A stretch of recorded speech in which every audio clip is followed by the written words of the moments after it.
good to go.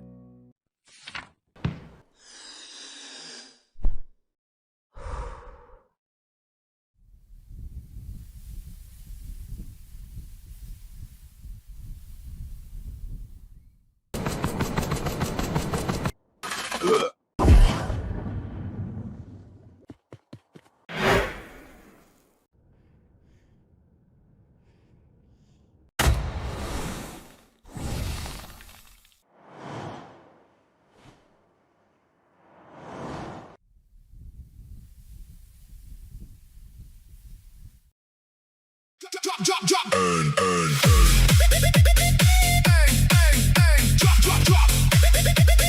Drop a map you earn. World of wonder, design your turn. Be the creator, ignite the game. $10 million prize in your hand. Drop. Earn. Drop a skin you earn. Join PDP, your art earns. Be the designer, ink the skin, your art on the field for everyone. Drop. Earn. Drop a win you earn. PMGO call and take your turn. Be the champion with the trophy. Anyone can rise, anyone come up. Drop. Earn. Drop a clip you earn. Next star, TikTok GIP. Be the influencer. Hit record, 0 followers. Still get the rewards. $6 million every win. Anyone can be a star right here. Map, skin, win, clip, drop, build, draw, aim, film, earn. Designer, champion, influencer. Drop. You earn your turn. PUBG Mobile reward drop. You earn.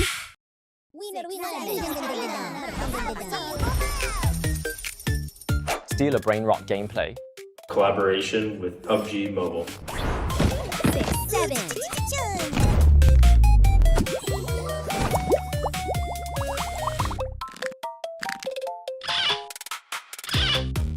Major collaboration! We're especially excited to watch players shoot, steal, defend, and create their own crazy brain rot moments. Steal a Brain Rot airdrop wall. Can airdrop crates grow legs and run now? Chico is actually the final boss. Have all the memes you love made their way into war? Get hooked from the very first Brain Rot. Collect more, grow faster.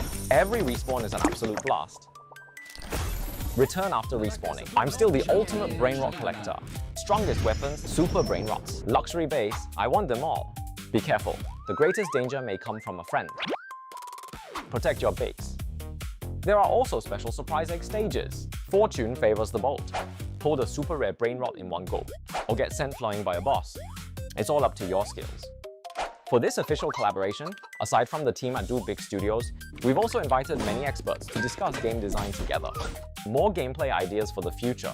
You're welcome to try creating Wall 2. It might just be the next global sensation. This is your map. I forgot to guard my base door. I'm heading out first. I'm already stealing your brain rots. We'll see you in the game.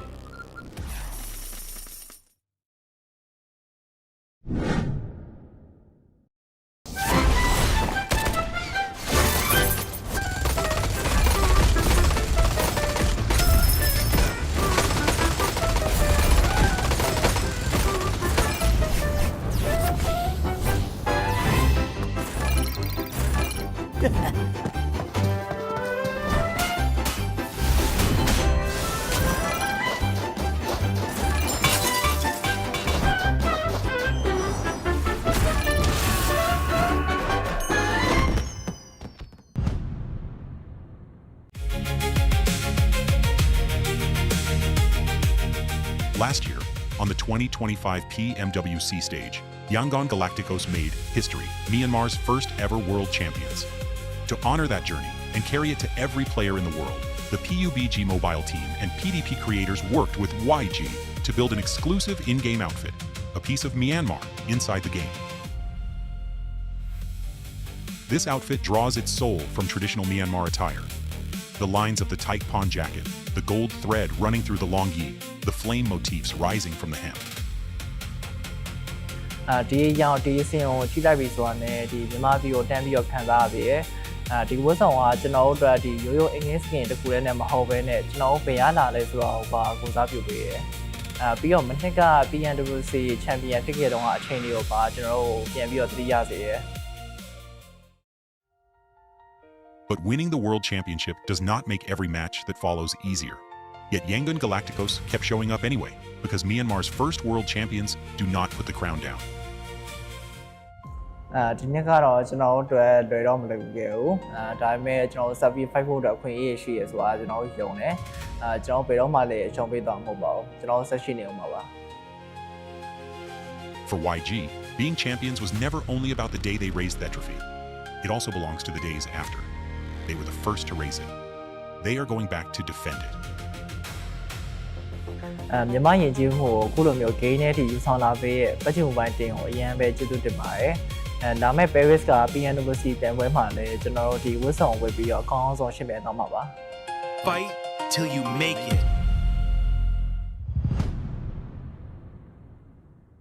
It is Yangon Galacticos! Chasing the sunrise, boots hit the ground, hear the battle call. Loot up, lock in, we're ready for it all. Every street, every door, searching for a little more. One squad, one dream, nothing's ever what it seems. The circle's closing in, can you feel it on your skin? Heartbeat like the drum, the final fight has come. Fight till you make it, never gonna break it. Stand your ground and take it, right into the fire. Fight till you make it, every move can change it. Higher and higher, we're reaching for the winner, chicken dinner. Fight till you make it, fight till you make it.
Hey, you've reached Spider-Man.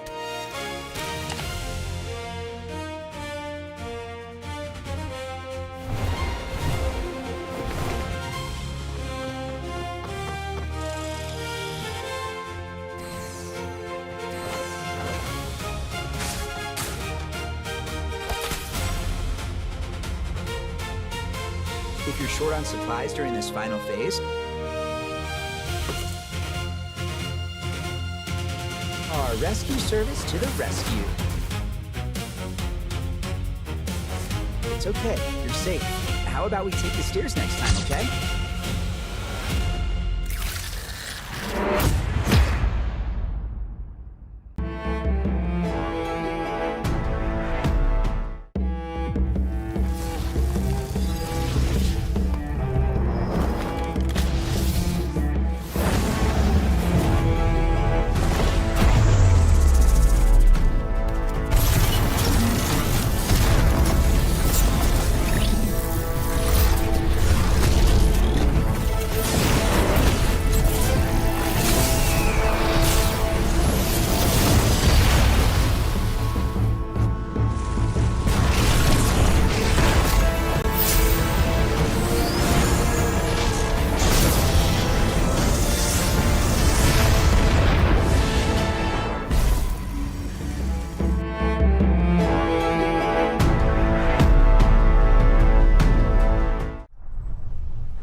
drop, drop, drop. Earn, earn, earn. Earn, earn, earn. Drop, drop, drop.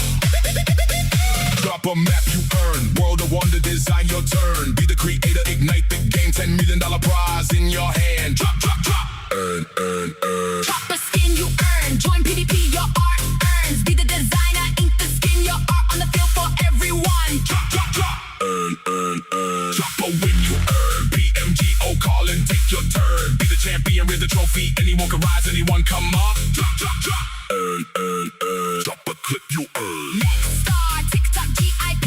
Be the influencer. Hit record, 0 followers. Still get the rewards. $6 million every win. Anyone can be a star right here. Map, skin, win, clip, drop, build, draw, aim, film, earn. Designer, champion, influencer. Drop, drop, drop, drop, drop, drop, drop, drop, drop, drop. You earn your turn. PUBG Mobile reward drop, drop, drop, drop, drop, drop, drop, drop. You earn.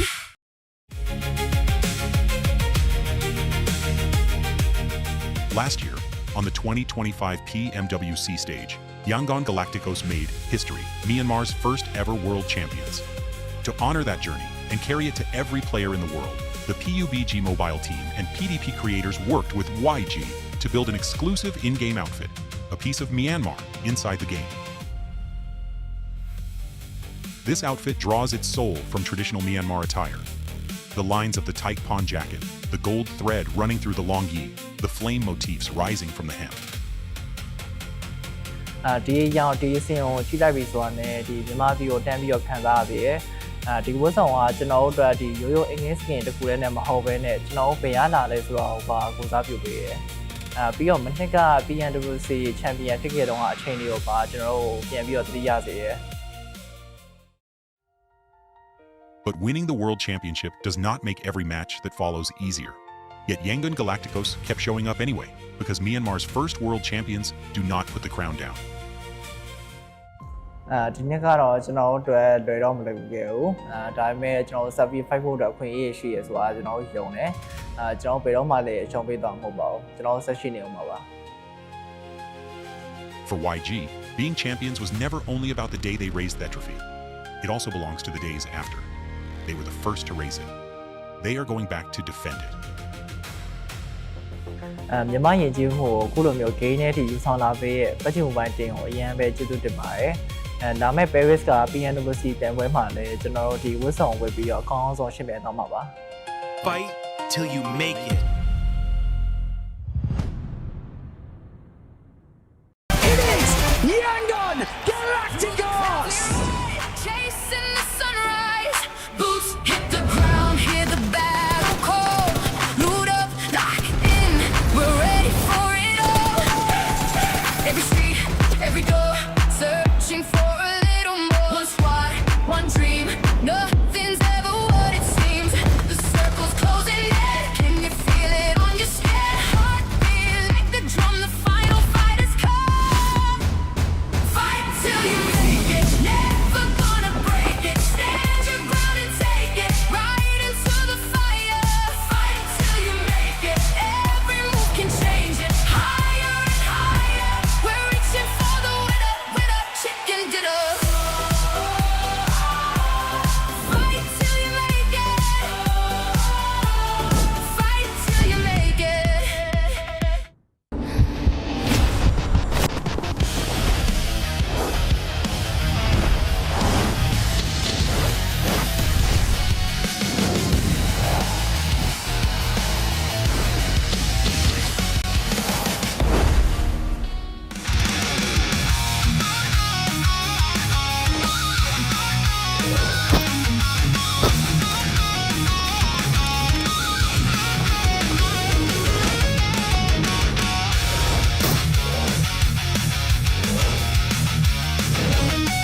Hey, you've reached Spider-Man.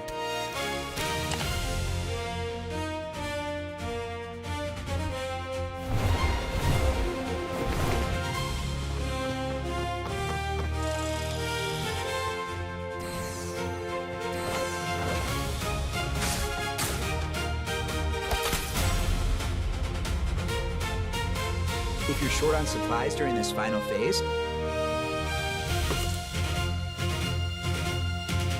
our rescue service to the rescue.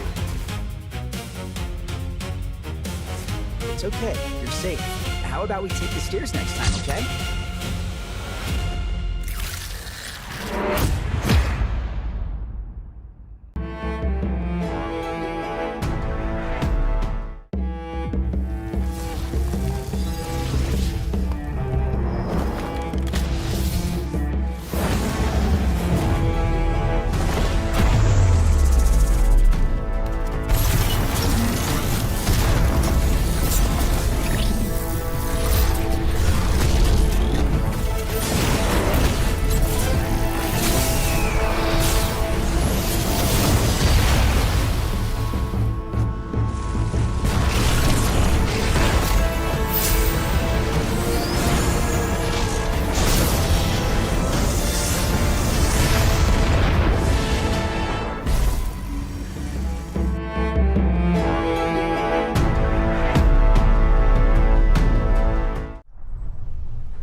And we are day number 2 of the Grand Finals 2026 PUBG Mobile Challengers League Fall Season with me, Chu, and also Sir Cloud as your narrators for the entirety of the Grand Finals. We are down to only 2 more days, Cloud. Will be a new champion or will the defending champions still hold their title here today? Yep, 2 days equivalent to 12 games left. My goodness. And the games will go past by really fast. By the time it ends, it's already like, oh, we're done with this season. Oh, we already got a new champion. Oh, we know which team is going to the next stage. Yeah, it's going to be really fast, ladies and gentlemen. So make sure you tune in throughout the entire today and also tomorrow as well. You don't want to miss out on every single moment there is. Even yesterday, we got an amazing moment as well, especially from Hades from 214 Esports, who scored a solo chicken dinner out of this world.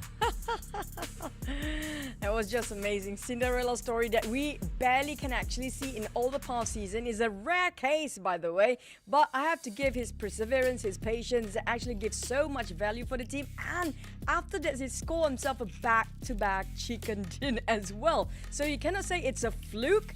It's something that they proved themselves as a team. They can actually do it too. Without the team before, it was just Hades, but the next one, everybody pick up their extra baggage to do the work. But speaking of the back-to-back chicken dinner, just to recap as well, YG did not actually too much active movement when it comes to the first half of the day, but they came back with a back-to-back Miramar Kings for day number 1 grand finals too. Yep, 2 chicken dinners back-to-back for Yangon Galacticos when during the first half, fans were kind of like writing them off and saying, YG is not the same as before and all that. But after that extended break, they came back as the YG that everybody knew and loved before this. But anyway, before we get on to the game, just a reminder for all of you, this is the tournament format and today is the 29th of August. This is day number 2 of the grand finals. We will be playing a total of 3 days in the grand finals, 6 matches per day,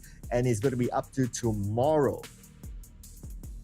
Yeah, but when it comes to, we do know that some of you guys will need a bit of refreshment here as well. So we're going to have a refresh crash course before we start. The prize pool will be doubled up compared to from the league stage. It will double up for the grand finals here. We're talking about additional 800. Was it 800? Maybe more. Was it? My math is not working. 1,200 more when it comes to the grand finals for the champions. But at least good news for the 16th place during the grand finals, they will not go empty-handed as well. Will receive at least the amount of $200. Yes, and that's a lot of money on the line there. Of course, they have to. The money is collected from the league stages to the grand finals. And to conclude the grand finals, of course, this is the schedule, and to zoom in onto it, this is the 29th of August. Today it is second day of the grand finals, and tomorrow will be the day where we wrap things up and we will crown maybe a new champion, maybe the same defending champion. So you got to stay tuned to tomorrow, ladies and gentlemen. It's been a long journey for these teams because during the regular season, they played for 2 weeks and then there was like almost a 3-week gap. And now we're here in the grand finals, and these are the grand final teams.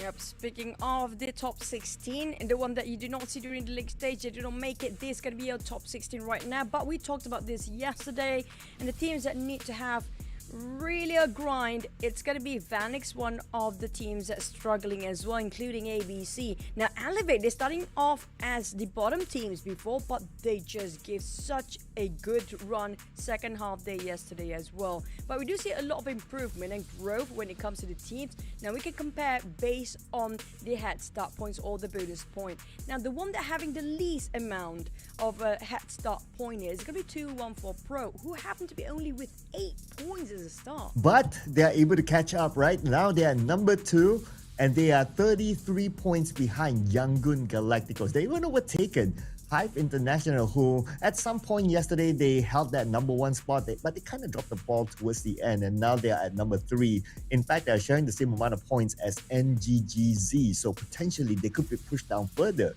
if they don't pick up on their performance again. It's not only NGGZ, but teams like Elevate, teams like Terra Esports, points are close enough for them to catch up to Hive International. But catching up on the maps though, it's going to be the same format again. We're going to start off with Rondo, and then we're going to go to 2 Erangels, and then we're going to have an extended break before we come back for 1 more Erangel, and we will wrap the day up in Miramar. So 6 matches again will be played here today, and the race is still on.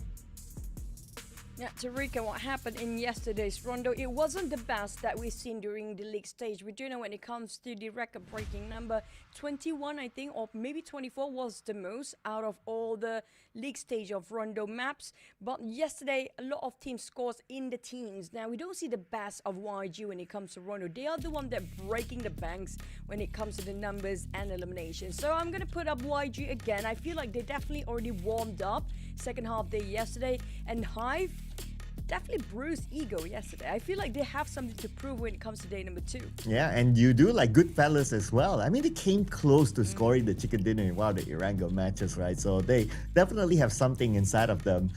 I can't say no to YG as well. I think we can all agree on that. It's hard to not say no to them. But I also have to give it to 214 as well. Scoring a chicken dinner back-to-back yesterday. I have to put them in my prediction. KE, on the other hand, they start to have a bit of a rise towards the end. They got into the top 4 like at least twice or thrice in a row. So I'm hoping for more from KE, especially when this lineup is such an OG lineup, OG players, lots of experience. So I'm sure the fans would expect a lot more from KE as well.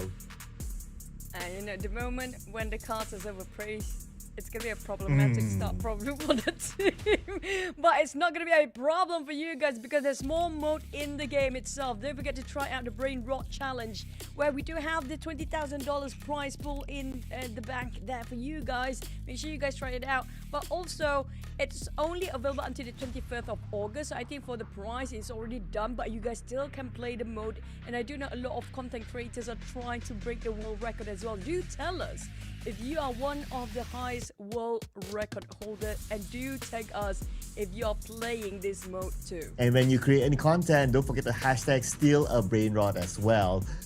And you can also sign up for this. Pre-register yourself for PUBG Mobile Lite. It is officially open right now and access is available in selected regions for now, that is. But maybe the more people that pre-register, the more regions that will open up to. So make sure that you get into your Google App Store, to your Google Play Store or your Apple App Store and pre-register there for PUBG Mobile Lite. Now, we're not going to take today's games lightly, of course. Same goes for the players. Starting off in Rondo, we all know this is going to be a hard and fast map. Yep, as per usual, eyes watch out and lock onto Yulin and Dunching. So it's going to be the hottest spot early stages. We assume it's going to be 3 to 4 teams on top of Yulin and Dunching every single time we just drop into this map. But it's all down to the circle. We'll be on the north, we'll be down south, we'll be Jadina City, the biggest city of them all. We're going to wait and see because now we activate our Day 2 Grand Finals of the PMCL fall season.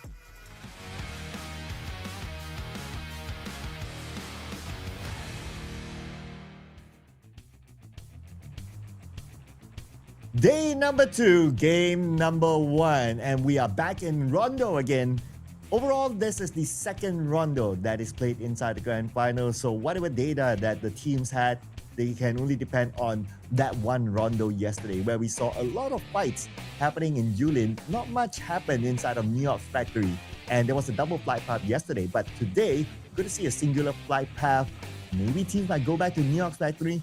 Who knows? But one thing that we're sure, Choo, and we always observe that, is that teams will play a 3-1 formation, whereby they will send one player elsewhere to be that person, to do the recall work, and 3 others will try to farm early eliminations.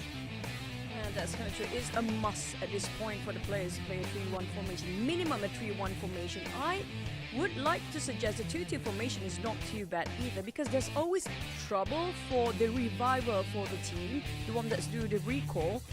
They always caught out. In the case of yesterday, the teams that got eliminated early, they got caught in the process trying reviving the team. Now, if they break into a 2-2 formation, yes, it wouldn't be as great as 3v3, but at least it's a bit of insurance for the reviver to be alive. And speaking of which, Yulin actions already started, and we do have Stadium sort of circle. We've seen this sort of circle before. Oh yeah, Stadium will be the center point, and Time is the only team inside Stadium. But inside Yulin, as per yesterday, we have a good amount of teams here fighting still. One of them is going to be Sisu. They dropped here yesterday as well. Same goes for Hype International. And looks like it's a brawl between these two, where Sisu managed to tag one player. It's going to be Pretzel on the ground. Hype International, not sure how many players do they have left, but as a team that likes to drop in hotspots like this, I believe that they do have one player elsewhere to do the recall work. But here comes Monboy and Xiao 7, and it is going to be Monboy losing that fight. And Hive International, as per the summary on the right side, they do have one player elsewhere. That's not so great, but at least still alive. Ooh! Very close, Jaffrey, Vanix. At least they still have a 4, but Terra Esports losing their members as well. But they got a couple of points already in their bag, so it's going to be a good start still. The side of YG, it's a very different version of YG. Yesterday they've been playing very conservative, but unfortunately it's going to be Mark who has finished off SayCloud. YG, it feels like Vanix really gave a bit of a run for their money this time around. Well, that's what we want to see, right? We want to see the rise of the bottom teams. And Vanix Esports is definitely one of them, currently at number 16. We do have 2 active players right now. Sai, short toss nade. It does connect, deals a lot of damage. He just needs to follow up. He's not able to get his target right after. But he knows exactly where that one player of Yangon Galacticos is at, but he's together with his teammates. So it will be a bit of risk for Sai. So he's going to take this slower approach right now, knowing that it could be a 1v2 duel. For Sai. Ooh, he got one. He might actually will actually clutch this one out. It's going to be a 1v1, but unfortunately there's going to be a third party. V Observation Esport out of nowhere, taking a bit of a jab from the backside and giving himself a huge open window to get an extra point at that. They got himself 4 eliminations already, but unfortunately the side of Vanix, they was super close to get a clutch. Oh yeah, it had to be Observation Esports, had to butt in, right? If not, he might have clutched it. It was a little bit unfortunate there. But Observation Esports going to follow up. They sent a nade to knock down Mernat. And Smile is that one last player inside the building that's still active at this moment. Smoke to cover him up, but Smoke has currently subsided. And now another nade. Kid is not able to secure the elimination point just yet. And he still needs the information. Smile not revealing himself yet, but he's now on the other building. And Kid found him. With the S of K, he will be taken out. And there goes Smile and Mernat. Yangon Galacticos will need to reset. We have a lot of teams really hungry for a lot of points here today, even as a start. Now, I feel like everybody knows Rondo. This is going to be the second last rondo for the grand finals. And today, I always call it as the judgment day. If they want to catch up, it's going to be today. So they try to use maximum efficiency to get all the points they can get in rondo. Because in Wrangel and Mirama, it's going to be slightly difficult. There's no recall. It's a bit of a hard risk for them to actually go big. So might as well do all out for this map. But not too much at risk yet, not too reckless. If not, the entirety of the crew will get eliminated like the case of K. I told you not to praise the team too much, man. Oh man, I mean, yeah, I'm just pushing my luck, right? Yesterday I put, who did I put?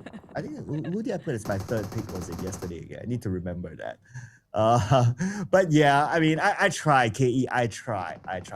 Okay, let me try not picking them tomorrow and see what happens. Today is just too late. Sorry, KE. Yeah, the teams that we don't have on top of prediction usually will perform, but not the case of YG, of course. And Hive, I feel like they still maintain, but GFS taking on a hybrid. Genji in trouble. He's quite exposed in the open. There's going to be 3 teams watching him out, but Riff did not know where the shot's coming, but he knows exactly. Just now, there was a quick flax on the side of Rift, popped the smoke straight away. Shin's giving cover fire. I think it's because Shin's position just now relayed the exact information needed by Rift. That's why he can respond it quickly in that situation. But we do have Genji. Is he alone? I don't think the rest of Hybrid is nearby. Yeah, I don't see his teammates around. When he does have 2 other teammates that's still alive. So has to be a little bit careful here. But nevertheless, he's still going to take that shot. Almost getting that knock. Second attempt does not connect enough, but that will awaken the titans around him. And now with him being exposed, he will easily be taken down. And it's going to be Hash knocking him down, and looks like Time will lock in the point as well. Hashtag Genji. He got surrounded. There's no way for him to hide nor take covers. Back to a set of Time. Will they actually be in the same spot where Genji actually finished off by this team just now? Because, like I mentioned, there's not much covers yet except for the curve of the ground. But back to us inside. Indoors, we have GFS Rith, who almost get knocked down before, managed to take this compound by himself.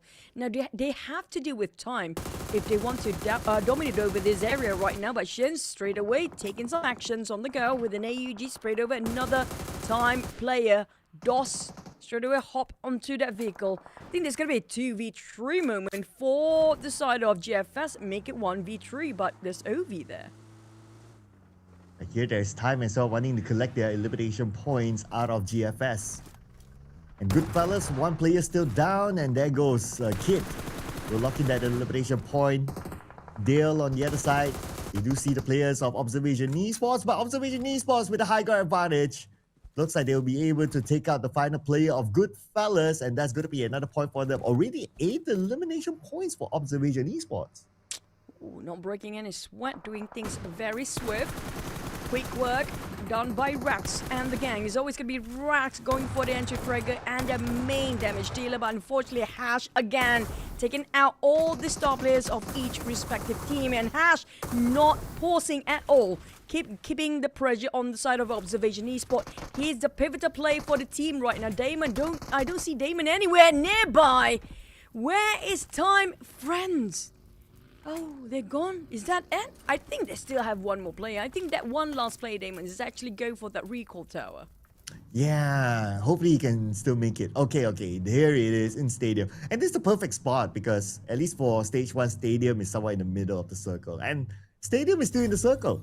So perfect for Damon, bringing back his teammates, and perhaps they can restart again inside of Stadium. But Stadium might be the point of contest for a lot of these teams. I'm also looking at the left side of the circle right now. Look at the amount of teams there. Well, it is a very small circle, and unfortunately when it comes to Stage 2, probably going to have 3 recalls down around there somewhere, or maybe 2. But when it comes to Stage number 3, it's probably going to be only 1 recall tower in that sort of circle. Now, on the side of Stage 4, we do know there's going to be no more recall tower around that vicinity. But on top of Stadium, we do have Time already reaching out quite early. BKE, they don't have a lot of actions coming up from their side there with 0 eliminations. This is unusual. Yesterday, they had that start quite early when it comes to hunting people down. Let's see if BKE will start hunting people down now. They do have targets around them, including players from Hybrid. But everybody's just doing the scouting work. Hype International close by as well, but again, same thing. BKE threw them away. But oh, Hybrid, they found Frenzy. He's taken out. A lot of pickoffs here and there by the teams, but Kane managed to... It's quite early for them to go for the recall for Frenzy.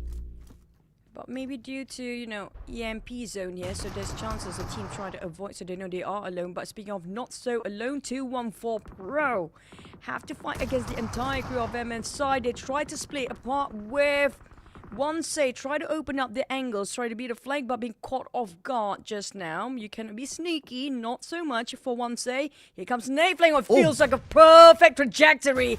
Jug down a lot of damage for MSI right now. There's huge momentum of nades coming out from 214. But instead, Capo was the one that got attacked, but it's long range. But oh, Yango Galacticos going towards 214. And there's only one active player here. It's going to be Hades. And then Yango Galacticos should be able to clear him off. They do have the numbers against him. The other 2 players of 214, they're just too far away and they're occupied with Misfit International.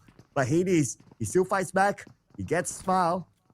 2 more to go at least. They're all cooking up nades right now. Who will land it first? Oh, I'm so scared when he overcooked himself. But what? Wait a second. I thought he dodged that for Manet. It still got chipped down plenty. It's not too healthy right now for YG. Down to a 2v... I think it's going to be 1v1 because that one last player probably waiting at the recall tower. SayCloud have to do the job by himself. Try to corner it down with those angles. Hades turning around. Oh, what a nade! Oh, back to you on the side of Hades. What a perfect angle by these guys. Those trajectory were remarkable. What a 2 million IQ play by these guys. Oh man, oh man. Oh man, SayCloud saved the day there. And now we're back onto the other members of 214 going up against Misfit International with South coming out the other side. Found the final target, taking out Mix, and that is 214. Eliminated number 14 with 2 elimination points. But what a nade that was. That definitely deserves a highlight there. Yeah, we both deserve a highlight. Whoever's on our predictions seems to be eliminated quite early. Oh no. All 3 of them. We're sorry, guys. We don't know if this is going to happen.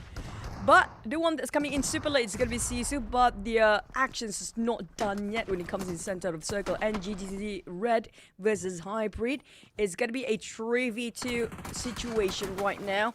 I think it's going to be 2v2. Genji award a lot of good nades here today, but Genji, at least he managed to toss that Molotov right to follow up. So it's slightly a bit of pause for both teams to recuperate themselves, but Bai have to reposition. Their backline is not so safe. They are quite splitted apart for Hybrid right now.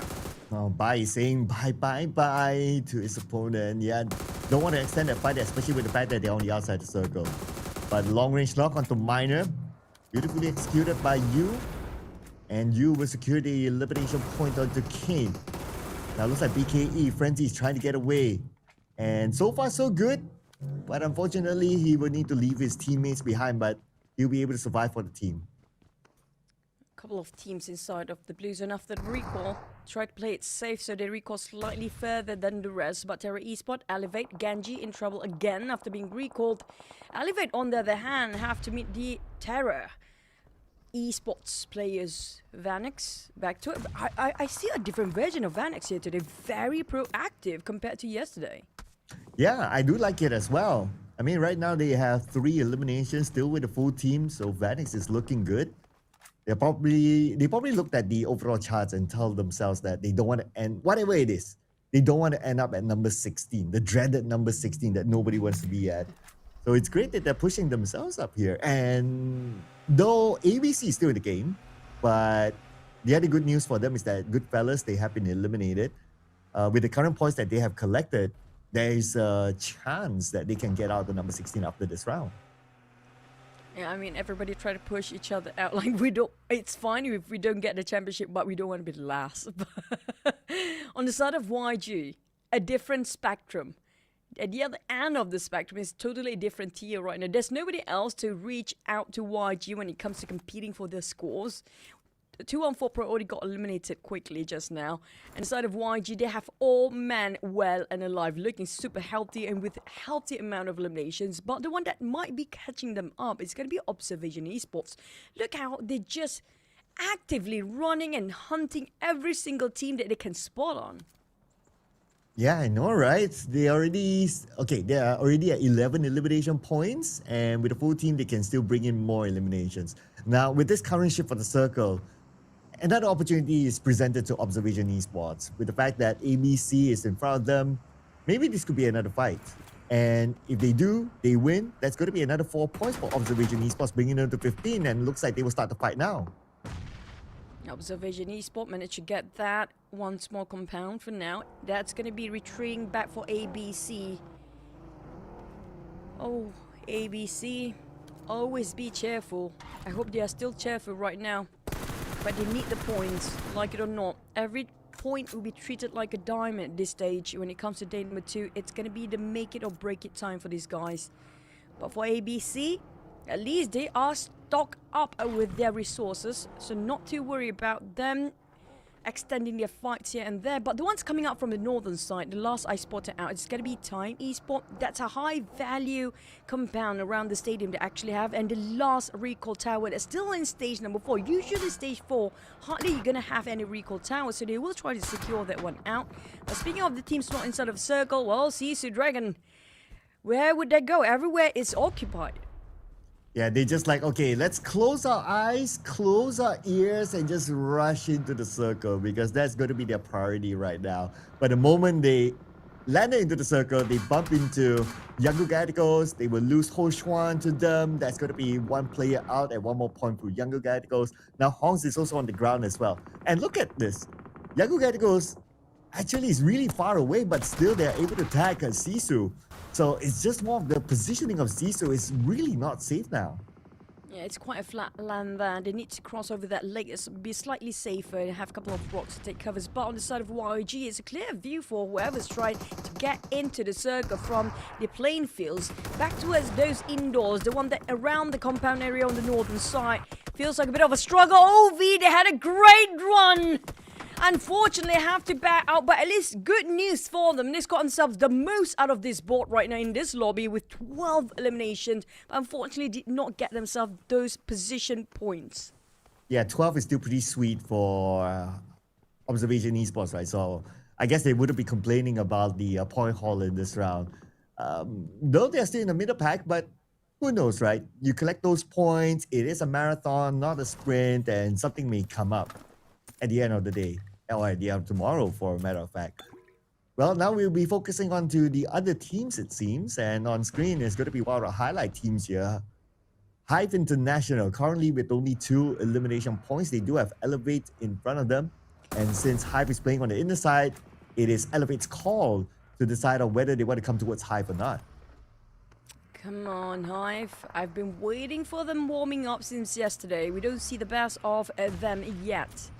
We do know Hive have been very aggressive during the league stage, but I guess the warming up takes slightly longer than per usual. But Elevate, on the other hand, showing us a different side of them that we don't see too often during the league stage. A bit more daring this time, but unfortunately overexposed themselves with MSI being a third party from the backline. They lost line before. It's going to be a 3-player team only right now.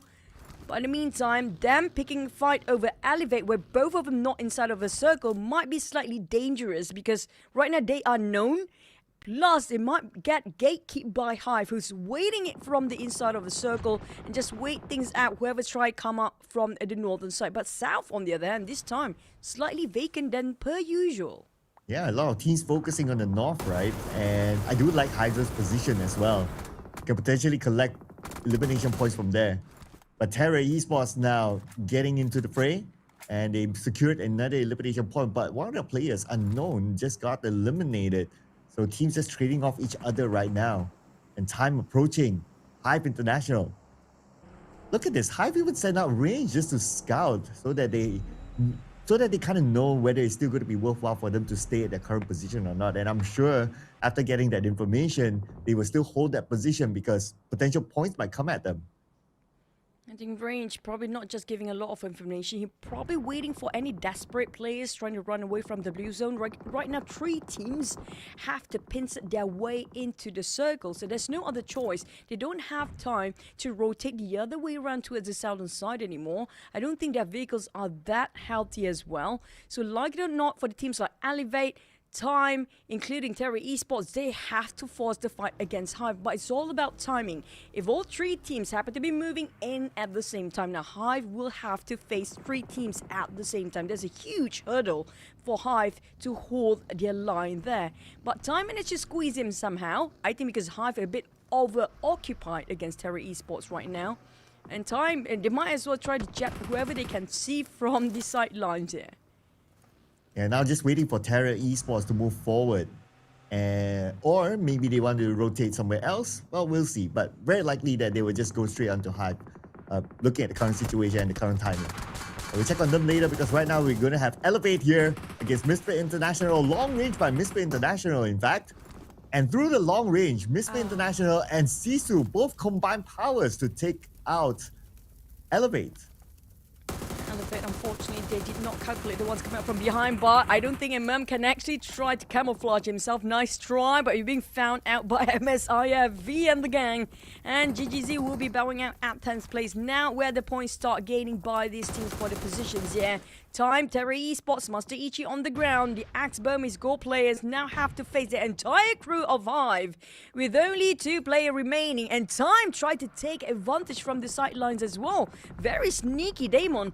Unfortunate blues start to hit, and this is stage number 5 we're talking about. It's going to be super painful. The moment they just overshow themselves across this hill, it's going to be gone. There's nowhere for them to be alive. How are they going to do this? They're going to have to force a crash. Yeah, there was almost nowhere for them to go, and Range was ready for them. Any exit, Range will be there to pick him up, and that's going to be Terra Esports Eliminator. And while all that was happening, Sisu just got taken out as well at number 8. Now we're going to see the next fight here between Time and also Hive International, with Circle actually shifted towards the northern side. So this fight between these 2 teams is going to be worthwhile. Time and Hive. It's going to be fun to watch. Whoever wins over have a high chance of winning this entire map of Rondo right now to get that chicken, because high chance nobody will contest them on the north. But YGMSI is a head-on confrontation between these 2 teams right now. Saycloud's bleeding out. They lost money early on. It's going to be 2v1. Romeo managed to clutch it again. He did it twice in a row, saving the necks of his teammate in the very last minute. And they are unstoppable. Look at the gap between the first, second, and third place. This is just huge gap on the first map in the second day only. Imagine tomorrow. YG scored over 100 points yesterday. Can they do it again as a start here today as well? And that's going to be pressure for Hive International, right? They are trying to catch up in terms of elimination points. They currently already got 8 of them. But they are not in the clear yet because right now Hybrid is heading towards Hive International, and Hive International will need to be prepared for that. They need to recover quickly. They just ended their fights, but it's starting to be real interesting here for Young Galacticos as well. Number 12 is so far the highest amount of eliminations across all the teams in this round, held by both Young Galacticos and also Observation Esports and YG. They'll be looking to break that record. And they have to sacrifice C-Cloud towards their play zone as well. I couldn't pick him up because it's stage number 6. It hurts plenty, almost 2%. I think more than 2% of HP per second there be taken down. But on the side of Hive, they still have a 4. Now Hive, they have to redeem their yesterday's performance. I mean, they weren't doing so bad yesterday, but they weren't so great either. We talk about them being slightly stagnant or stagnant at the top 3, not having as much progress as we hope for because they always like head on a banger performance as always. But today might be the start of their crazy round of chaos hunting population of PUBG Mobile. Hopefully this is going to be the start here right now with 9 eliminations. But we do have a top 5 here. Unfortunately down to 4 teams. Hybrid couldn't last long enough with you, the last man standing. But chances are Hive have a huge chance to actually get themselves the chicken, including ABC. Hey, ABC, they're doing great. Hey, I wouldn't mind if ABC actually scores the chicken dinner. I mean, it's always nice to root for a team that is like in the middle of the chart or towards the second page. That'll be kind of nice as well. But we'll see. Of course, the challenge for ABC is going to be higher than Hive International considering that there are more teams on the southern side. While Hive International right now, they can just being chill on the north and try to tag anyone from afar or maybe even steal the elimination points away. So let's see what can ABC come up with. But it also depends on what kind of circle we're going to get in about 10 more seconds. Likely that ABC might need to cross this road and it's not going to be the easiest of tasks. They are all praying circle will shift downwards, then it's going to only Hive to have to face that problem. But unfortunately, the circle seems to be really blast high for this round. And ABC will have the one furthest away from the circle. This is going to be a difficult task and position for ABC to pencil their way in against BKE and YG at the same time. If they want to play the waiting game, time is not on their side and the clock's ticking. Less than 30 seconds. The Blues start to slowly smother them, and the damage is just not fun to deal with. On the side of BKE, they can wait it out. YG, they can pick the fight against Hive if they want to, but why would they? They only have 2 players. Might as well just wait it out. Yeah, they can big chill for now. Just see how the other teams react to each other, especially between BKE and also ABC. Because that's likely going to be the next clash there, since they're just right next to each other. The Blue is just right behind ABC as well, and they're starting to execute their plan against BKE. ABC, always be cheerful. I hope they are still cheerfully jumping with Zero getting on Frenzy, but Spyro fought back. It's going to be a bit of trade-off between these 2 teams here right now. Frenzy got finished off instantly, but Xiaojia still bleeding out. They still have 3 players, and Xiaojia is hoping somebody to revive him, but he's a bit too busy, mate. There's no way he can actually reach out to his teammate right now. Spyro the nade! What a perfect red nade finish off BKE in an instant. Speaking of a perfect toss, that was a Kobe. Oh, that was absolutely on point there. 3 points for the man himself. And look at Young Galacticos on the minimap. They're going towards Hive International. Looks like they'll put focus onto the high ground. With 2 players, Hive International, they definitely saw that rotation, but because of this very tall mountain, they can't find a straight angle here. So they're starting to reposition themselves and put a little bit more focus on the Young Galacticos. But at the same time, they have to be aware of ABC, who could shoot them from afar. Ranger or range, trying to find himself a good angle to just see those long shots towards the side of ABC. ABC managed to squeeze in thanks to YG, who's moving towards the side of Hive. Now, question is, do Hive even know they have their next strong contender just being their neighbor? But Mo1 got himself a high ground. Unfortunately, it's not going to be the inside of the circle. This is going to be bad news for ABC. Not the best spot they want to be. It's a flat land. The moment they get out from this compound, there's one rock to take covers. They have to take it with a vehicle. If not, it feels impossible with Hive already pre-fire where they stand. It's just too risky for them to expose themselves. Yeah, it's super hard for ABC now. The only hope for them is that if Yahoo Radicals and Hive International gets distracted by each other, then maybe they can try to make a run or a drive for it. But as long as they're not really moving, then it's not so good news for ABC. Not only with the fact that Hive can look at them, but same goes for Yahoo Galacticos too. But now they still need to move. Time is not on their side. They managed to move slightly forward. One of their players in the circle, but that space can only probably hold one player. Not going to be enough space. And comes another one. Mo1. There's nothing to cover himself. This is what we fear for ABC Cloud. It's just a difficult task for them. Now, at least 0 minutes to get in there. Unfortunately, they have to sacrifice Mo1 for that case. Look at the pressure coming up from Hive and YG at the same time. Thanks to the mountain in between these two teams, it's impossible for YG and as well as Hive to meet up right now. There's a huge mountain between. The only one that these two teams will focus on right now is just going to be ABC. They are in the straight line of sight between these two teams, and both teams are hungry enough for points. Absolutely, right? Absolutely. It's the championship. It's a prize pool on the line as well. There's so much on the line here. Everybody will definitely want to make good use of whatever opportunity that they have here. And interesting enough that ABC somehow managed to survive the earlier stage. Now we're in stage number 9. Zone is starting to close again. This will be the zone that closes entirely. And Yahoo Radicals moving forward, taking any space that they can get. Start to move from Monboy. He's not too patient now, is he? Monboy, soak a bit of damage. Here comes Nate flying over to this side, but a bit of overtoss by YG. But this one might actually hit, but they will return the favor here as well. A bit of a message to us, these two teams.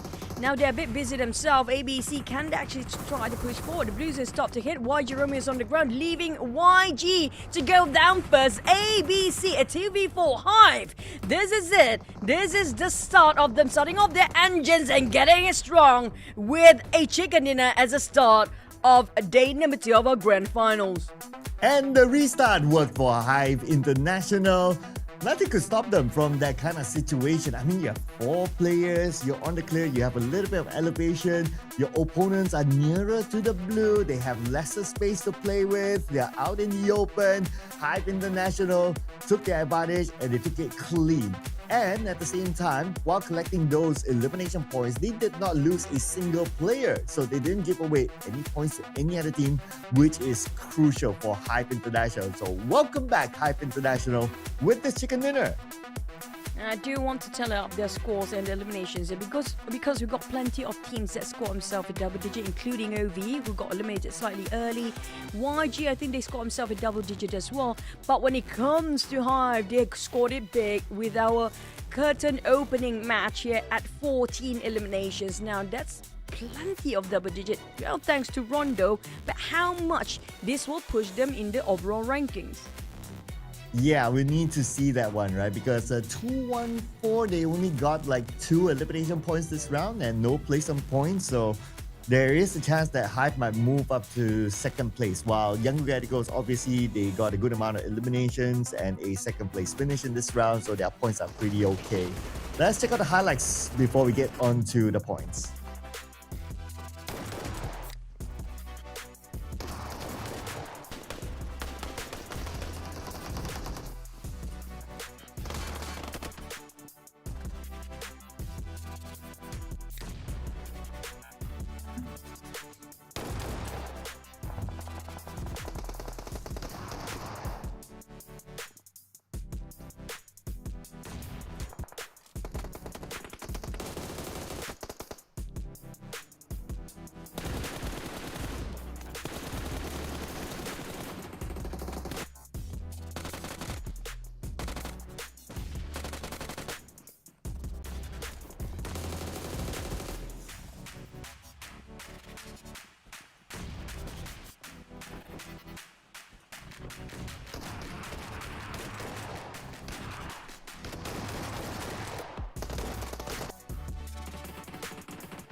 14, 13, 12, and 9. I think there's going to be only 3 teams with a double digit. ABC, unfortunately, they are not on the top 4 teams, but I have to say that is actually their first best game for the grand final. Props to ABC still, despite they're not on top of our list right now. But Time has been doing a lot of work since yesterday. They've been popping out a lot more compared to during their league stage.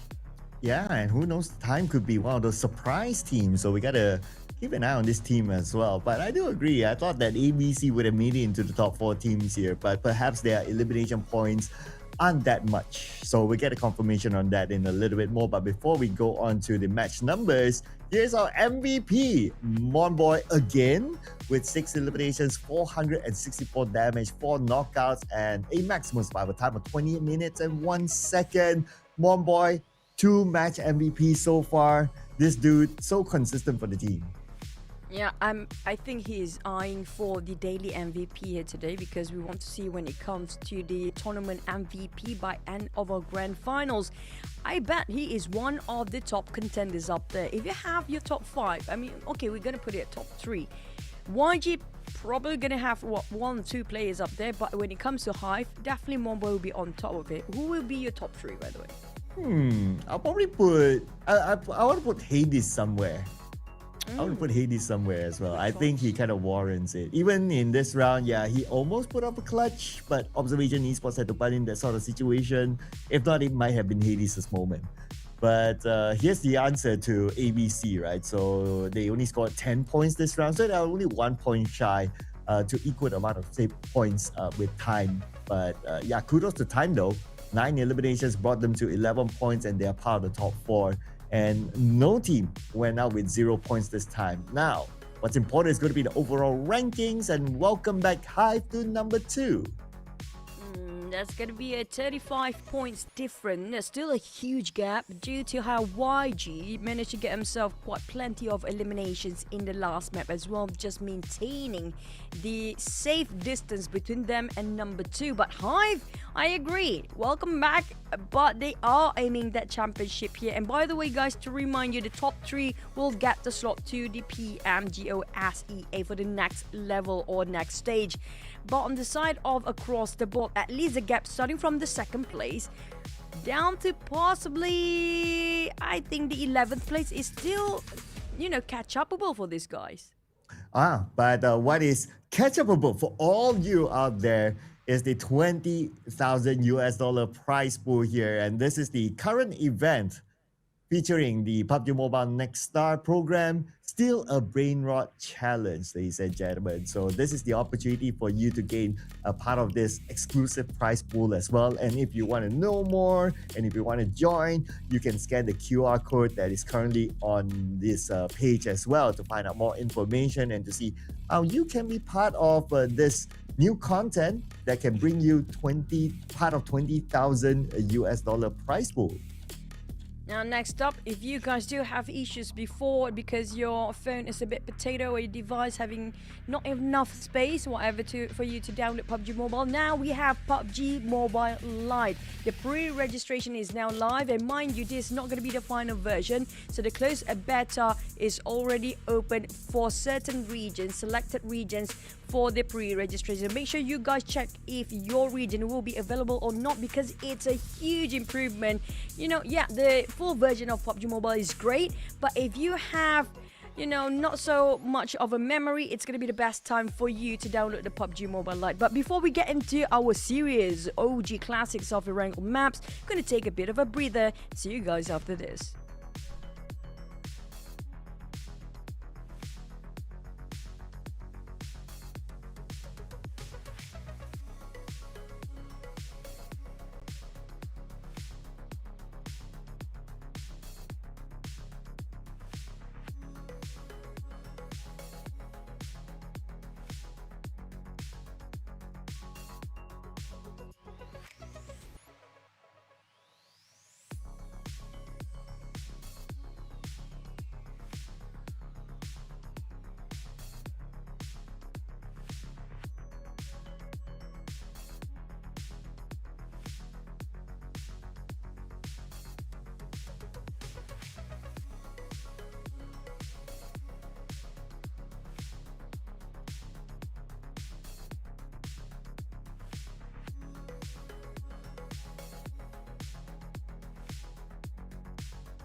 And Hive International came off a chicken dinner. This is their second chicken dinner in the grand finals, ladies and gentlemen, putting them up back at number 2. But we're done with the round no match.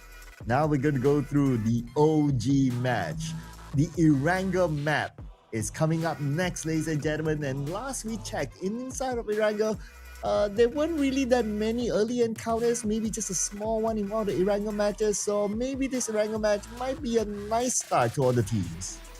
I do want to see if there's any hot drops here when it comes to day number 2. That's going to change the tone of our grand finals if anybody dare enough to hot drop certain teams. Just try a hot drop Pachinki. I mean, that's always going to be the hottest spot, isn't it? And that's where Hive have their nest at. But we're going to wait and see whether Hive still can carry out their momentum with a back-to-back chicken dinner, because that was the trend yesterday. Let's head over to our first wrangle of day number 2 grand finals.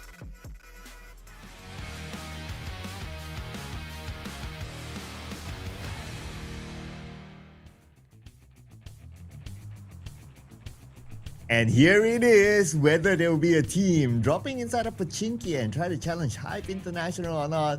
We need to wait and see, because the flight path does make it possible though, starting from the left side of hospital all the way down to military base. So this is a corner kind of a flight path. So teams want to drop in Yasnaya, want to go up to Saverni, will need to drop somewhere in between, grab a vehicle, and head to their regular drop spot. As for regular drop spots, Yangon Galacticos not dropping in South Yogopol. Looks like they're heading back to home, Noble. Now, if we do have a contradicting circle, that's going to be around Stalber. And we always want to see Stalber. Yesterday we had a bit of shelter. Where else we had it yesterday? Around shooting range. And where was the last one? I'm trying to recall yesterday and jog my memory. I think it was around Garkon Ruins. Yeah, I think it was somewhere there for the last map. Now we do have a bit of everywhere around the main center of the map. We don't have anything SMB or very north like Stalber. I do hope we have an extreme circuit today. Yeah, I'm holding my breath here for SMB. Ah! Oh, I love it. I love the circle today. We got it. We can get the team's prediction wrong, but as long as we get the circle right, I'm good. Yeah, we're super good, but it's better when we have 4 teams. Like, usually it's only 2 teams. And always YG and Novu, we do know this is going to be their usual starting point. Now, YG yesterday have been dropping a lot off around Jogopol, but this time their hunch is saying it's going to be Novo because of the flight path. We do have plenty of teams already first contact made here. First blood made by Mix again. He's one of the top players when it comes to the MVP run. But for 2-1-4, at least they're having a better start than their last rondo map. Yeah, Mix got his dose of first blood in round 1. As these teams are making quick rotations into the military base island. Okay, this is not going to be one of those that, okay, you'll pull back to the main peninsula and all that. This is definitely going to be a military base island circle.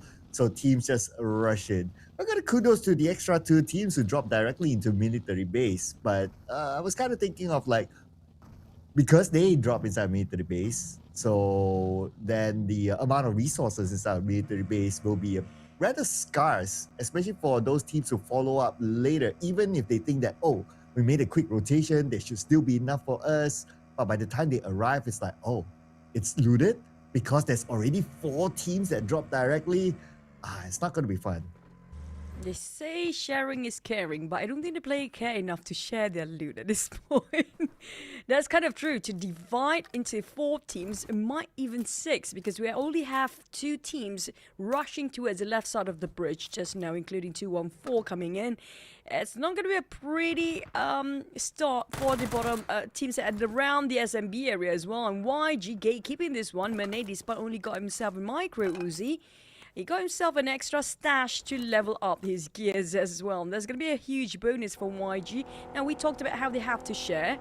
YG taking a different approach. We wait and we don't share. You guys want to take whatever in the compound, you guys take. We want something that we can actually honor ourselves with the points too. Yeah, we're greedy that way. We don't share. It's all ours. You go find your own candy. Oh, but somebody found candy here. Observation Esports, Mr. International lost one save. And Lion's pretty low, but he managed to heal up. But it's a 1v1 against Clay Jr. Oh, he's cooking this nade. Shot toss nade. Shot toss nade. Did not manage to release it in time. Too bad. Was it because of the gears not enough, or wasn't he prepared when that push happens? Because he definitely heard those footsteps early on, but I think he's quite unsure about his gears too. On the side of OV, there's going to be one loss. They had a good run in the last round. They don't want to lose the momentum now. On the side of MSI, they responded this quickly. The moment they saw a couple of teams passing by, they will respond it with an answer now. Try to tap back from afar. AV with only a UMP that's over 100 meters of a distance. Using that UMP, quite ambitious. They can try. Well, who else is going to try next? I want to see Lion try now against the rest of Observation Esports. Okay, they went away. All right, we'll check back on them later. Now on the main peninsula, one of the OG players, Davan, he was innocently doing his scouting work. Oh, KE, all in the water. And Hybrid, they know. Oh no, this is fishing time. This is quite suspicious. No, Davan had himself that ship, but he's not willing to get his teammates on the ship. Oh, I think he got himself a hovercraft just now. I'm surprised he didn't use that hovercraft to just get docked up and see who's ever nearby in the vicinity to check the position first. It's quite questionable on the side of KE decision making just now. He learned from other players, like, I don't share. They don't share, I don't share. Yeah, I don't share, then yeah, this is what happens. Now, there's no way KE is going to survive this one. As much as they don't want to share their points with other teams. Oh, and Matt Dot didn't want to share his point with another team. He drowned himself. That's probably going to be the only way. If not, Hybrid is going to get all these points. Yeah, that's a nice toss of Molotov just now, but unfortunately did not clip around the angle. Code 2-0. That's going to be a sharp fall if he slip himself down. Have to be extra careful. Is it going to be worth it, Campus? He knows this angle. It's almost impossible to clip him down. Just wait things out. But he might get himself in a stuck position here for quite some time. But if they are over-focusing on Campus alone, Hybrid might get surprised from the backside if we have another team rotating in. I'm not sure where are the others. You don't see, the whole teams of this main peninsula rotating in yet, because some of them are taking the blue zone quite early on. Yeah, BKE, Sisu, and Goodfellas. Maybe they're one of the teams who started off in the northern side, so that's why it's taking them a bit of time. I would love to see like a summary of like who's inside of main to the base right now. We do get to see in this area of main to the base in the center, we have at least 3 teams here now. Time, Observation Esports, and Misfit International. We saw them earlier. So they have their own corner. But if more teams starts to come in, then it's going to be a bit of a brawl in this area. So that's where I'm interested to see like how many teams are on their way. Or maybe it's like there are not many teams inside main to the base now because the bridges are being gate capped. That could be kind of fun. YG1, it seems to be one of them. Last time we saw they are actually gatekeeping the Nova Rapnoye side of the bridge. On the left side bridge, I'm not too sure right now. Probably 214 perhaps. But I think a lot of teams trying to take a bit of a longer rotation down south as well. They know the bridges might be a bit crowded, so it's best to avoid early conflicts completely, but at a cost. I mean, they have to have plenty of first aids to manage to survive a long rotation on that. Yep, this is where they will need to really pray hard on what kind of loot do they find, because loots are RNG, right? If you get more first aids, that's great, but if you don't get as many, then obviously that's not so good. Okay, we'll probably get a overall view soon, now that we're heading on to stage number 2. Circle will surely shift towards military base. And here we go. Oh, right side. Wow. Okay. This is going to be fun, Cloud. Yeah. Loving it. Please bounce all the way to the bridge. We want to see that to happen anytime soon. Nobody coming up from farm. I'm surprised. I know, right? It's like everybody is like, okay, bridge campers again. Maybe they saw the elimination fee like, oh, YG got the first few eliminations, and they'll be like, Okay, they're surely there. So let's not touch that bridge. And all of a sudden, nobody touches at all. I'm sure if they look back at this replay, they'll be like, oh man, we should have just rotated there. What an opportunity. But I like what you say, right? That point I really like. If somehow this circle bounces back to farm area, oh, it's going to be the biggest scam of the season. It's not impossible. That happened before. But speaking of what's not happening, it's going to be MSI crossing it safely. They managed to get into SMB right now, but look at the numbers and the eyes watching on the side. MSI, they've been bombarded by so many heavy barrage of the bullets flying over there, and they only have one player left. That's what happened when everybody just focused on the left side of the bridge or the right side, one side of a bridge. It's going to be difficult. But speaking of the right side just now, I just hope, last we've seen Terra Esports seems to be hovering around to get into the right side of the bridge. If they do, I think that's actually a good investment of their time to be there. Last time we don't see anybody else there. And we still don't. So let's see as this stage progresses if any team chooses to take that route instead. But it's also starting to get a bit crowded inside of Pre-30 base. On the minimap itself, we are seeing at least 4 different teams here. We have ABC, YG Time, and also 214. So this is compact enough here. But I like the position of YG though. Like they sent 2 players up that hilltop on south, just outside of Novo. That's a really good spot, especially with this kind of circle. You get information, you get opportunities to shoot from afar. So that is great that they locked in their position first. And if it still goes there in stage 3, it will give them a huge advantage. But that's stage 3's issue. Now it's stage 2 still, and we'll see what happens here with Vanix. Now, back to its left side of the bridge. Vanix, Terra Esports. I mean, I don't think it's worth bridge camping at this point with the Blue Zone hitting it in with stage 3 coming up less than 10 seconds. So, I mean, they got a clear way in for Terra Esports since they cross over the other side of the bridge. But for Vanix, though, do they want to swim over since the bridge been overlooked by Terra Esports? And I do see a lot of teams still inside the Blue Zone. I think they're quite far, including BKE. They've been using a lot of the utilities. Yeah, BKE is the furthest one away. And we still have a bit of that bridge right on top. Well, and GGZ coming up, I think they were swimming to Nova Ripnoy, or maybe they were in there since the start. AV last player MSI, trying to make sure it's not been discovered by the swarm of YG players, but the left side of the bridge. Why nobody's on the right? It's so empty. It's empty, just like my heart. Nobody took advantage of that at all. If only, right? If only now, like GFS, like Sisu knows that information, they would just go all the way there. But now they are trying to push themselves on the left side of the circle, and that's where they bump into each other. And Sisu will take advantage of this situation against Goodfellas. With Goodfellas, another player gunned down, and Shins will be eliminated by Sisu. Sisu picks up their 2nd point in this round. But it's still stage 3. If only they just take their chance and like, okay, let's go right. They would have a free entry and they can still do it. Now, I guess when it comes to instincts of the players, haven't kicked in yet to get into the right side of the bridge right now. Still warming up. But they wrangle, but drive by. Scythe managed to dodge that in the last minute. Good reflex coming up from a Vanix player here. But this is quite costly if they want to overstay themselves inside of this Blue Zone. Stage 4 gonna hit soon. They still have a long journey to go to the other side of the bridge. Back to a side of GFS. This is gonna be last man standing.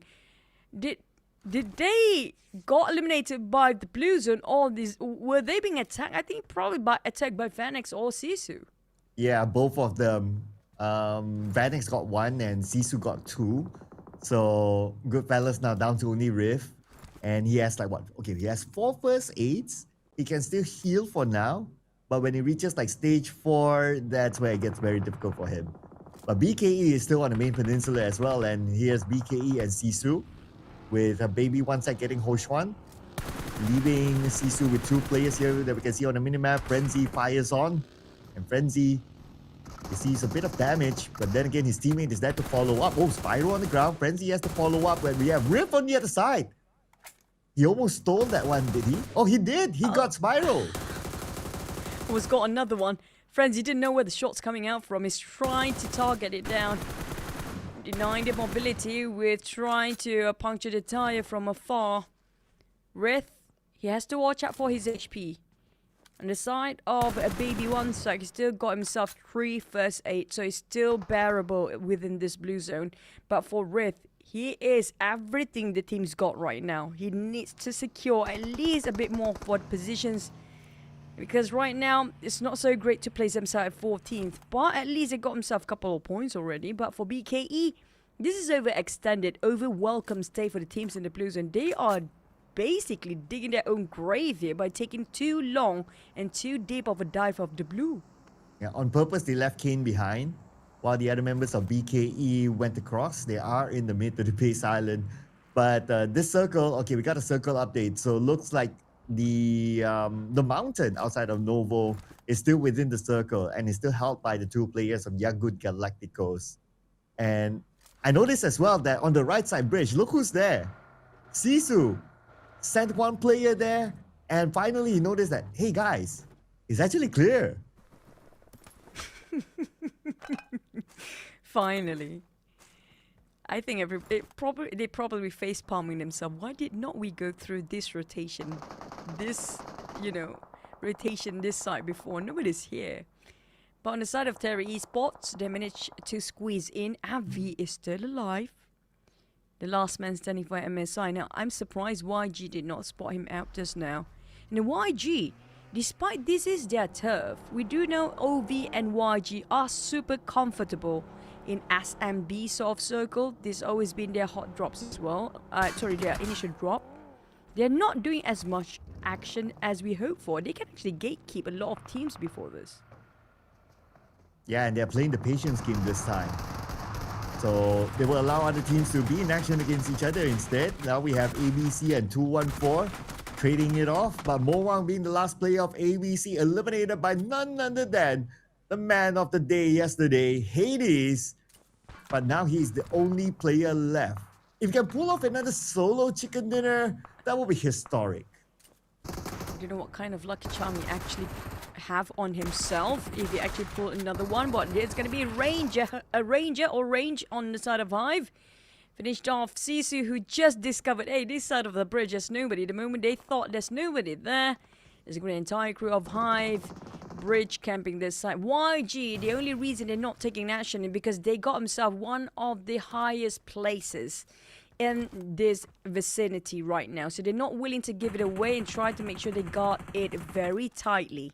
YG overseeing a lot of teams rotation. They try to tap it from afar.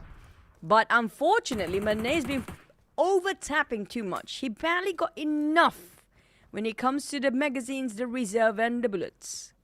Yeah, hopefully his teammates can resupply him later on. Or is he going to decide to go down? Maybe not yet. They even have a glider there as an extra option for them. And I guess because of the current amount of bullets that he has, we can see him starting to okay, I'm really considering when to pull the trigger. He's going to scope out first with 6x scope. And if anybody really walks in, then he will tap away. If not, it's okay. We can see that he's starting to be a little bit more conservative. There you go. Yep, a bit too early for the pre-fires just now. No more bullets, Mane. It's okay, you tried. One more bullet to go. I think he's begging for bullets right now within his teammates. Do you guys have any green ones? Not really. But for the rest of YG, I don't know how much they have when it comes to the reserve. They still have plenty, but not willing to share enough. They barely got enough for themselves too. Now the thing about these high places, there's nowhere to reloot themselves. They don't want to invest their stocks here. We're talking about those resources are precious for YG right now. They got a great sweet spot, but the circle seems to be around the fog where Time, Dale, last member, still happens to be there. Hades is in there as well. So these solo players might be the biggest playmaker. Cloud might just be a cheeky winner chicken dinner again. Yeah, I like how you highlighted Hades as well. I was like, oh, Hades is there. Okay. Let's see what comes up here from Hades. Definitely the highlight man of yesterday's solo chicken dinner in one of the Erangel matches. And it looks like Smart managed to get a knock onto Bai. Immediate elimination right after that. So that's going to be the third elimination point for Yangon Galacticos. Still holding on to the high ground, and they don't have a big reason to come down from it yet. In fact, they can still shoot from afar, and that's how Murnak got another knock. I wonder where he got his bullets from. Last one for this very, very heavy weapon for Smile. That sniper. Make sure it hits the helmet. It's going to be a nice ding to it if it actually hits it. Try to salvage whatever they have left for YG back to his AUG or his assault rifle here. Spotted out Vanix players, try to get out. It's a bit ambitious with very scarce resources they have left here, but might just work for the side of YG. But Terra Esports, the one Godspeed getting it. Oh, never mind. They stole it in the very last minute. I guess one for each on the side of YG and Terra Esports. Yeah, at the expense of Vanix Esports. Now time is the next team to be eliminated. Out at number 12 with 2 elimination points in the hands of Hype International. And they are at the inside of the circle at the fork. So there was a quick one there by Hype International. Well done. Now it's time for Elevate to be in action against NGGZ. Pressure is going to be on to NGGZ since they're on the outside of the circle. And they need to make that move. They created the smoke bridge. Holy Say is looking in a different angle there, cooking up his nade. Miner is going to try his luck. Sends a nade into the building. Does not hit anyone. Here comes NGGZ. They're trying to rush in, flush out. Holy Smoke will be the pivotal move for the side of NGGZ. They will shut down the flankers first, but Hybrids are on the cross the other side. There's too many teams watching at the same time. Elevate and GGZ, Hybrid, all happen to be, you know, clustered up in the same spot here. It's not going to be a pretty scenario. It's going to be a massive fight between these teams. All they say, jump over, hoping to get some information to relay back to the team coming up from the backside. Holy say, close enough. He's forcing NGGZ player in a corner right now at the expense of overexposing himself. And Red's getting him on the back line. Oh, that was a really good timing for Red to come out for back up at the backside, but thing is, the rest of Elevate, where were they? It seems like they're not synchronizing when it comes to the push just now. Yeah, they had the 2 players on the other side of the road. So, looks like they decided to split out and try to even up their chances. So far, Holy Clam and Mango managed to survive. And they're trying to get revenge onto their fallen teammates. But no exit frags yet for them. And GGZ, good push there.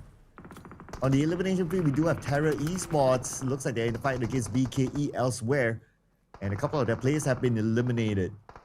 Now we're going to put focus onto Elevate and NGGZ because right now the zone is going to close behind them. Speaking of behind, they're still behind when it comes to the position for Elevate. They need to fight their way in. There's a lot of work to be done by Elevate, but they can take a longer rotation. But there's no empty space that unfortunately being caught in the process. There's going to be Red again. That's a huge flank side that Red been covering on the side of Elevate just now. Huge work on the side of just Red only, but NGGZ, they are still licking their wounds, but they have to reshift their focus to the side of Hybrid, giving a lot of pressure. Miner nowhere to be saved. There was a huge net by Ganji, finished it off instantly, but MM will take the risk. He has to go for the push. He needs to buy time and buy space for NGGZ to have their recuperation, but Red, on the other hand, where did those shots came from? Is from YG being such a nuisance for all the other teams on top of everybody else. Yeah, and they still have that high ground, so they're definitely looking at this fight. Where now NGG is going to go up against Hybrid. And NGGZ Red with the DBS gameplay into the smoke. Trying to hit his target. Now he switches to spray. But then again, he's been tagged down. Hybrid so far so good. But Jero comes in for another angle. And Jero gets a knock onto one player from Hybrid. But he's not out of it yet. He's going to be the final player for NGGZ. They know exactly where he is. They're rushing in out there. He managed to heal up. Ooh. And Jero! Right after that heal, he finishes off the final player of Hybrid. But we shift over just now. Bluesen just kicks into Jero. Couldn't make it through, but he still got himself quite plenty of elimination at the very last minute. It was a great clutch. But nade! Finish off Jeff first. We're down to our top 4 here. when it comes to numbers, 2-1-4, you still have Hades. He's gonna be that cheeky chicken dinner winner probably again. He got that up his sleeves, that magic trick he did before. But YG and Hive back towards our Titan teams, these legacy teams, the powerhouses here. The top two, YG versus Hive as the ending again, or will they actually be surprised by our Hades and our solo player, the only solo player in the top 4 right now? Yeah, for entertainment purpose, I would definitely love to see Hades do that again.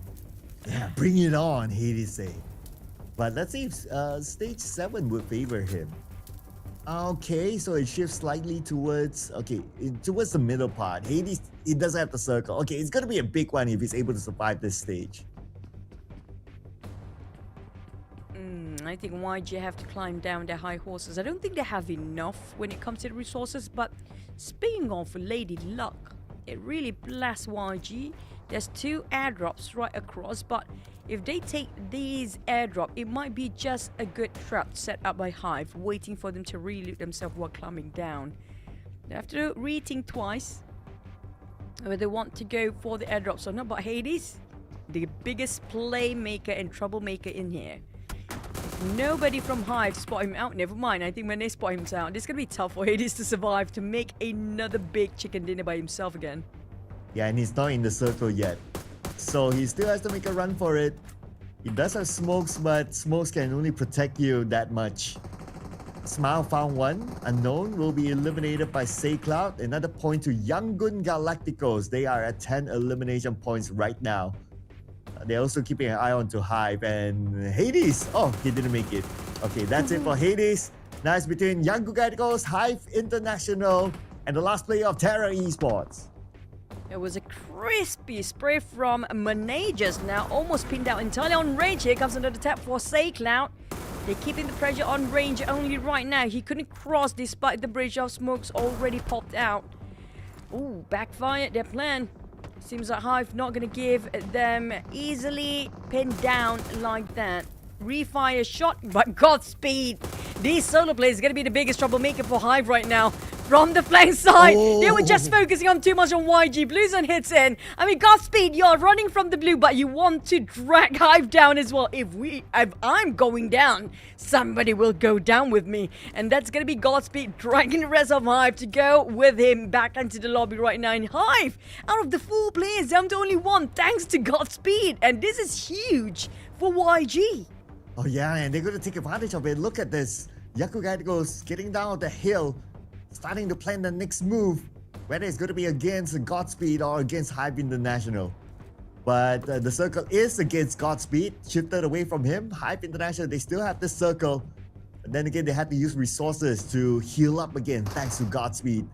And Yakuga goes with that smoke bridge. Now they are starting to get even closer to Hive International. But at the same time, I'm sure they know at the back of their mind, they need to deal with Godspeed. If not, he could shoot them from the side as well. Yep. Godspeed.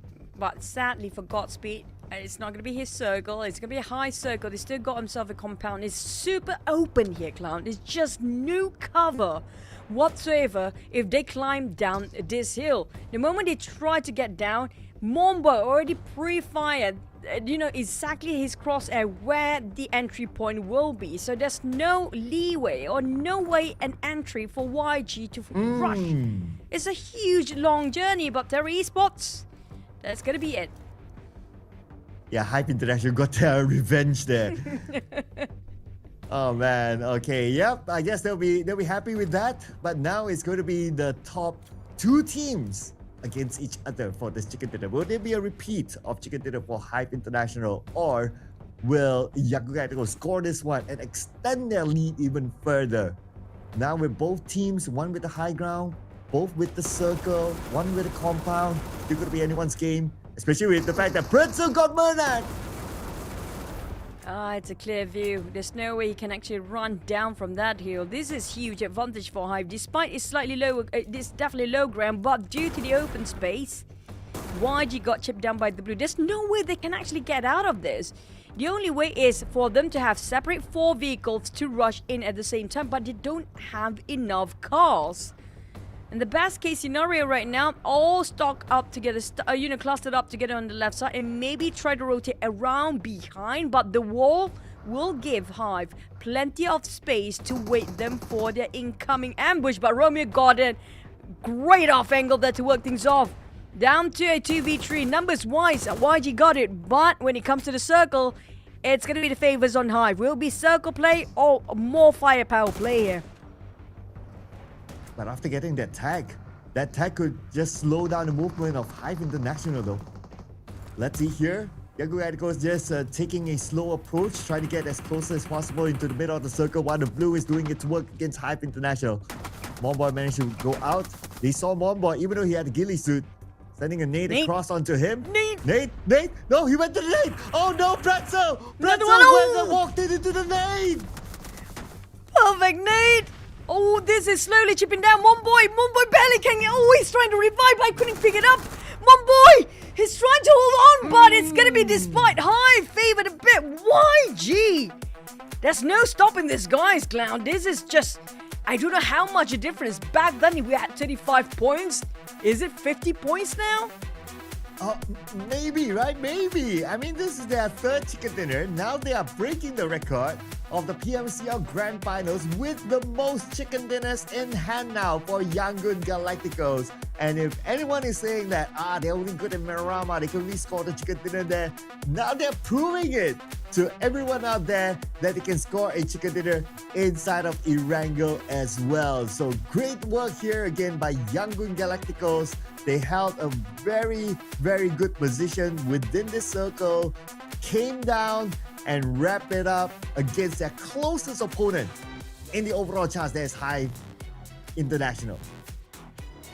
Well, it's not YG without a double-digit elimination with a chicken, so they score another double-digit here this time. It's going to be 11 for YG, but I do want to know how much Hive they score. But with the addition of the 10 points of chicken dinner, it's going to be plenty. I think we do have our MVP again. Yesterday, Delhi MVP was Manat, and this time he might be another run of MVP. Is he going to close the day with another daily MVP? All right, we'll check that one out later because right now we're going to take a look at the highlights.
The only team with double digit and the only team up there. I mean, just give the trophy already, I guess. Ooh.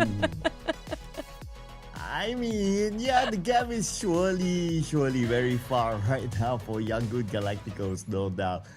Even if we look at like the top 4 teams gap, like, okay, eliminations is one, damage output is another. almost tripled the damage output of Hive International. That is absolutely insane. Other than that, we have to give it up to Terra Esports. Thanks to Unknown being the last player who managed to survive to the very end. And then we have NGGZ as well, who had a few good pushes on the right side of the circle, so that brought them to a top 4 finish too. So good work for all these teams. They managed to survive the military base circle. I can just remember YG being the most annoying team just now, being on top of this high peak of mountains and just taking people, you know, stabbing them from afar, keep that tap and just being such a nuisance all across the entirety of SMB, hence the 3000 over damage, but at a cost though.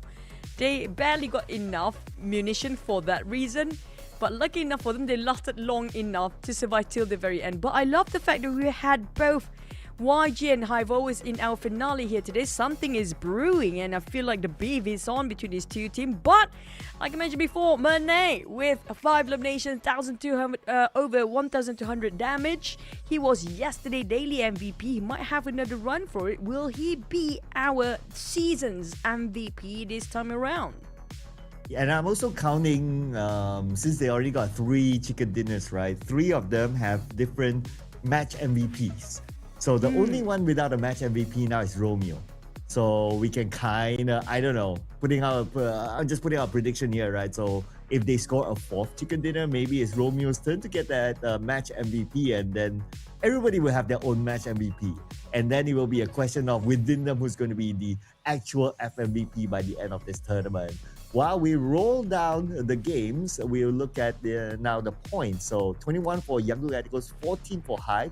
So it's 7 points different. Definitely still going to be a big gap there between them. Oh, is it stretching worse or further away, or is it slightly shrinking? That's the bigger question here, because definitely there's nobody can overtake YG. They can skip 2 rounds and still play around. I mean, I think they just rest the entire day. They still can resume tomorrow. There's no problem. They still can catch up, I think. And on the side of the teams that I do have in my prediction, it's going to be GFS. They are around this middle pack, and I'm hoping with my prediction have a bit of a change there to bump themselves up a bit, because they have potential. 42 seems like a bit of a stretch here, Cloud, but if you want to see the top 3, I mean, 3rd place downwards reachable. I love the fact the gap is not too much between the 3rd place till the 16th place. It's within their reach, doable within a day. But for 3rd place to catch up to YG, that's 50. That almost, is it 50 points or over 50 points?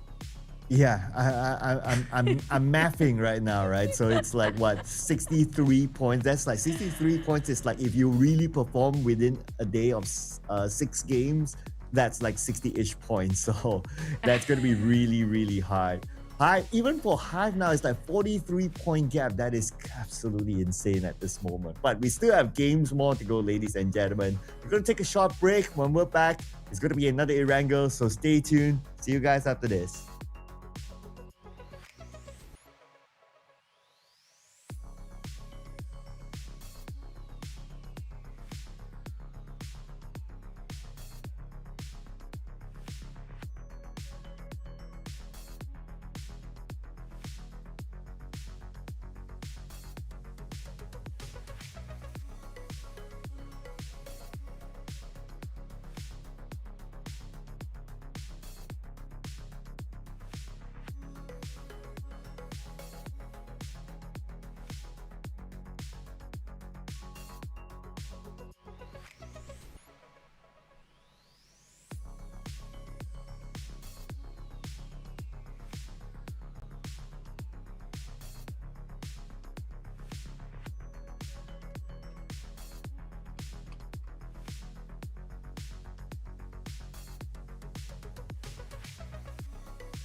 Now, another run of Erangel. Will things change or will it be the same? Two teams ended up as our top four. Hive and YG seems to be super consistent here. Great competition. I love it. And I love the circle moves just now. The SMB circle early on. That was just amazing, man. Today's circle has been incredibly amazing.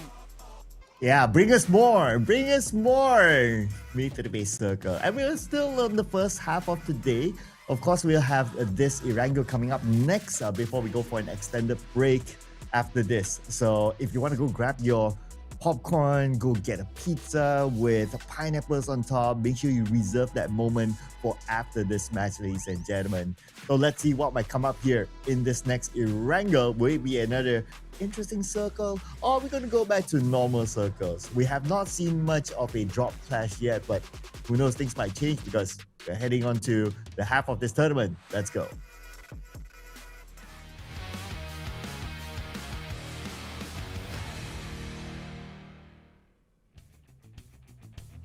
This time around, we get to see whether teams will change a drop spot based on the flight path, because we do know YG, whenever the flight path not favors towards the southern side where Nova Ragnoya in the picture, they might drop early. Jogopol, South Jogopol always going to be the first or second drop spot in that option. But based on this, are we getting ourselves a northern circle? Because the flight path sometimes indicates just a bit of a leak there that might have a northern start. We can have a lot of teams dropping quite early this time on the north area. And if we do get that, the happy teams will be Hybrid, Goodfellas, Elevate. I'm sure they won't mind that after they had to travel all the way to military base from the previous round. So it's like, okay, you guys had your fun. Now we want our fun instead. So we'll see. We'll see about that circle.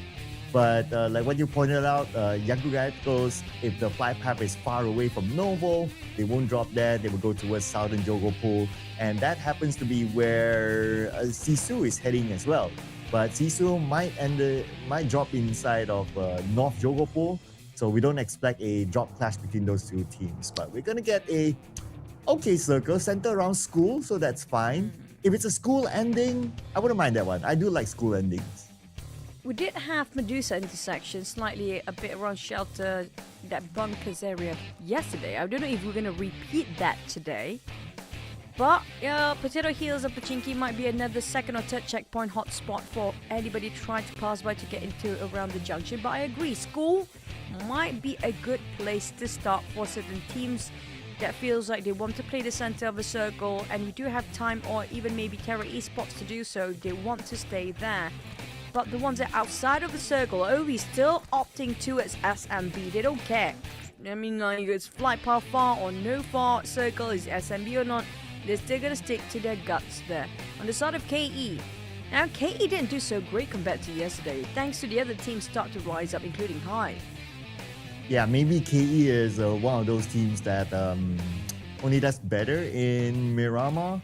Yesterday's Miramar matches, they scored a top 4 finish in the 2 Miramar matches. So I don't know. But of course, as a competitive team, if you only depend on Miramar matches to perform, then that's only 2 matches out of 6 in a day. It's not the best moment to do that. You need to be super consistent. Now that they're kind of far from even the top 3, if they were to even have a shot at being in the top 3, they have to supercharge themselves right here in this round. You know, currently, okay, if you guys just join us, it's not just the champions title we're talking about here for the teams competing for grand finals for the PMCL for season 2026, but it's also going to be the slot for the PUBG Mobile Opens PMGO, which is going to be season 2 for around next month. There's only 3 teams slotted for that in this lobby or this tournament, or the top 3 will get only 3 slots in there for the PMGO SEA. Right now, I feel like YG could not miss it. They're definitely not going to miss that one. Hive probably as well. But when it comes to a different tier of what's further in front, right, Cloud? There's also the PMGC point, especially for YG. Yeah, the you PMGC think- points as well. Yeah. Yeah, so right now, only the top 5 for the PMGC points as EA can get into PMGC slot, right? And YG, they're barely at 5th place. Just to recap, E Arena at number 1 right now, Team Flush number 2, RRQ Real, Bigatron, Panda, Void. These are going to be the top 6, and then only YG, and the gap is still huge compared to the top 2. So, do you think YG still have a shot to getting into the PMGC or not? Yeah, they have to compete with not only like the PMCL teams, right? They have to compete with all the other regions, PMPL teams like from Indonesia and from Malaysia and Thailand and even Vietnam. But their advantage is that they went to PMWC, so that's going to be a little bit for them. They didn't really do too well in the last PMGO, so that kind of dampened their hopes again. But that's where this system is really fun, right? You don't really know who will go to PMGC until everybody is wrapped up, because like as we speak right now, even the other regions are playing their own PMPL. And if those hot teams, like let's say for BTR, they somehow don't make it into PMGO, then their chances of going PMGC is in jeopardy, even though they went to PMWC. So it's very hard to tell, and that's where I really like this point system. You don't know till the very end. Yeah, just to repeat what you said, the PMWC recently, right, a couple of weeks ago. Unfortunately, YG didn't score a lot of points there. They barely got any. But I agree with the PMGO Season 1.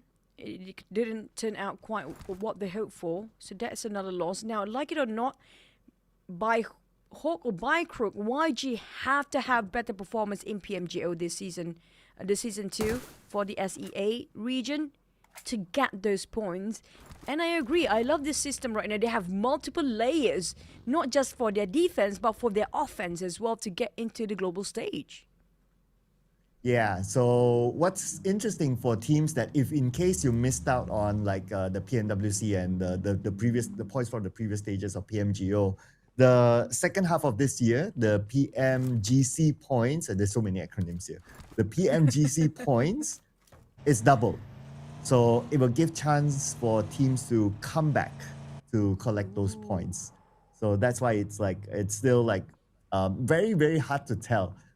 The first thing that we need to see is who qualifies to PMGO. Then we'll start to be able to see that a little bit more clearer. If that team like BTR, for example, doesn't qualify to PMGO, then their chances of not going to PMGC is probably high up there. I think that's pretty much translate as well for you guys thinking that YG, why they're always number 1. There's a lot at stake for YG, not just for the next stage. The next stage is everything for YG. Yes, feels like they're very comfortable right now at 142 points and number 1 spot.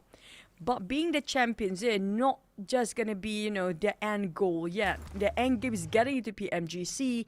With the points, they have to qualify to the PMGO, but they need to make sure they are more prepared compared to last season PMGO just to get those points to work. Because last season they didn't get the Season 1 PMGO, did not actually score any points for YG. So there's a lot of pressure still for YG, despite they're looking so great right now in this lobby. But for Hive, I think it's slightly difficult, right? Because I think when it comes to the wildcard region, the Challengers League, the best representative for PMGC we have right now probably going to be YG. Yeah, I would say so. From PMCL at least. Although the points will be tabulated across, so yeah, that starts to make it a little bit more complicated. But if it's only like from a PMCL representative, yeah, totally agree that Yangon Galacticos definitely warrant themselves into PMGC. So this is a conversation that I'm sure we will carry until at least the next stage, because teaser for everybody, the PMGO Southeast Asia is around the corner. Yep, and it's not going to be too far. So if you guys want to start, we're going to announce it after this, after the break. So you guys have to stay tuned till the end of the day, okay? But we do have circle update.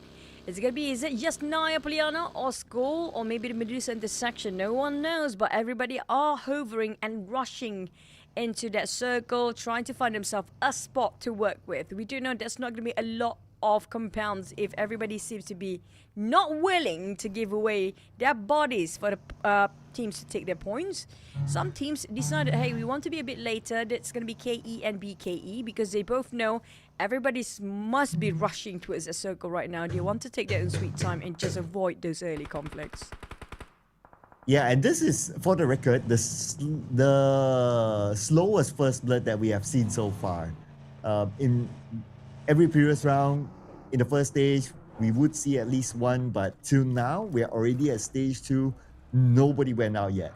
And that just means that when fights truly start to happen, it's going to be like all-round warfare. And of course, that's going to be fun for us. A lot more work for our observing team, but that's just how it is, right? Teams are starting to just study each other after yesterday's games, and now they're adapting, and that's why that's one of the reasons why we don't see like a first blood yet, because every team starts to know how every other team plays. Yeah, before the break, everybody, I think, okay, this is my conspiracy theory, right? Okay, bring it on. Because the break after this is going to be slightly extended and long. So nobody wants to get an earful of screaming from their coaching staff, especially their coach and managers, what went wrong just now. Because it's going to be a long time to get scolded at. So they have to be extra careful not to make any mistake before the break. After the break, if you want to make a mistake, you just go crazy, it's fine because the break is going to be super short. But this one is going to be long. So you don't want to get an earful of scolding after this.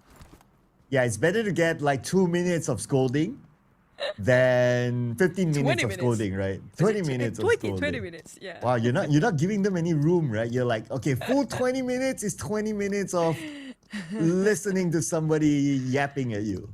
Oh, man. It's like no room at all. It's like, nope, 20 minutes it is.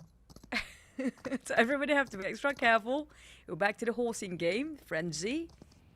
Jogopol still taking their time. I guess BKE and KE do think alike with the very similar acronyms of their teams. On the side of Terry Esports, supported out Sisu. Their Changsu Dragons is on the move, flying over towards the center of the map, cutting across a lot of teams without being harmed. Now that's a miracle. But a lot of teams coming up from the side of school area, southern side, south of the circle down there. It's too crowded.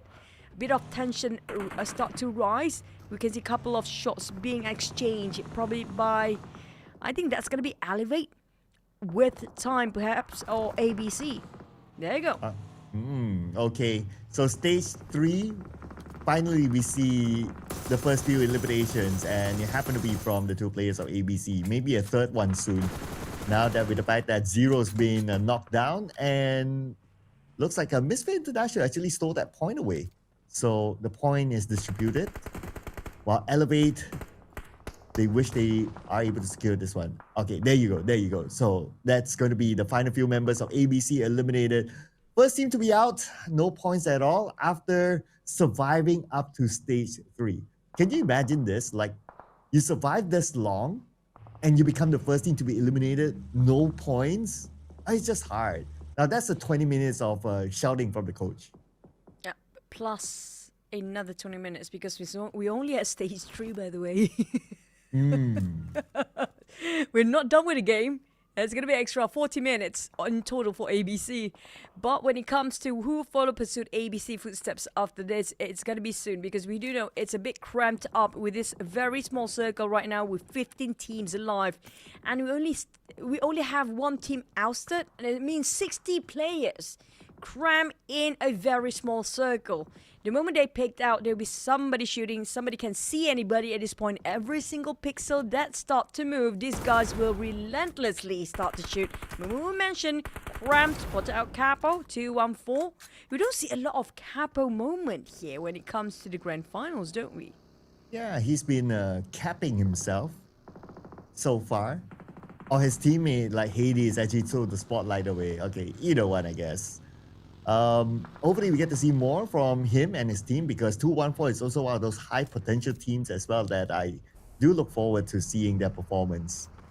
And the other team that, in my prediction, that I hope to see a good performance here is KE, but they happen to be going up against the PMCL Kings, Yangon Galacticos. Not the most ideal of opponent, but I guess they have to live with that. For YG start to be on the move. We've seen this sort of the lake kind of circle before, and the edges of the lake is going to be super important, where YG repositioning himself and KE managed to come in. I think BK is slightly going to follow pursuit as well. But for YG, this is actually a sweet spot. There's a high chance the circle will shift over this side. And if they just stay where they're at, not a lot of teams want to force themselves to be in this area right now due to the urban warfare, or the urban on the northern side of Yasna and Polyana seems to be in the circle still. But those big fill on the south, there's going to be a major thinning of crowd. Maybe half of the population will just be thinned out on this southern side of the circle here.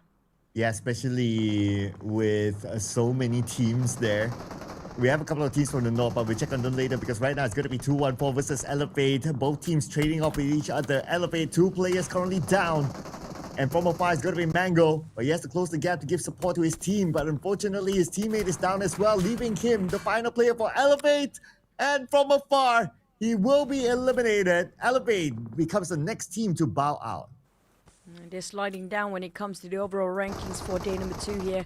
Next is going to be Hybrid versus KE coming in for the rush, but Master D2K got finished off by Hybrid from the side. It's going to be Jan.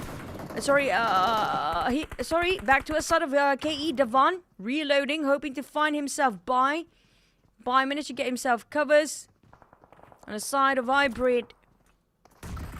Ooh, that nade just missed out Devon, who just happened to be on the second floor as well. Back to a side of Bai.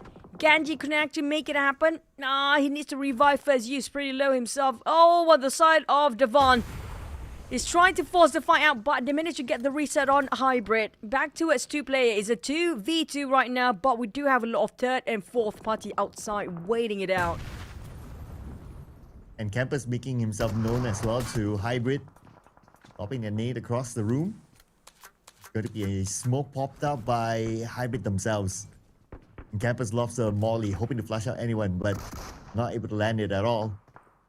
And right now it's going to be BKE. We have Baby One Sack here in the 1v1 in the same building against Goodfellas, but his teammates are on their way.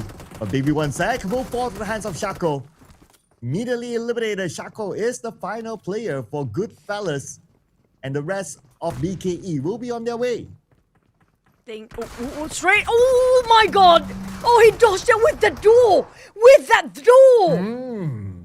Oh, that was opportunity missed. The door, he slammed the door shut in the very last minute. The nade did not explode right behind him.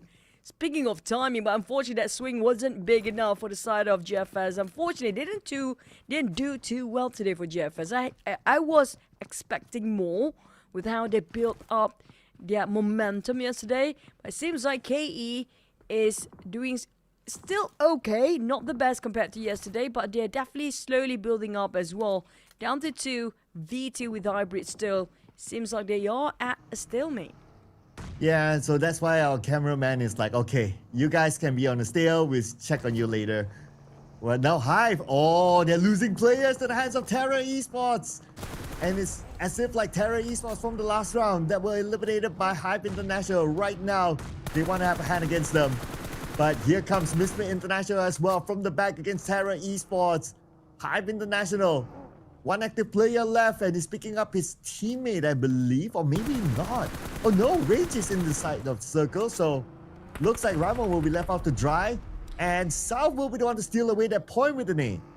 Yeah, that's some good timing when it comes to keeping focus on what's knocked down right now. Afi taking on Master Ichi. There's a huge pressure coming up to the side, this side. MSI. This team will not actually just give away for free. They will fight their way in. They still have Hive in there waiting from the inner side of the circle, but they have to deal with Terra Esports first. Terra Esports, they did go for the reset for their teammate, back to 4 players, but not too healthy for the 4th player. Range, oh, Hive. They almost got themselves the chicken twice in a row. I mean, almost got a back-to-back chicken at that, but alternating with YG, and now they might just leaving the gap stretch more for YG, since that one player, I don't think that he can actually do much. But we're back onto KE. Finally, this team will need to be in action because of the circle shift. Davan is down, left only with campus. Final play, he only has 4 bullets in his DBS. And here comes the blue as well. Jumps down to the ground floor. This is stage 5 blue. And he will not be able to survive that one because Observation Esports literally was observing everything.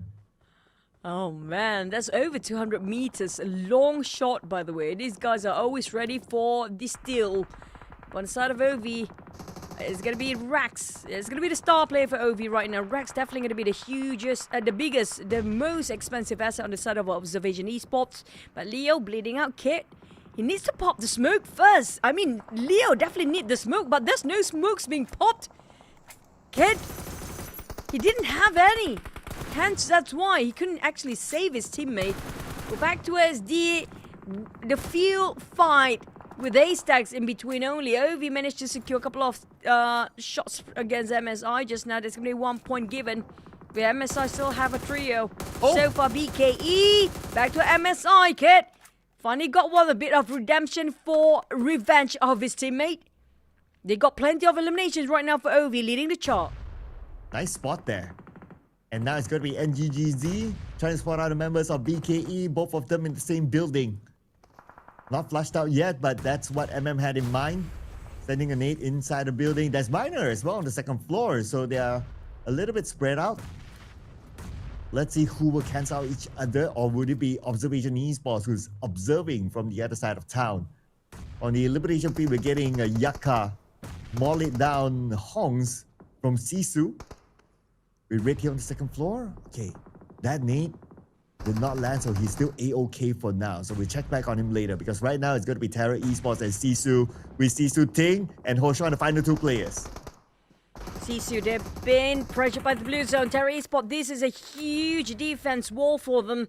There's no way the Dragons can fly over this wall right now. Down to only last player, Hoshan. What can he do about this? There's one Shaq, Ruthless one. Unfortunately, they don't have any troubles, and Yucca barely got any munition at this point. He needs to get out from the blue zone. He needs to jump over the other side and let his teammate do the pressure work on the side of the Dragons. But MSI buying out at 9th place before elimination. Here comes a nade! Down to 20% of HP. Super close. Here comes another one. You know exactly where he's at. Oh, and that's a done deal. That's a nice finish. Coming up from Terra Esports. Yeah, that's a 3-pointer there.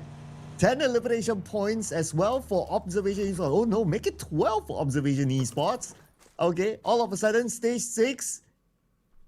Everybody's just dropping out like flies, and that's partly because of this kind of open field circle that we're getting. But inside of Yasnaya, we still have these 2 teams here, BKE and NGGZ. The rest of them on the outer side.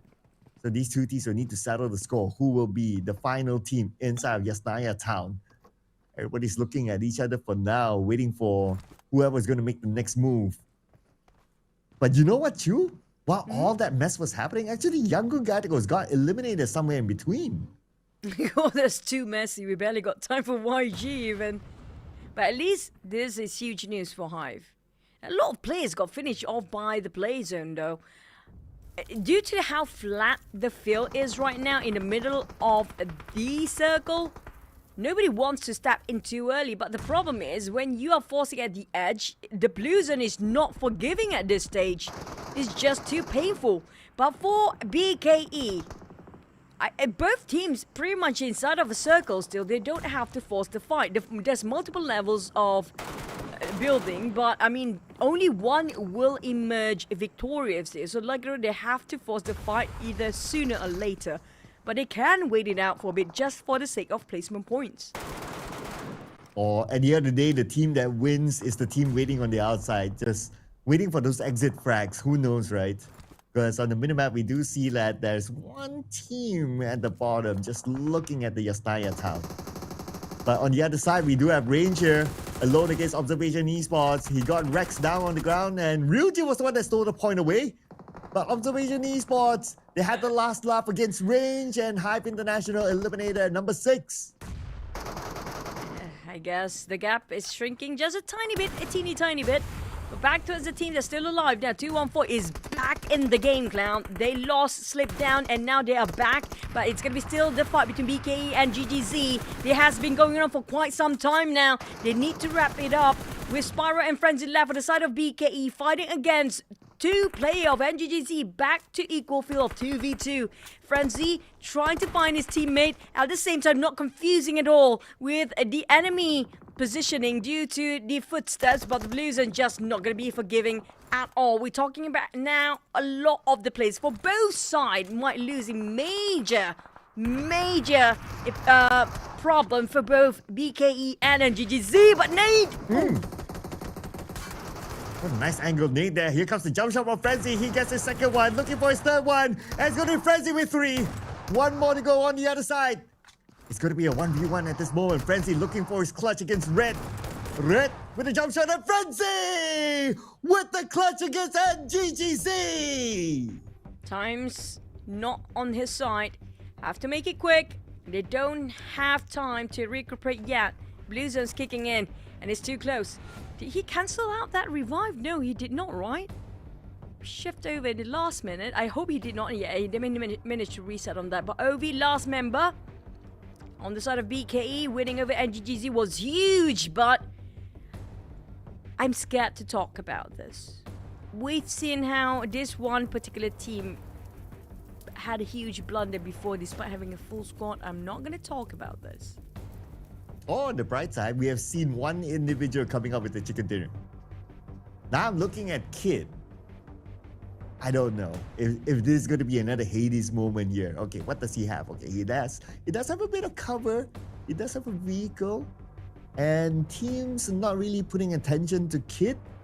So, who knows? So we'll leave that one for later. But what's for sure is that Kid has to move forward. He starts his vehicle. And that would also mean that the sound cue is given towards 214, so they know that Kid's there. Okay, they're looking at his direction now. Seeking for the target. Master Ichi spotted out Kid. That's going to be a very painful receiving and on Kid's side. But they have to be careful with their munition. They barely got any throwables available for Master Ichi and Terra Esports. They don't have the luxury to waste their resources. This open space, those haystacks will buy them time. But without smokes, it's going to be fatal if they make any small mistake at this point. 214 have better options when it comes to the building. They have the compound. They have a bit of more control of this sort of circle right now. BK Esport out, last member of Ken. That is going to be Observation Esport buying out at 4th place, but they got plenty of eliminations. Yeah, 13 of them. Wow, okay.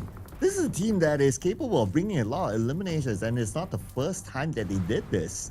So even though they went out at 4th place, it's still alright for them. Now it's all about who will score this chicken dinner between 214, Terra Esports, and BKE.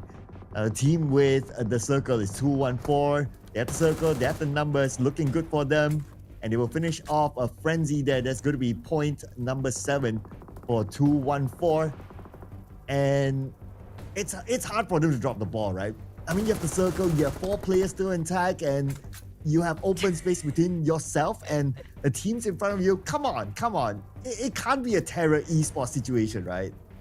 They are still in here, Terra Esports. By the way, I'm not going to say it out loud. What happened yesterday? That happened, by the way. But this is 214 we talked about. So, for Kane, his HP is dropping. Not too healthy right now. Yep. Godspeed. Finish off Kane. Is going to be on the side of Terra Esports, making sure they will secure another point before the finale between these two. Numbers-wise, 214 have better firepower. Better in terms of the control of the circle too. I mean, 214, everything is presented to the best conditions here for their chicken, but will they start to make mistake? Capo pushing in a bit too early, being spotted out. He's trying to open the angles for 214 Pro to make sure they have more space, more information to work with. But Terra Esports, there's a huge pin down on their off angle. Ryujin managed to get a bit of a trade as well, but can he spot all the others? Bit of exchange of now. Bullets Terry Esport, they can actually do it 2v2. All of a sudden, they even up the odds, but now 2-1-4, they got Godspeed. And they will finish out the final player. And that is it. 2-1-4 locks in their third chicken dinner for the grand finals.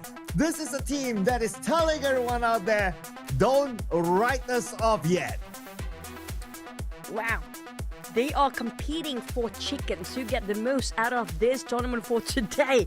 It's both 3 chickens for YG, now catching up 2-4. But the only downside for 2-4 right now, they can polish by day number 2 here, is just the consistency of getting the points. At least 5 points and above for every single round. And I think they definitely might have a shot getting themselves catching up to YG with exactly at 10 points of elimination. That's going to be totally up, rounding it into 20 points for this round on top for 2-1-4 Pro. And no doubt, the man, the Hades, is surely going to be the MVP with the most eliminations of them all and the highest amount of damage and almost the lowest amount of damage taken. But that's not the biggest amount of stats. Still with the highest knockout among all his teammates. So Hades is surely going to be the MVP and he's going to get his second MVP. We'll crown him after this highlights.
Now for our top 4 teams, 2-1-4 Pro, Observation Esport, Black Eagle Esports and Terra Esports seems to be the number 4 top 4 teams with the average damage around 1.6k to 2000 damage. But when it comes to numbers, unfortunately enough for Terra Esports, they have the most damage dished out but the least amount of eliminations. I feel like it's so unfair.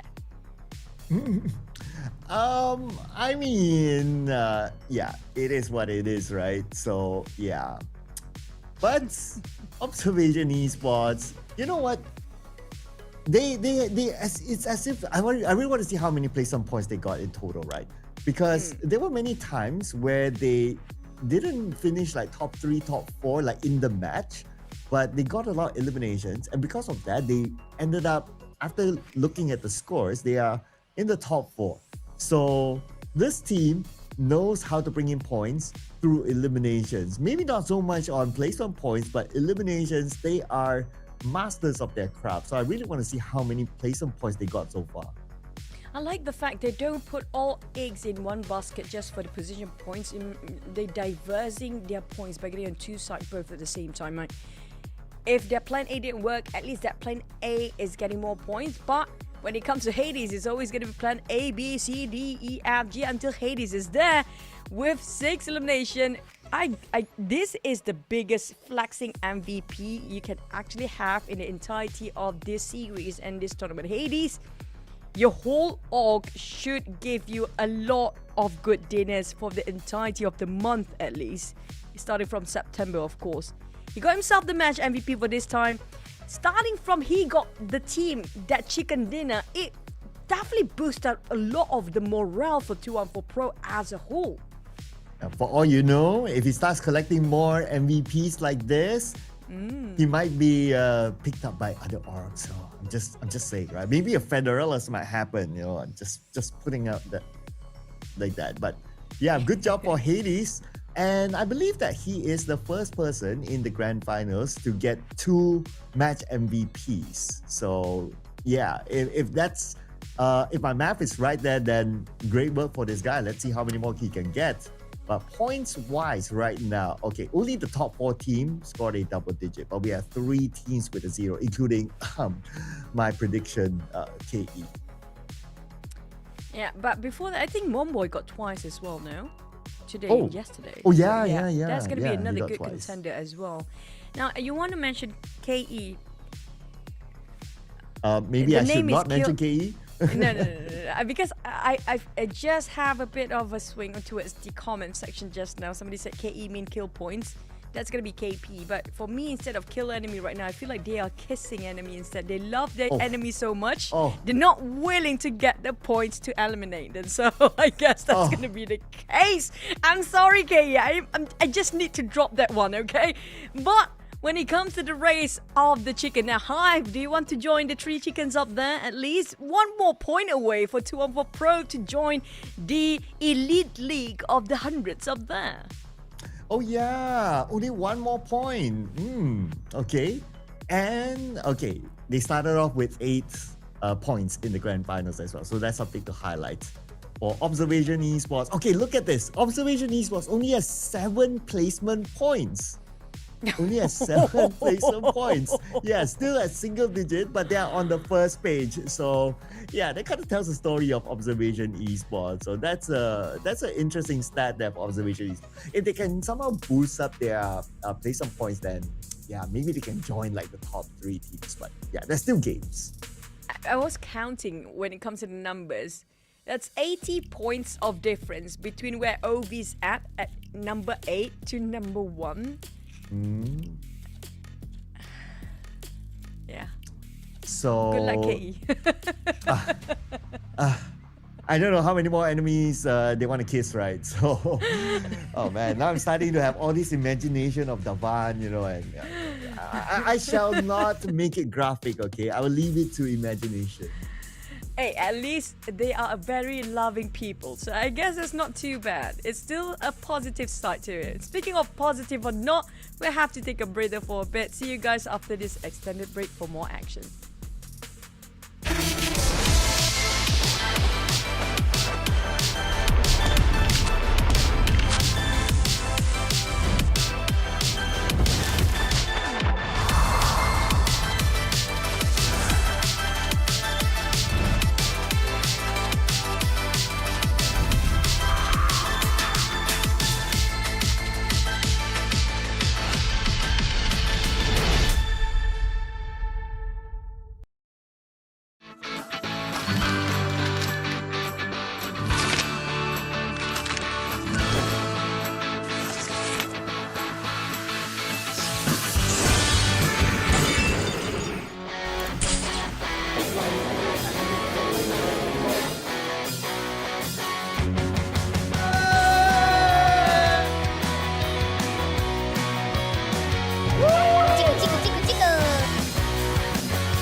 Chico. Chico.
Drop, drop, drop. Earn, earn, earn. Drop, drop, drop. Drop a map you earn. World of Wonder, design your turn. Be the creator, ignite the game. $10 million prize in your hand. Drop, drop, drop. Earn, earn, earn. Drop a skin you earn. Join PDP, your art earns. Be the designer, ink the skin, your art on the field for everyone. Drop, drop, drop. Earn, earn, earn. Drop a win you earn. PMGO calling, take your turn. Be the champion with the trophy. Anyone can rise, anyone come up. Drop, drop, drop. Earn, earn, earn. Drop a clip you earn. Next star, TikTok GIP. Be the influencer. Hit record, 0 followers. Still get the rewards. $6 million every win. Anyone can be a star right here. Map, skin, win, clip, drop, build, draw, aim, film, earn. Designer, champion, influencer. Drop, drop, drop, drop, drop, drop, drop, drop, drop, drop. You earn your turn. PUBG Mobile reward drop, drop, drop, drop, drop, drop, drop, drop. You earn.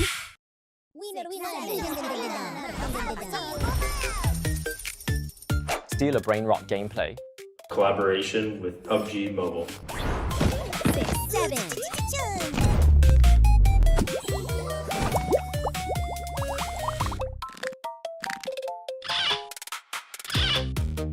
Major collaboration! We're especially excited to watch players shoot, steal, defend, and create their own crazy brain rot moments. Steal a brain rot airdrop wall.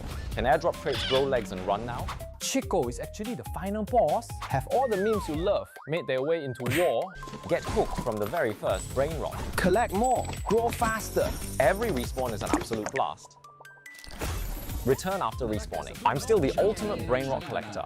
Strongest weapons, super brain rots. Luxury base, I want them all. Be careful, the greatest danger may come from a friend. Protect your base. There are also special surprise egg stages. Fortune favors the bold. Pull the super rare brain rot in one go, or get sent flying by a boss. It's all up to your skills. For this official collaboration, aside from the team at Do Big Studios, we've also invited many experts to discuss game design together. More gameplay ideas for the future. You're welcome to try creating Wall 2. It might just be the next global sensation. This is your map. I forgot to guard my base door. I'm heading out first. I'm already stealing your brain rots. We'll see you in the game.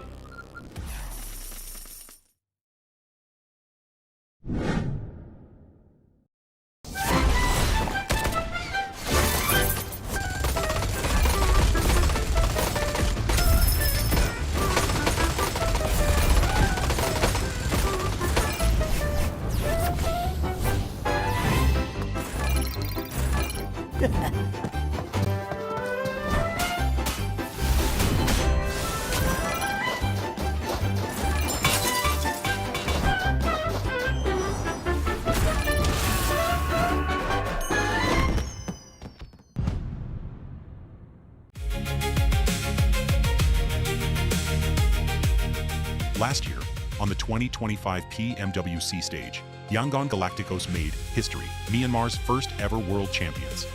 To honor that journey and carry it to every player in the world, the PUBG Mobile team and PDP creators worked with YG to build an exclusive in-game outfit, a piece of Myanmar inside the game.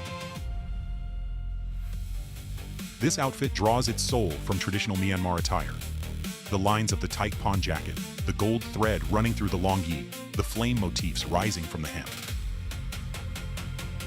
ဒီရောင်ဒီအစင်ကိုထိလိုက်ပြီဆိုတာနဲ့ဒီမြန်မာပြည်ကိုတန်းပြီးတော့ခံစားရပြီ။ဒီဝတ်ဆောင်ကကျွန်တော်တို့အတွက်ဒီရိုးရိုးအင်္ဂလိပ်စကင်တခုတည်းနဲ့မဟုတ်ဘဲနဲ့ကျွန်တော်တို့ဘယ်ရလာလဲဆိုတော့ဘာကိုစားပြုပေးရဲ။ပြီးတော့မနှစ်က PMWC ချန်ပီယံဖြစ်ခဲ့တော့အချိန်လေးကိုပါကျွန်တော်တို့ပြန်ပြီးတော့သတိရစေရဲ။ But winning the World Championship does not make every match that follows easier. Yet Yangon Galacticos kept showing up anyway, because Myanmar's first world champions do not put the crown down. ဒီနေ့ကတော့ကျွန်တော်တို့အတွက်လွယ်တော့မလွယ်ဘူးခဲ့ဘူးဒါပေမဲ့ကျွန်တော်ဆက်ပြီး fight ဖို့အတွက်အခွင့်အရေးရှိရဆိုတာကျွန်တော်ယုံတယ်ကျွန်တော်ဘယ်တော့မှလည်းအရှုံးပေးသွားမှာမဟုတ်ပါဘူးကျွန်တော်ဆက်ရှိနေအောင်ပါ For YG, being champions was never only about the day they raised that trophy. It also belongs to the days after. They were the first to raise it. They are going back to defend it. မြန်မာယဉ်ကျေးမှုကိုအခုလိုမျိုး game နဲ့တည်ယူဆောင်လာပေးရဲ့ PUBG Mobile တင်ကိုအရင်ပဲကျေးဇူးတင်ပါတယ် ဒါမဲ့ Paris က PMWC တန်ပွဲမှာလည်းကျွန်တော်တို့ဒီဝတ်ဆောင်ဝတ်ပြီးတော့အကောင်းဆုံးရှင်းပြသွားမှာပါ Fight till you make it. It is Yangon Galacticos! Chasing the sunrise, boots hit the ground, hear the battle call. Loot up, lock in, we're ready for it all. Every street, every door, searching for a little more. One squad, one dream, nothing's ever what it seems. The circle's closing in, can you feel it on your skin? Heartbeat like the drum, the final fight has come. Fight till you make it, never gonna break it. Stand your ground and take it, right into the fire. Fight till you make it, every move can change it. Higher and higher, we're reaching for the winner, winner, chicken dinner. Fight till you make it, fight till you make it.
Hey, you've reached Spider-Man.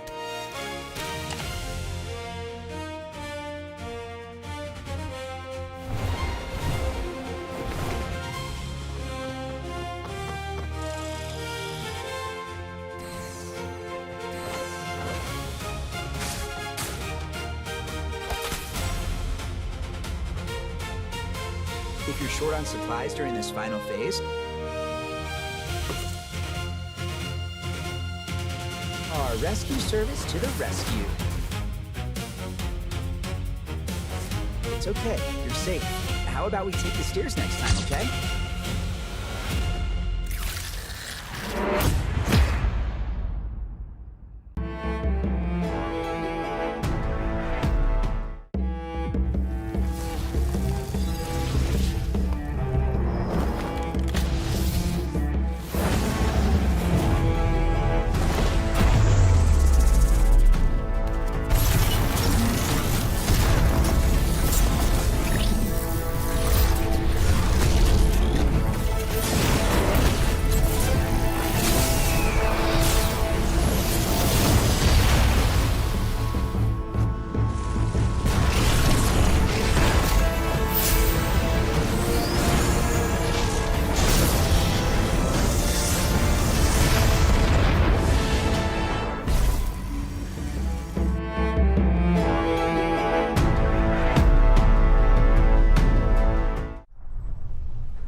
drop, drop, drop. Earn, earn, earn.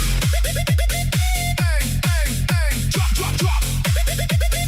Drop a map you earn. World of Wonder, design your turn. Be the creator, ignite the game. $10 million prize in your hand. Drop, drop, drop. Earn, earn, earn. Drop a skin you earn. Join PvP, your art earns. Be the designer, ink the skin, your art on the field for everyone. Drop, drop, drop. Earn, earn, earn. Drop a win you earn. PMGO call and take your turn. Be the champion with the trophy. Anyone can rise, anyone come up. Drop, drop, drop. Earn, earn, earn. Drop a clip you earn. Next star, TikTok GIP. Be the influencer. Hit record, 0 followers. Still get the rewards. $6 million every win. Anyone can be a star right here. Map, skin, win, clip, drop, build, draw, aim, film, earn. Designer, champion, influencer. Drop, drop, drop, drop, drop, drop, drop, drop, drop, drop. You earn your turn. PUBG Mobile reward drop, drop, drop, drop, drop, drop, drop, drop. You earn.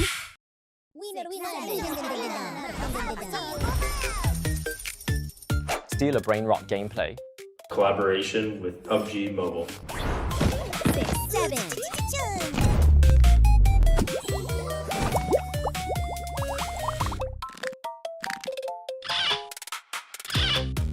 Major collaboration! We're especially excited to watch players shoot, steal, defend, and create their own crazy brain rot moments. Steal a brain rot airdrop wall. Can airdrop crates grow legs and run now? Chico is actually the final boss. Have all the memes you love made their way into war? Get hooked from the very first brain rot. Collect more, grow faster. Every respawn is an absolute blast. Return after respawning. I'm still the ultimate brain rot collector. Strongest weapons, super brain rots. Luxury base, I want them all. Be careful, the greatest danger may come from a friend. Protect your base. There are also special surprise egg stages. Fortune favors the bold. Pull the super rare brain rot in one go, or get sent flying by a boss. It's all up to your skills. For this official collaboration, aside from the team at Do Big Studios, we've also invited many experts to discuss game design together. More gameplay ideas for the future. You're welcome to try creating Wall 2. It might just be the next global sensation. This is your map. I forgot to guard my base door. I'm heading out first. I'm already stealing your brain rots. We'll see you in the game.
drop, drop, drop. Earn, earn, earn.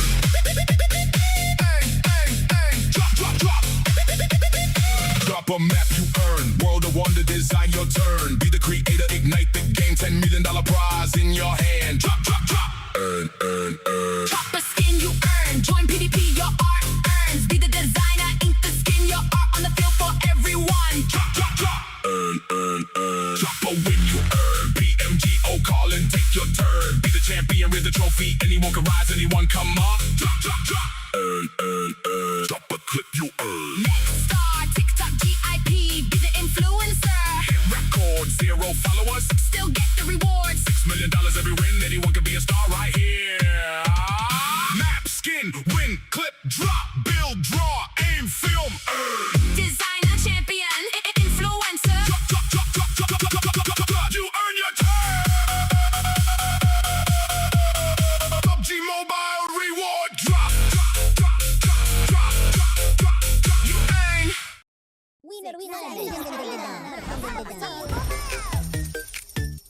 Steal a brain rot gameplay. Collaboration with PUBG Mobile. 6, 7.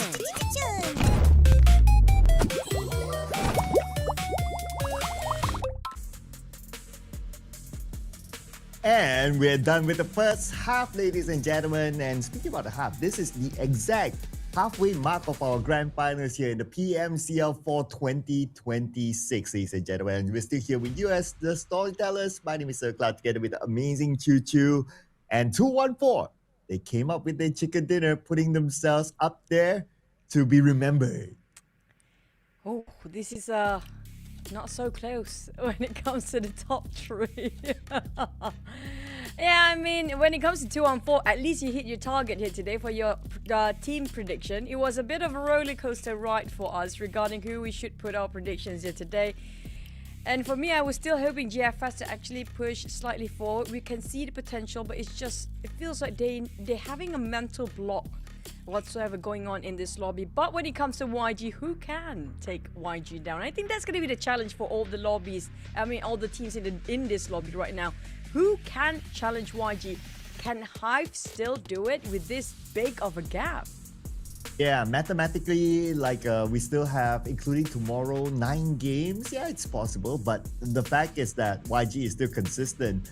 Now, in the last round, maybe not so, but they have that gap that they can afford to drop around, and it still doesn't affect their performance that much in the overall chart. So they're still very strong on top there. Other teams, of course, that I want to pay attention to is like Observation Esports. They have, in the first half of the overalls, the least amount of placement points, but they have a lot of elimination points. So in a way, they know how to collect those points, and who knows, they could be one of the contenders for top 3. I mean, the points are close enough for them too. Now, why did we mention and keep on emphasizing top 3? Because only top 3 can get into the next stage, which is going to be the PMGO SEA Season 2.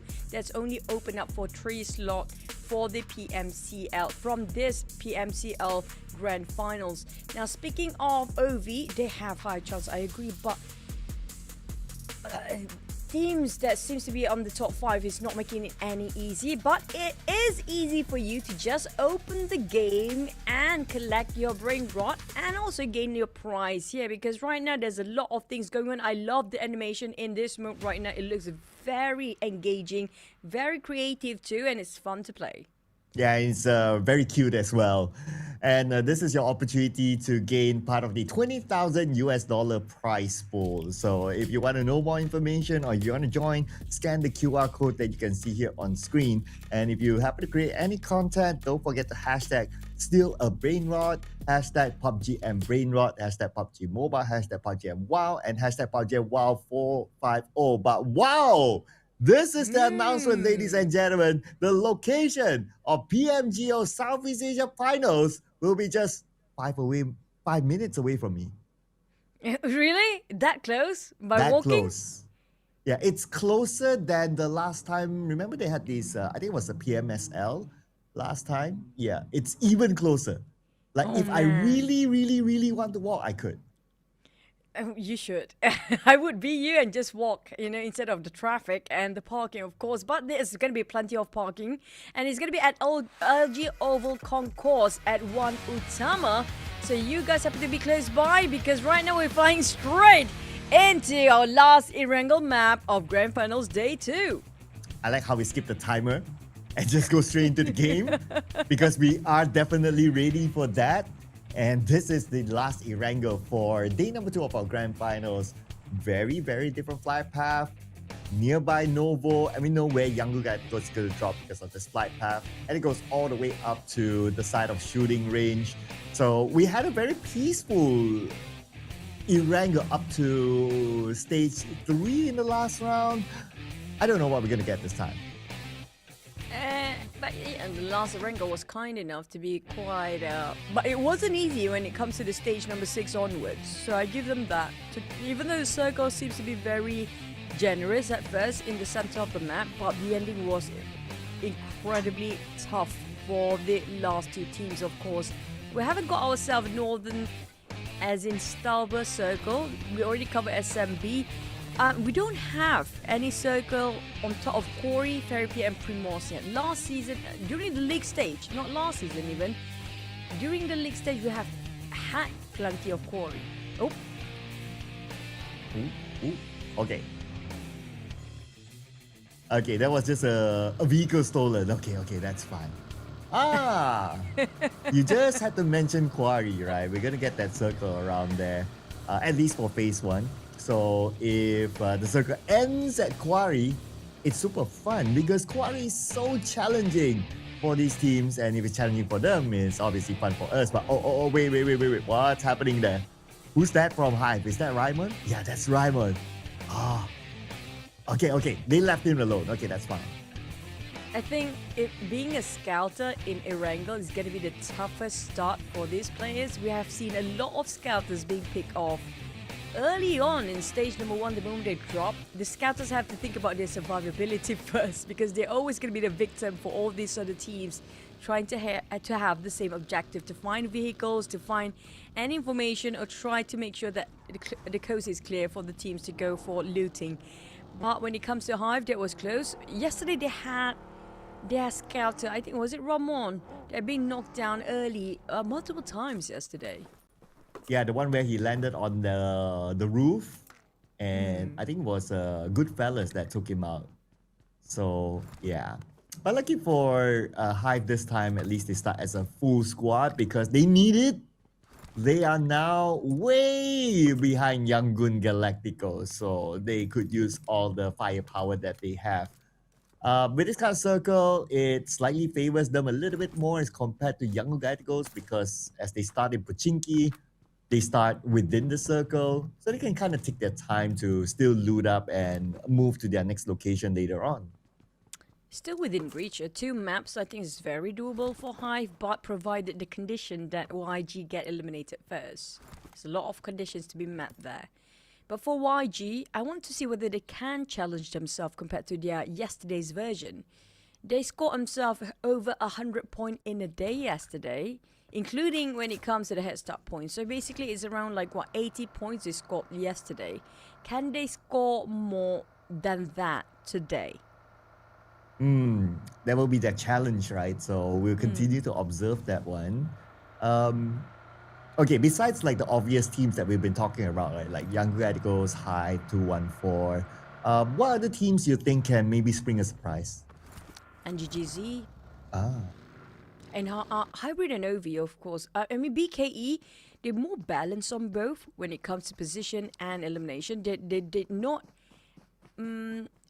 outstand themselves in terms of the two. They're not tipping the scale on one side only. They balance it out for both position and elimination. But for OV, that's definitely heavily towards defragging points. Hybrid depends on their mood, I guess, because it's been hot and cool for Hybrid. But NDGZ, I think they have a shot at maybe try to go for even second place, depending on Hive, because Hive seems to be a bit of a late bloomer in the grand finals to warm up. Yeah, actually NGGZ is quite an interesting one. I guess they weren't really highlighted as much because they haven't scored a chicken dinner, but they're up there. Oh, but we're gonna see maybe a early highlight here.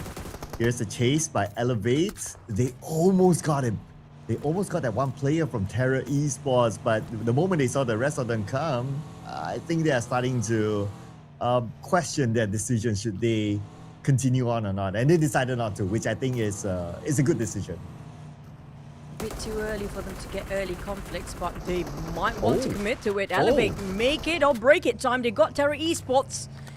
And that's going to be Godspeed, one of their highest fragger on the lineup as well. They've been taken out this early. This is going to hurt and impact Terra Esports quite a lot. Yeah, as they are one of the top teams, right? So to lose out one player early is like, ouchies. If it's not about like talking about them going for a championship, they can still go for a second, third. But now, Elevate, they're not stopping yet. They run into time and they immediately got two.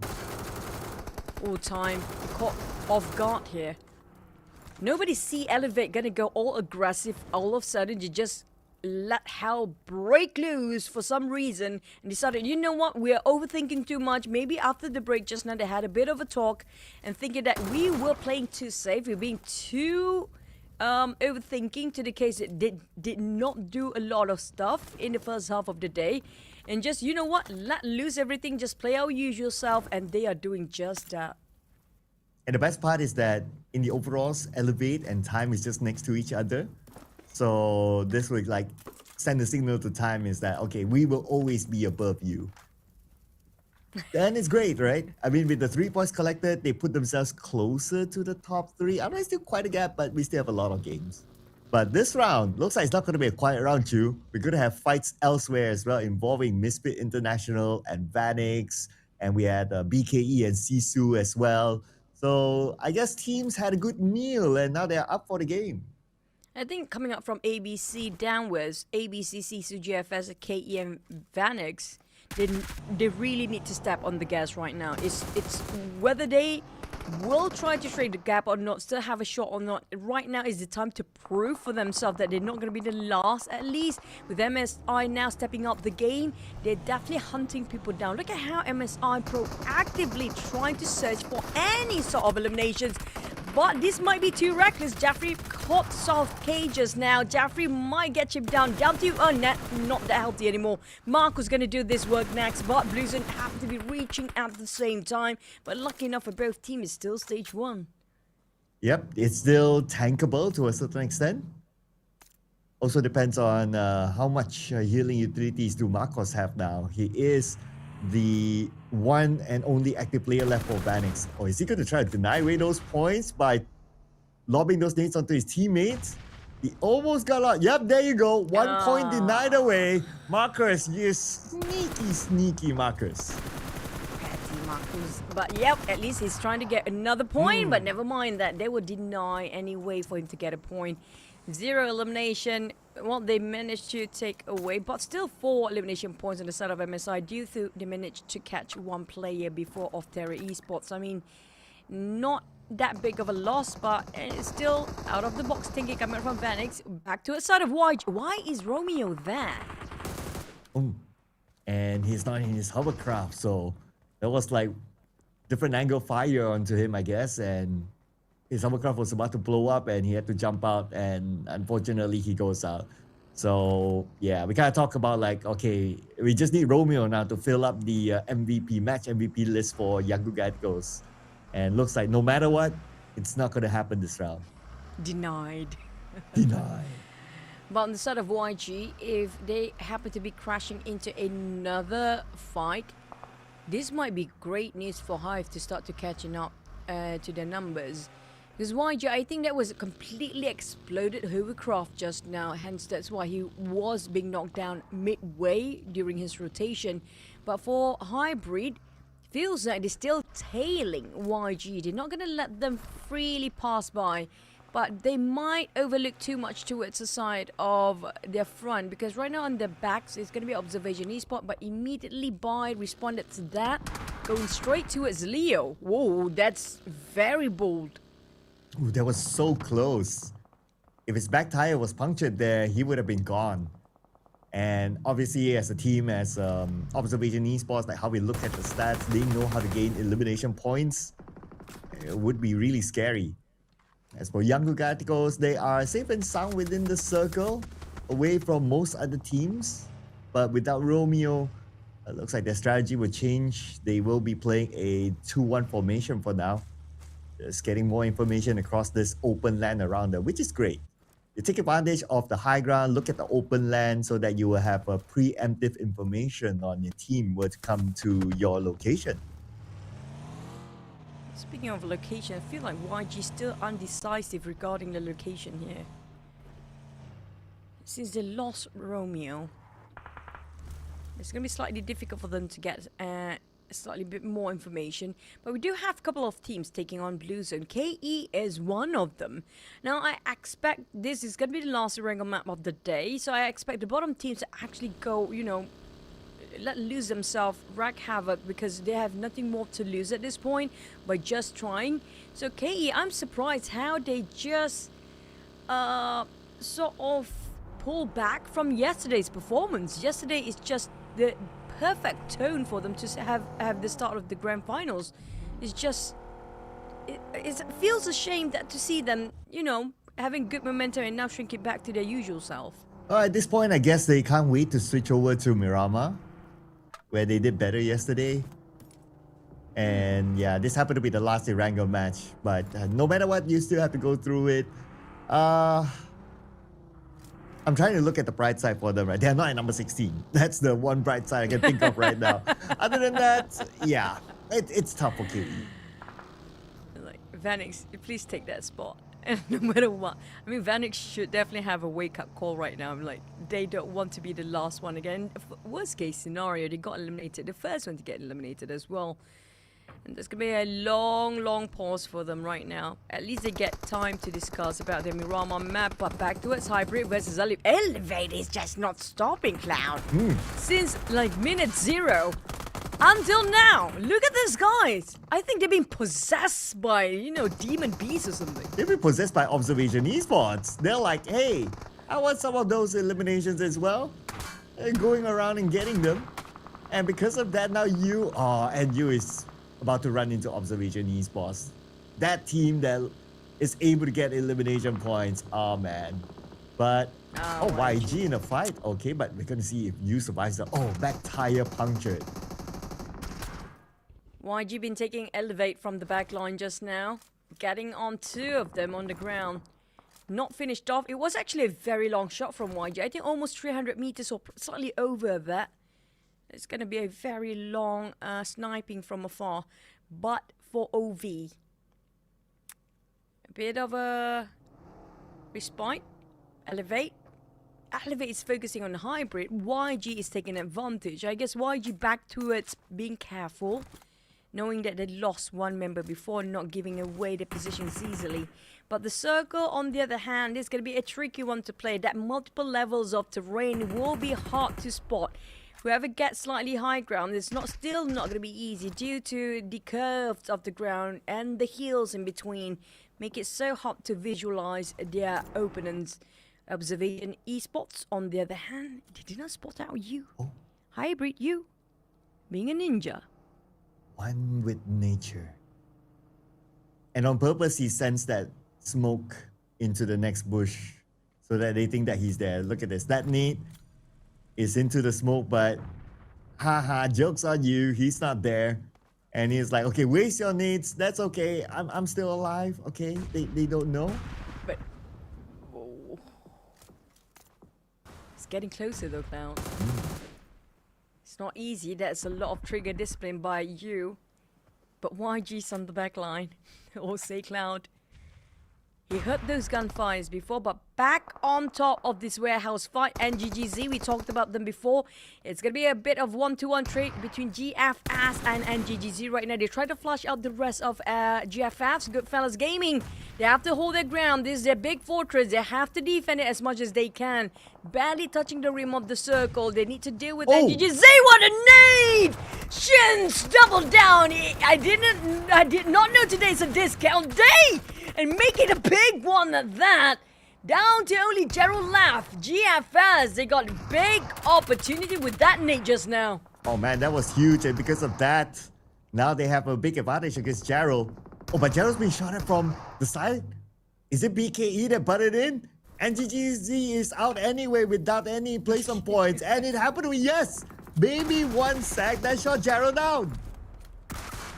Oh, I guess Karma just hits on the side of BKE. Now KE backstabbing them as well. Frenzy try to have some damage control from the back line.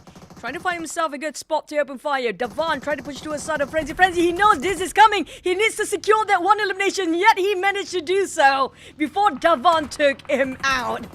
He saw that one coming, immediate switch over the target.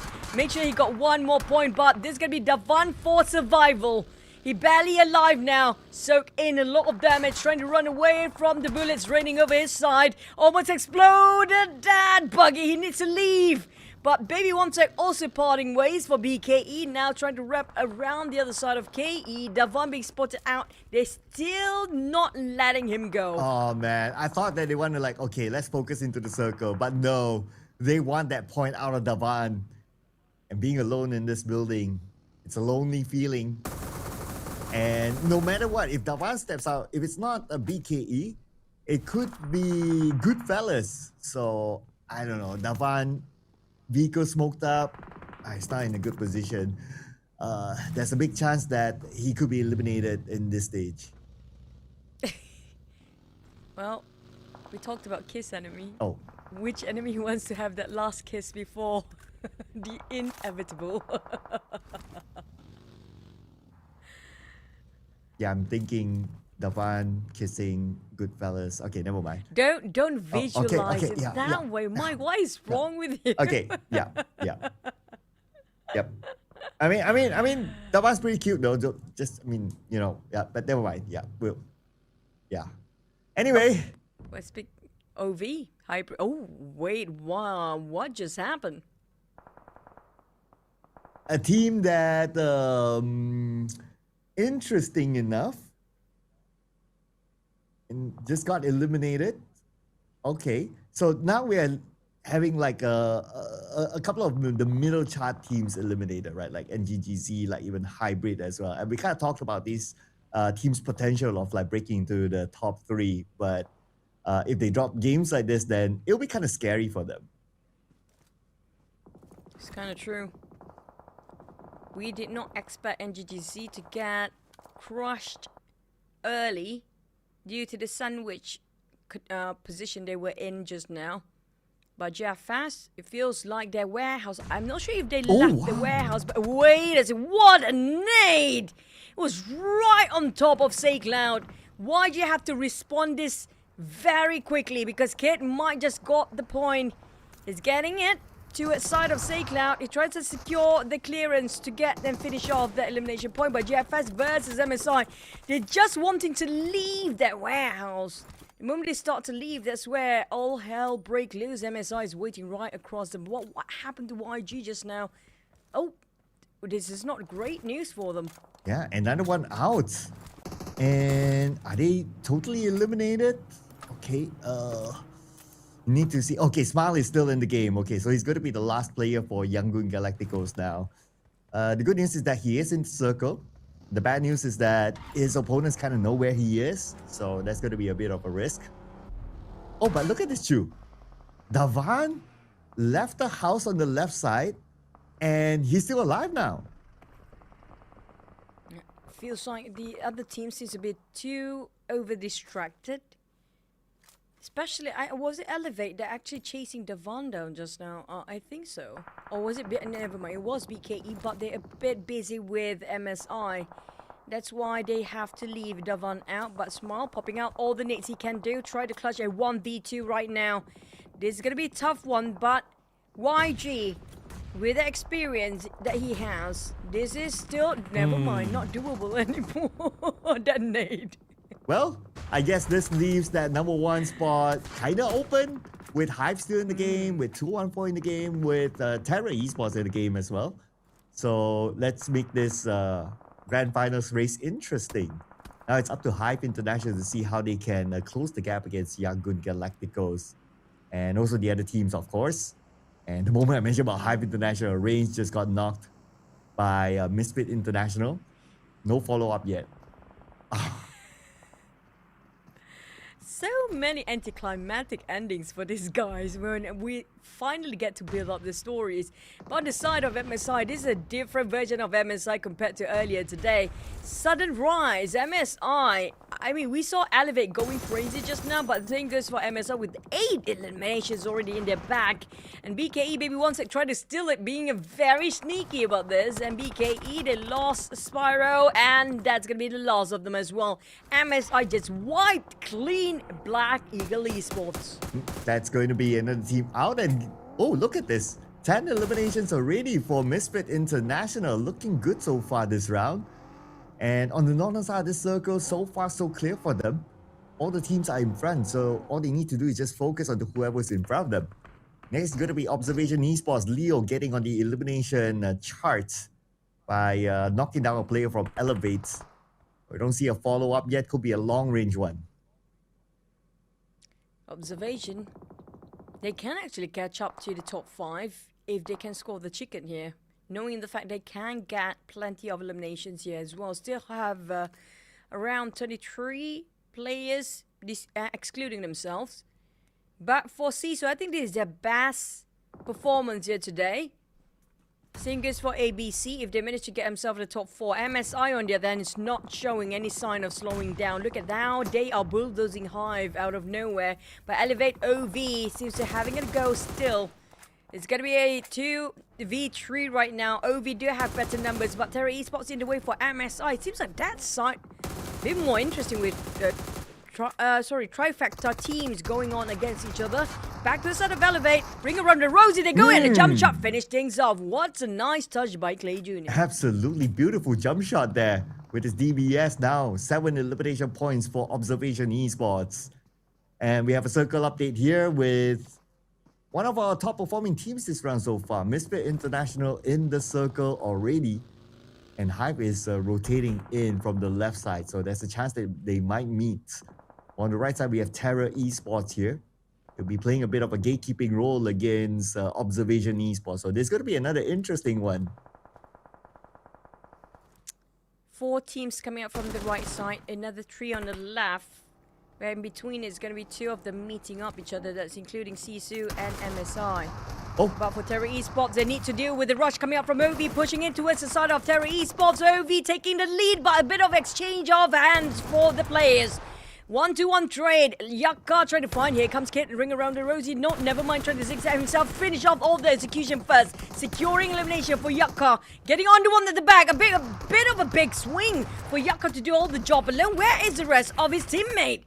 Well... Wait, what is going on? Sisu just butting in. Well, you blink and you miss it moment. All of a sudden, Sisu came in as the third party and they're done.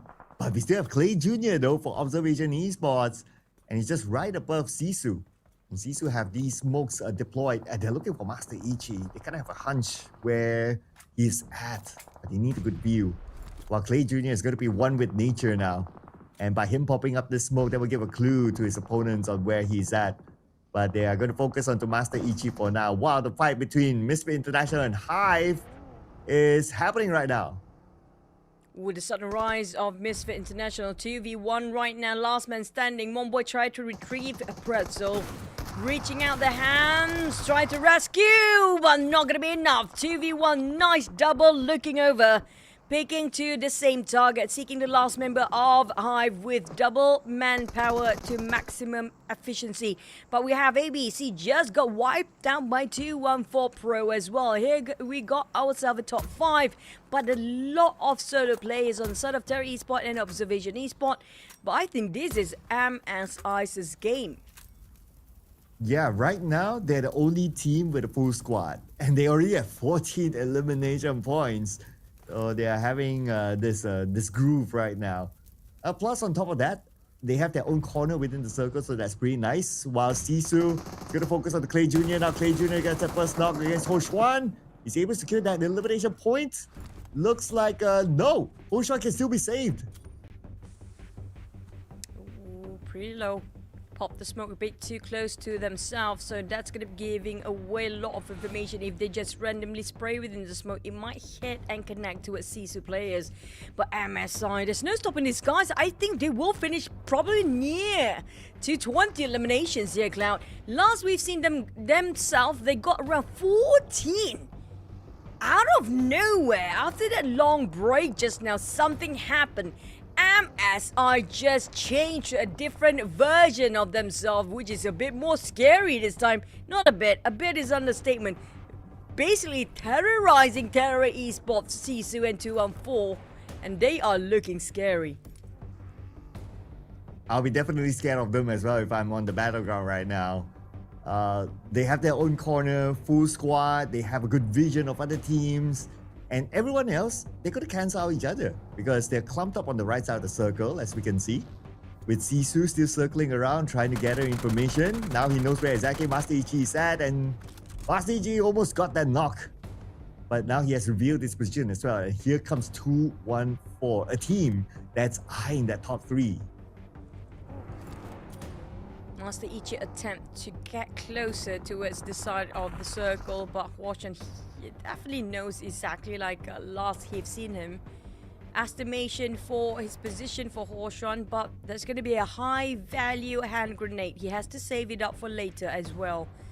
Have to make sure every single resources he tossed will somehow connect. It did somehow connect towards that buggy, but this also gave him opportunity to get away into the circle for now.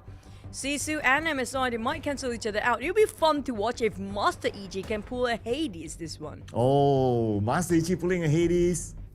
That'll be something. But don't deny yourself to the blue. We want to see a Hades moment. Okay. Alright, I'm sure he will turn back in. And now, for him to come up with a Hades moment, we need to see what happens between 214 and Sisu as well. Hopefully they don't spot him. He is closer to 214. But 214, they are locked in with Sisu. So Master Ichi should be okay now. Ryujin need to decide what to do. 214. This hill is just too hard to hike. They couldn't see over the other side of the hill. Everybody's just... We don't want to open fire. Whoever open fire, it's going to be doomed for sure. Because right now, whoever is making any sound, it's just too close for them to, you know, be safe at this point. Master Ichi, on the other hand, can he actually pull it? A chicken dinner by himself. We had it yesterday. But for MSI, this is where they don't want to be over-risking themselves. But Sisu is taking the move first. They're stepping into MSI's area and vicinity, forcing the fight. But for 214, I don't think they know about Master Ichi. He's being super sneaky right now, isn't he? Yeah, I don't think they know. Yeah. And I really want to see him sneak up and like come up with a surprise. Okay, that will be a big moment there. But Misfit International, okay, they are ready now. They are locked in onto Sisu as well. And we're still waiting for the Master Ichi moment there. But first, it might be Misfit International trying to find their 15th elimination. Everybody's really careful right now because it's an open space, so nobody wants to make the wrong move. But Master Ichi. Master Ichi? Wait, careful. He doesn't know. He doesn't know. Master Ichi. Oh, blue zone. Oh, careful!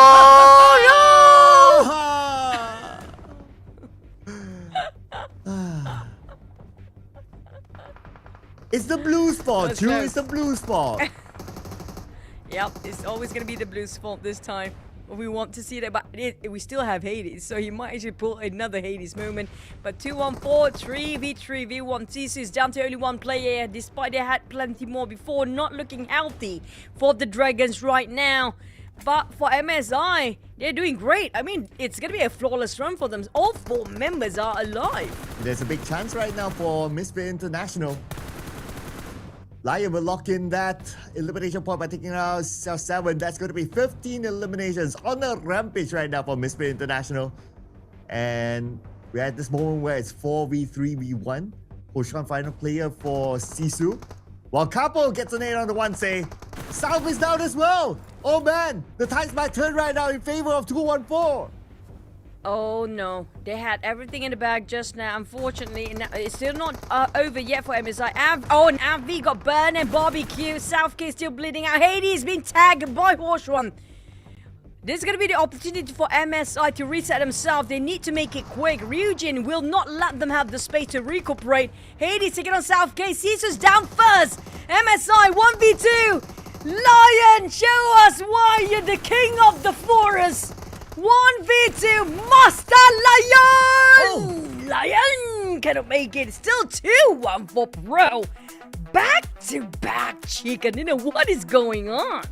What is going on here? 2-1-4, now 4 chicken dinners in the PMCL Grand Finals. They have the most chicken dinners. It's almost like for 2-1-4, it's like, okay, everything else doesn't matter. We come here to be that team that hosts the most chicken dinners by the end of the Grand Finals. And 2-1-4 right now, they are holding that title. They are holding that title. And if you kind of think about it, right, 2-1-4, all 4 of their chicken dinners are in Erangel, so King of Erangel it is. And a back-to-back for both Erangels yesterday and today, by the way. I guess they pretty much love the pre and post break Erangel. But when it comes to the points, he got himself exactly 10 eliminations. That tally up a lot of numbers. They might actually get themselves the top 3. Yeah, and I really want to see, like, is it like even top 2? Okay, but we need to look at the points later. Anyway, for this round, a 2-1-4, great job. Let's check out the highlights before we go to the points.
Interesting wrap around of our last Erangel just now. This is definitely going to change the flow of our overall rankings. How MSI just shoot up the numbers in the very last minute with 16 eliminations. I mean, if they add with the chicken just now, there's definitely going to be a big jump when it comes to their overall rankings. But for 2-1-4, I think they're competing for the chickens all day long. Yeah, they are holding the record now. 4 chicken dinners in the Grand Finals, and all 4 of them inside of Erangel, and they're claiming the title of the King of Erangel for now. Of course, we still have more Erangels to come tomorrow, so we'll need to wait and see on that one. Other than that, Observation Esports still up here as our top 4 teams with 9 eliminations. But oh, Hades match MVP this time. Okay, so officially, he has overtaken everyone else as the match MVP 3 times now. Oh. Is he getting the daily MVP? Because we had it before, despite you getting the constant match MVP doesn't mean you actually will get the daily MVP, because the daily MVP do add the teams that did not score the chicken as well. Yeah, that's possible. That is possible. I wouldn't mind seeing like a new person, right? Getting the MVP rather than like the usual really top teams. But yeah, he has a chance now. So I want to see that later.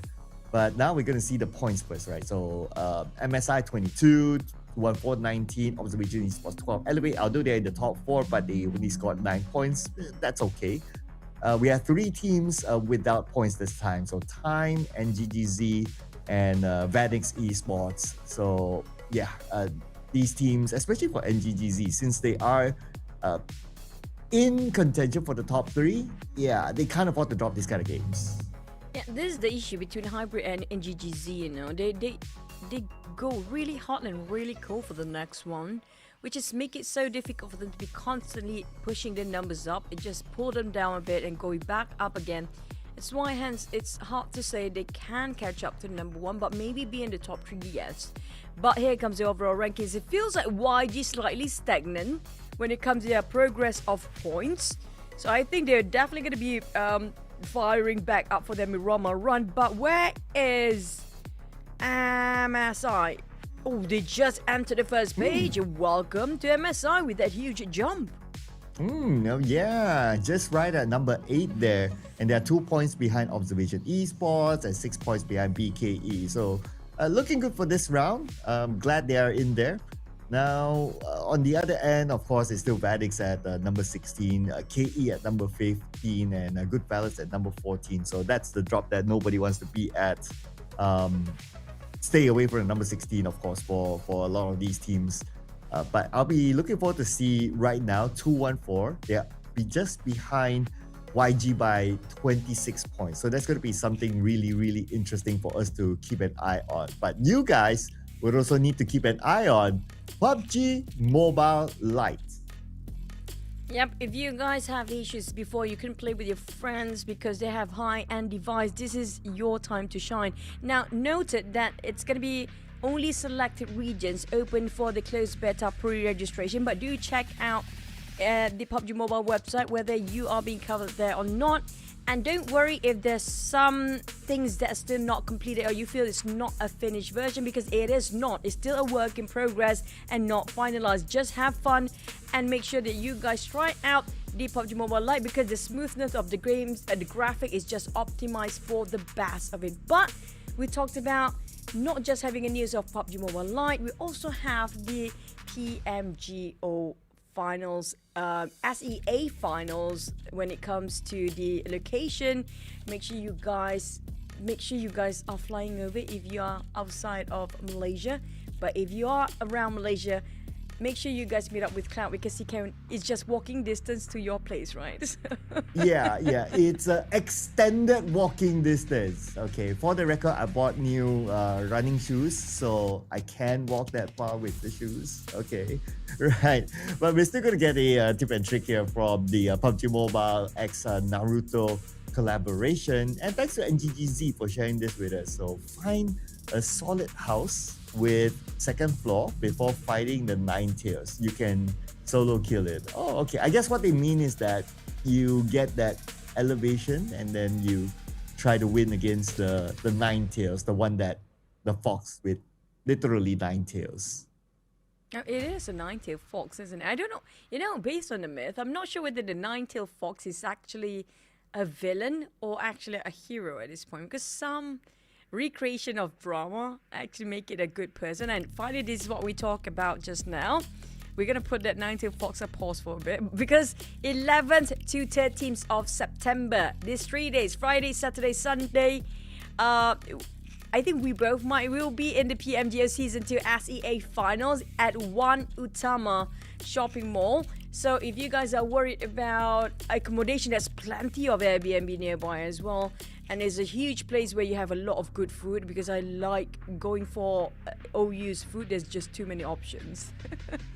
And as important as well is to lock in your dates. It's on the 11th, 12th, and 13th of September. Only 3 days, and that's why they call it the PMGO Season 2 Southeast Asia Finals. So it's only 3 days that will be played. It's obviously going to be a Friday, Saturday, Sunday. So make sure to mark your calendars for that. So if you can't make it in person on ground, well, do mark your calendars to watch it on broadcast, because as usual, we're going to have a broadcast. It's going to be on your favorite channel wherever you're watching this right now. So stay tuned to this one. And from the PMGO, of course, we will want to see who will be able to lift the trophy this time around. And also, if you guys happen to be a big fan, and the best news out of this is also the entry is free. No ticket need to be booked and whatever. You just be there, enjoy your time, bring over your whatever, your loved ones, your family, your boyfriend, girlfriend, whoever that you know. And also, when it comes to the PMGO SEA finals, if you happen to be the big fan of the Indonesian teams or other regions of PMPL, example the Vietnam teams, we have the War region team themselves. You're a big fan of a top 3 here, as well as the Malaysian teams. Make sure you guys dropping yourself there. But I think we're gonna head over for a break a bit. See you guys in Miramar.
Alright, so we're done with the Eranga matches where 214 scored a back-to-back. So we're switching over to the Dusty Dunes of Miramar after this, and maybe this is a map that KE would prefer a little bit more.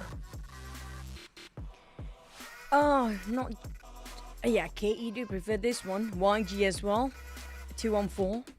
There's going to be Elevate too. There's going to be the 4 teams that have been multiple times getting themselves in Miramar. But I'm gonna shout out to Coach Kayla. I think he needed the shout out as well. I think Cloud is not reading right now, but it's okay. We know Kayla is out there. Good luck, all the best for 214. But of course, can they get more chickens for 214? We don't have ourselves a hat trick yet in this grand finals. Will they be the first one to have a back-to-back and hat trick chicken dinner when it comes to Miramar?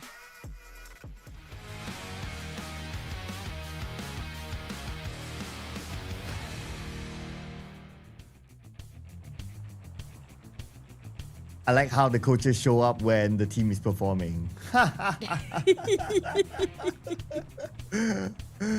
I will stop there.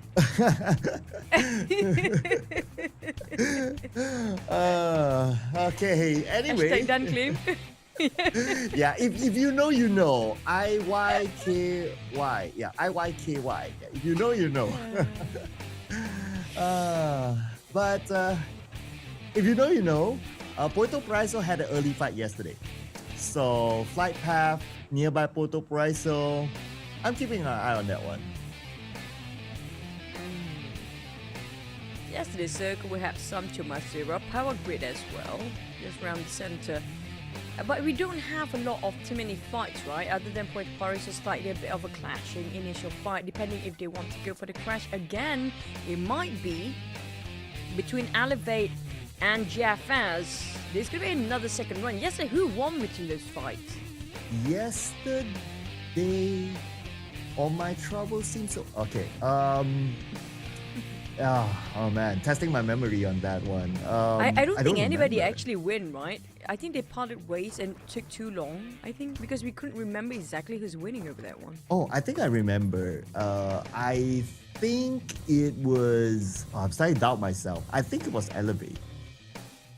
I don't know now. I don't know now. I need to look back at the replay again. Yeah. Feels like this is probably going to be a revenge fight for the initial drop. GFS taking the right foot forward, starting off the fight between these two. It's going to be fun to watch between Elevate and GFS. Now, we do have a slightly north circle compared to the flight path.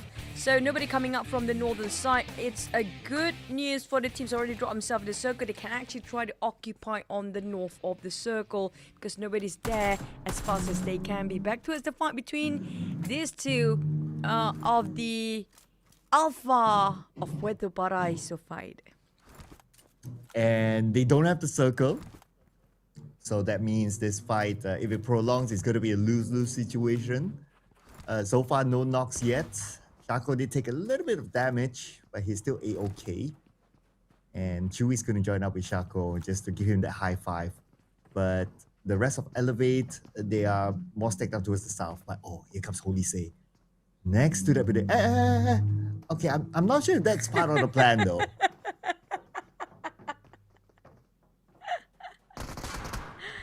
Too steep. Oh man, we can hear him screaming while slipping down. But side of GFS, it's slightly 3-1, 3v4 because one of the players is a bit too far at the back line. There's gonna be the Chaco. But on the side of Elevate, they have all men stacked up together, so it's gonna be slightly difficult for GFS to hold the ground. Wraith is actually a bit far. But they still managed to get on with it. Shin's getting on Pram first. On the off angle, holy that's ambitious. That micro Uzi. Really? That long range? Micro Uzi and then a slip down. So not sure if that's part of the plan again. But yeah, days of micro Uzi, long range.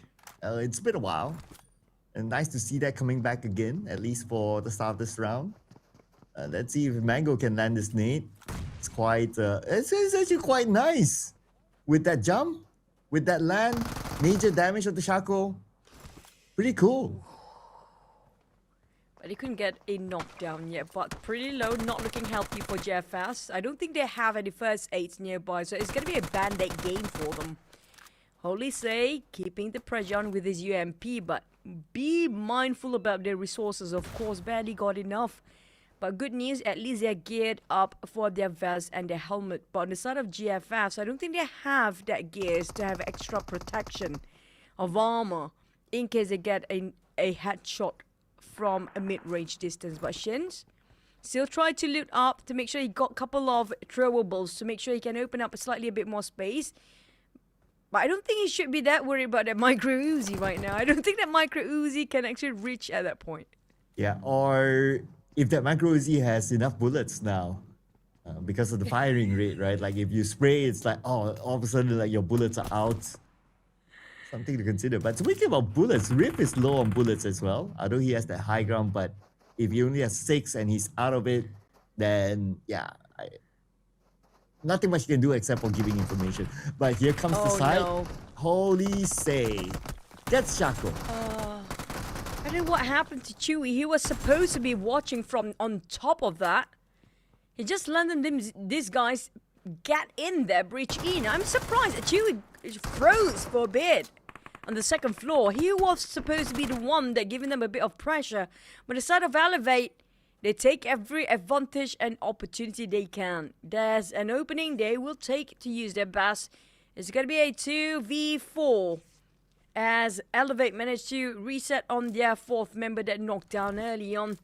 Red on the other end, a bit too long for him to get those loot up.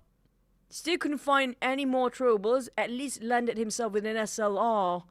That SLR will give a bit of a space for Shins to run away due to the distance. Very good weapon for long shots in this case.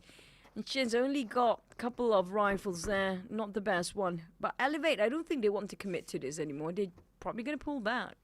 Yeah, I guess they're also looking at the timer, like the blue will be on top of them soon. But, or I think we're going to go for the wraparound because we still have players from Elevate in the city. Riff is still watching from this high ground, but limited vision because it's a city, right? So he's blocked off by the buildings. And now Shin's going to be alone here up against Elevate. Shot Nate's toss. When Shin's received damage, he gets attacked, but then again the follow-up was quick enough for them to take out Shins. Mango will be the one to lock in the point. 3 now for Elevate, and the last player for Goodfellas, that is Riff, can't do much. You need to leave this one. He got 2. There's 2 of them, so it's still doable for JFS. Oh, And never mind, it did not update on the boss though. Oh, okay. Still alive. I guess that's gonna be the soul of his members. They're still following him around.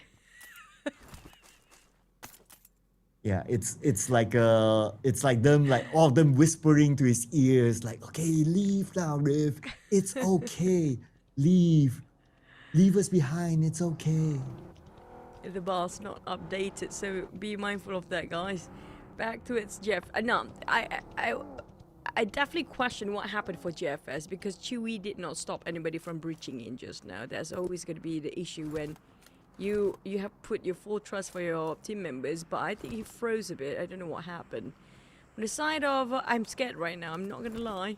I'm a bit scared with what's going on with the teams, but on the side of Elevate, it feels like they still have the same momentum as their last Erangel here.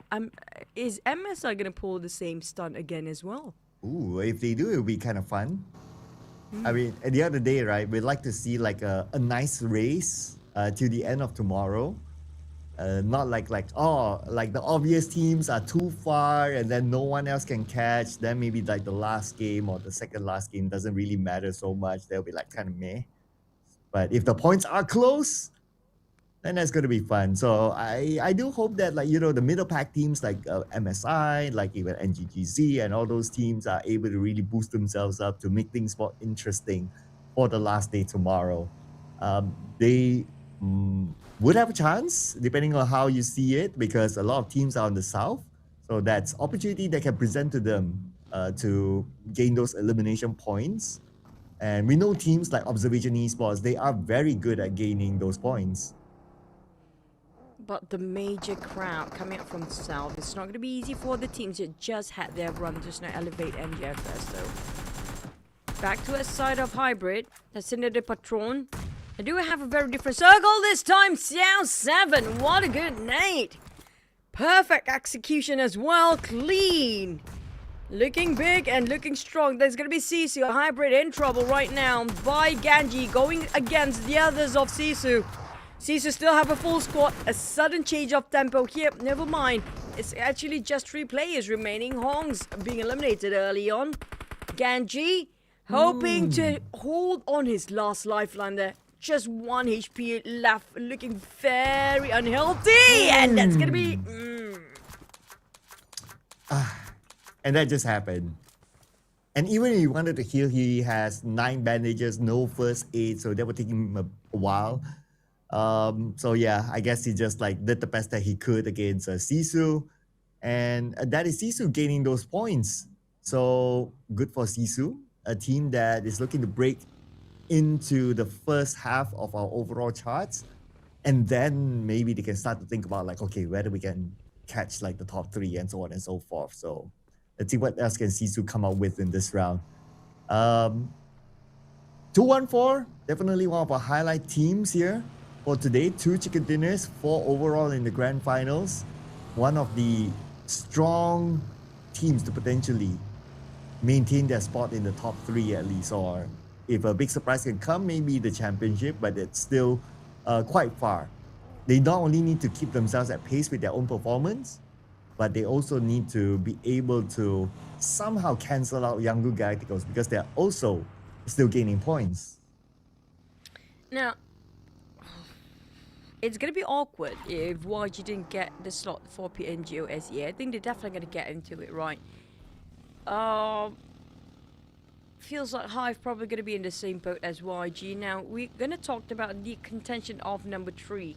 Spot number 3 is going to be the hottest contention here, other than the extra incentive of different prize pool for their rankings overall by the end of the day. But if you have one team to select from the second page, they can actually make it the very last minute push for tomorrow's game as well, starting from right now, to suddenly chase the number 3 spot in the very last minute. Who will you think it will be? Wow, second half. Wow. Wow, second half would be really interesting. Ooh, this is going to be a big one. I would want to say Misfit International, but technically they are on first half. Does that count? Partially, I think so, because yeah, they were jumping from, I think it was 13th place before, and got themselves at 8th place, right, within one map. So I guess yeah, they can be one of them. Okay. But if they are excluded right now, do you think anybody else can actually make up that call? Oh, 214. Oh, well, 214 just doing 214 things again. Oh man. You know what, I'm kind of struggling because I kind of feel that the second half teams and the first half teams like have this quite a big gap. But even if I want to say like a hybrid esports, for example, it's like then like what you said, right? They're like the hot and cold team, so it's also kind of hard. But if I really need to put my finger on one, maybe I'll just put on hybrid esports. But again, I kind of feel that their gap, second half teams gap and the first half teams gap is kind of big. Yeah, I agree. Quite significant. The difference of, I think, experience at this point, because all technicalities is quite almost the same par when it comes to firepower, mechanical skills, but the experience that make it a different and significant difference between these guys. How about Elevate, where we are watching right now? I think they do have a shot at that, because the way they build up momentum feels like almost exactly like how MSI pushed themselves just now. Yeah. Oh, okay. Maybe we're going to get a bit of answer here because they're going up against NGGC. Oh, no. But the moment they land, like they lose players. By the way, we still have one here at least, and it's gonna be red. 1v1. Switches over to a Scar L, and that's your answer, Chu.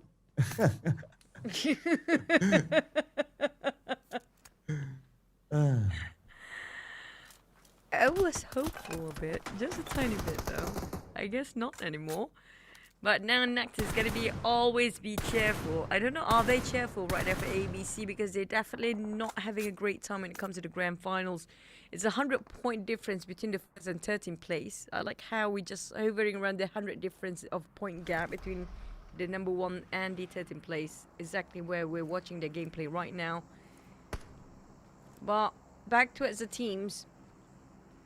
Last we checked, did we actually see the circle? Yeah, there you go. It's going to be entirely a Hacienda de Patron Fox circle. This is going to be a hard one because the northern side of Hacienda de Patron and the southern side do have those high grounds, but if you're not there early and there's not much covers when it comes to the northern side, it's slightly going to be difficult. You can play around where ABC's at, but at a cost. You cannot move too much if you're being ABC, but if you're coming where OV's from, I think that's going to be a sweet entry point. If OV can, if they want to go for the points right now, they are definitely in a better position to do that.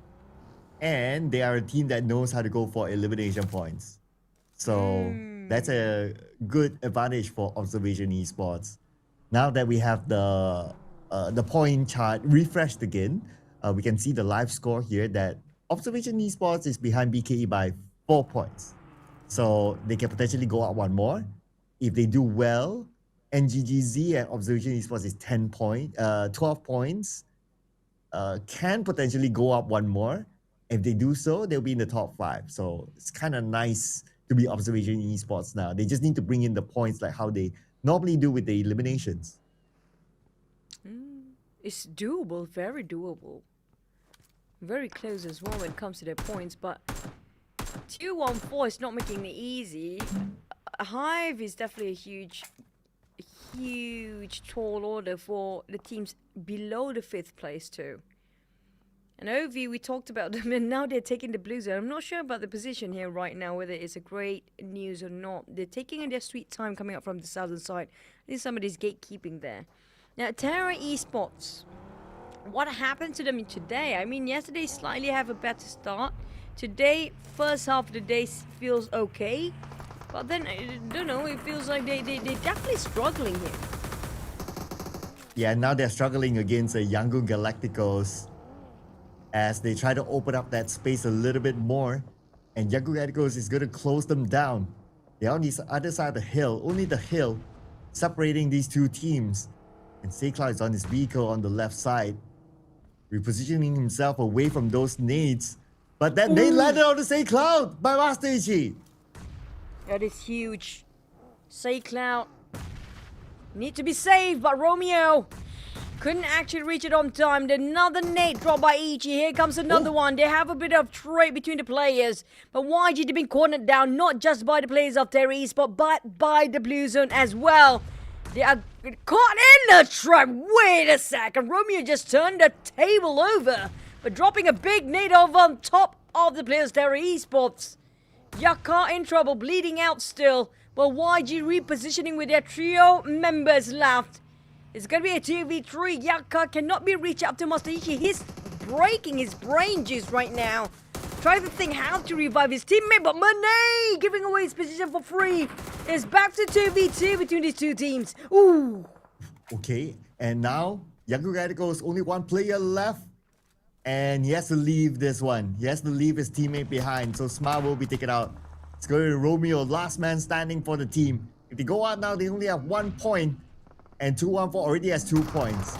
Now for Misfit International going up against Vanek Esports. And side will be gunned down.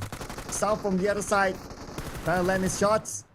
And looks like Vanek Esports are falling apart in the hands of Misfit International. And Misfit International wins the fight nice and clean. 3 points for them. Feels like this is twice now. Misfit International on 2 different maps. Taking their first fight towards Vanex. I feel like they definitely want to go for elimination. And their main target was Vanex as the first. from Erangel into Murama as well. Back to its time versus Sisu Dragons. Damon taking on things. A bit of trade. Damon shot by Horshan with an S12K. Within the smoke, they try to finish off the job. But for Horshan, he needs to go for the revival. But unfortunately, stage 5 is pain. Blue Zone reaching. He's trying his best. Horshan is just a loyal friend. What a good friend you have and a teammate. Yeah, leave nobody behind. And they will continue to survive as a trio. Good job so far for Sisu. I think about it, like as one of the bottom teams, they already got 5 eliminations and they still have 3 players. That's okay. Now we're looking at another second half team, which is Time. And they only have 2 players right now. They are in the circle. That's a bit of a good news. But they might need to defend the ground against Sisu. But we have Romeo here. Oh, Romeo! Young Galacticos and Terra Esports not done yet. Oh boy, he's being surrounded, but wait a second, he might clutch his 1v2, but never mind. Master Ichi just gave him a false hope. Terra Esports will pick themselves back up as a trio. No problem for them to get a reset. Nobody nearby as well, except for Sisu, of course. Horshan nearby. But I don't think they want to go in for the push. Master Ichi baiting out information. It's going to be against Dale. 1v2 right now. He got 1. Dale. Oh, it's going to be a tough one. Dale. Getting out. Oh, no way. He got hit. Yep. I was about to celebrate like you. But Misfit International, they had to be the party pooper. Oh, man. I guess that's it for time for this round. We need to wait for them in the last round for today. Now for Sisu. Checking on them, they only have 1 player left and it's going to be Terra Esports right in front, but Smoke still active. Yaka kind of busy with KE on the other side as well. Godspeed at the forefront, then Nate. A little bit of an overtoss there with Godspeed now. 1v1 and Godspeed will get it with SLK, but he gets shot down from the side by Davan. So many third party in this one. It's so hard to predict whenever they try to pick out, but the circle now going to shrink. Is it going to be ABC? I feel like it. And it's going to be airdrop bonus for ABC as well. While everybody else is super busy, ABC is like chilling and just waiting things out. Same goes for Hive, who's still 4-man alive. Now, this is going to be their best open window to get themselves shrinking the gap between them and YG. They need to get the points, but they have to take some actions. Now, they haven't got themselves any elimination yet for Hive. Yeah, they're still staying nice and quiet there. And the competition around them is starting to gain elimination points. That's another one for Terra Esports, now making it 5. And they still have the opportunity to take out the other members of KE. In fact, there's only 1 player from KE left. Okay, not sure where he is, but I guess he's kind of far away. We'll check on him later. On the other side, we do have Misfit International at NGGZ. Misfit International, that's a high ground advantage. All they need to do right now is just wait for the blue to do its job and get those exit frags from NGGZ. Doesn't seem to be that simple, Cloud. You have to remember about that steep slope. We've been seeing a lot of slippery players just sliding over that hills. But South K, he's being a bit extra careful. He wants to go for the pick, but he knows how steep it is, that cliff. So South K, he has to decide whether to wait it out. But the Blizzards start to approach. They have to leave. He needs to hop on that vehicle. Look at how much they take up. Oh, wait, the shots from who? Okay. We'll check that one. Right? Oh. I thought Lion would have got that one. Oh, he got it. He got red. Finished off by South. Now it's his second opportunity to gain more. And there you go. The entire NGGZ eliminated by Misfit International. And all they needed to do was just wait for the blue to do its work. And while all that was happening, KE just got eliminated by the blue. And now it's going to be ABC and Observation Esports and also Misfit International. My goodness, so many teams down here. Yeah, they might actually on the rise and get themselves by end of this round as a top 5 here. Very close.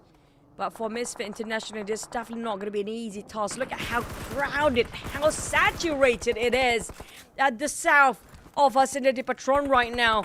5 teams seems to be pincering each other out to get an entry in, with ABC backstabbing them from the center of circle. 214, they are in a sandwich mode. They need to get out of this kerfuffle, but OV, Hive, and 214 exchanging nades. But Hive, on the other hand, they just can pick and choose whoever they want to go down first. Yeah, they can choose 214, they can choose Observation Esports, and they chose Kid to finish off next. Is going to be locked in by range, and that's going to be their first elimination point for this round. On the other hand, we have ABC and Misfit International as well. While Hades receives damage, and he's pretty low. Okay, lucky for him, he does have this tree to block those shots. While on the elimination free, still running wild though. 10 elimination points now for Misfit International. Hive, I'm surprised how, I don't want to say passive, conservative been used too many times. But this seems quiet, too quiet perhaps right now. It feels a bit awkward. But Momboy finally take a step forward, taking down 214 Hades. As always, the last man standing. The myth is still alive. Is it still going to stay as myth, or it will be a legend for 214? You got multiple MVP by Hades. Can he do it again to survive as long as he need? But Hive is approaching. I think he definitely been discovered. Yep, there's going to be a clean one by Hive. Getting himself 4. Slowly building up the momentum here. Hive is waiting until the top 6 or top 8 to start to make action. And I'm also looking at the fact that 214, since they got eliminated, Hive now has the opportunity to leapfrog 214 in the overall charts. See how many more eliminations can they get. They do have the opportunity though. There's still one player from Observation Esports right in front of Pretzel. It doesn't seem like he knows that the Rex is there. But they're being a bit too reckless for MSI. They can actually score a chicken at this rate, but unfortunately, slightly a big hike. It's so hard to enter. They're barely touching the circle. All these 4 or 5 teams down south just now, Cloud. And not even Terra Esports want to join in. They are rotating to as the sidelines there, with MSI Lion taken out, but they got plenty of elimination. 10 eliminations out of that. They definitely have better outcome when it comes to the entirety of day number 1. But for Hive, on the other hand, that quiet, that silence is not going to stay long.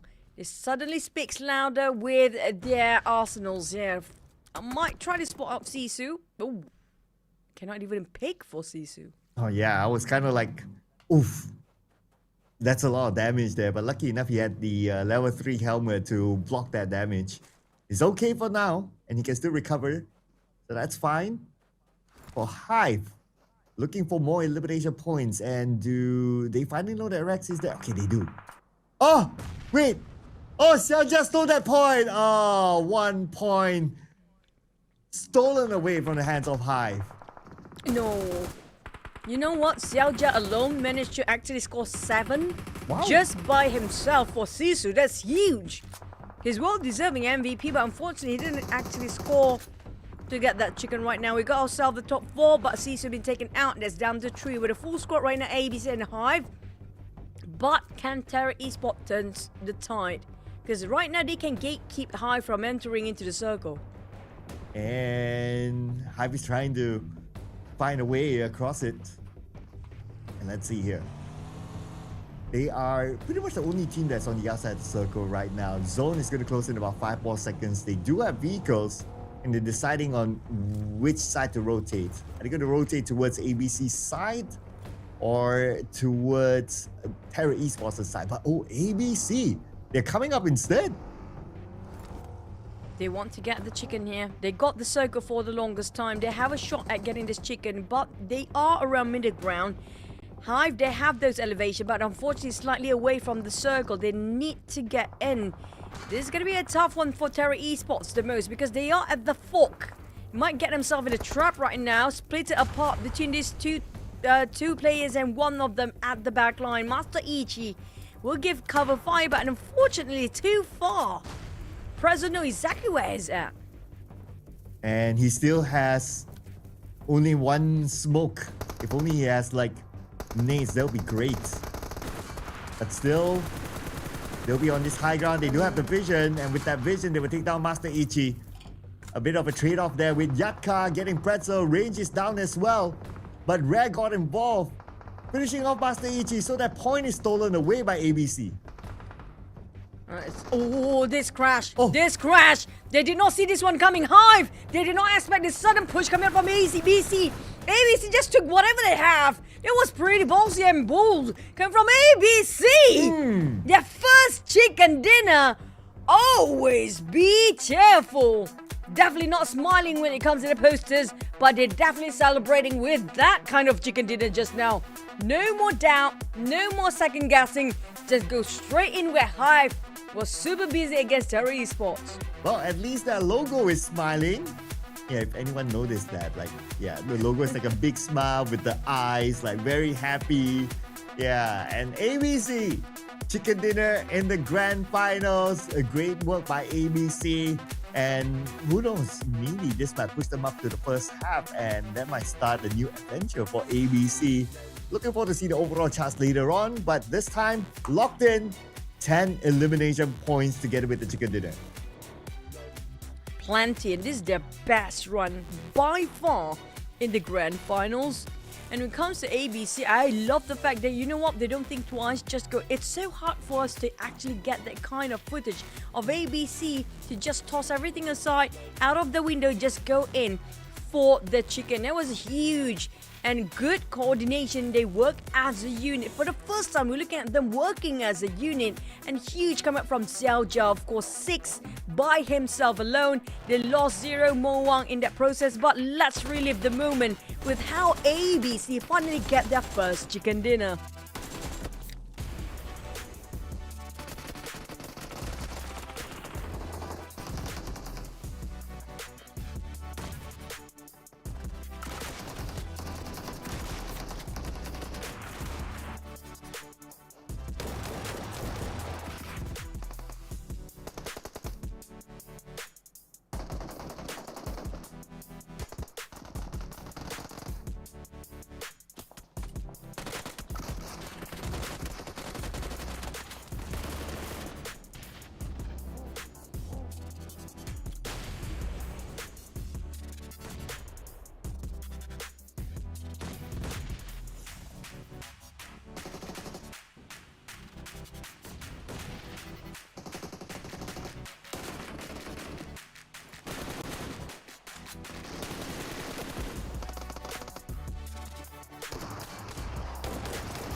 New name on the chicken dinner board for the grand finals, ABC.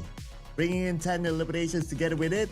But we also have to give a shout out to Terra Esports, who brought in 7 eliminations at number 2. And we have Misfit International up here as well with 10 eliminations. And Sisu, one player brought in 7 elimination points to put them up here as well. And this is so far also the best performance from Sisu and also ABC. Yep. We don't have 6-7, but we have 10-7. But wait, why? Well, it is brain rot challenge mode right now, so why not? But when it comes to ABC, now it gives me a bit of hope here, Cloud, where ABC can actually do what we just talked before. The question is, we don't get to see them like this often. If they can pull another run like this for the last Miramar map, they might actually make the turnaround like we talked about early on.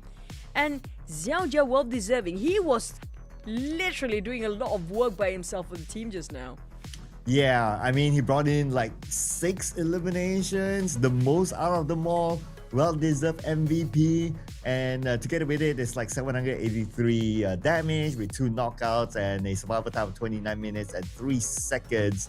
So Xiaojia, even during the league stages, like he has been performing as well. So it's great to see him, not only his team getting the chicken dinner in the finals, but also getting the match MVP for the team. So this player, we gotta watch out for him.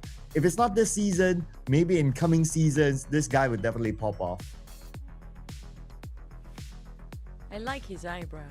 I was thinking the It looks same. Exactly like it's like the logo eyebrows, right? It's like giving a bit of a attitude. Like, huh? What? But at the same time, look cheerful still. But when it comes to ABC, you're not alone. Don't worry. We have the same taste now. Oh. Okay, 20 points. ABC, last we've seen, they are around the bottom 16 before. Will this change the overall rankings when it comes to seconds? I think they're still definitely going to be on the second page, but the one that sudden rise on the second half of the day is going to be MSI. This is going to be the team to watch out for.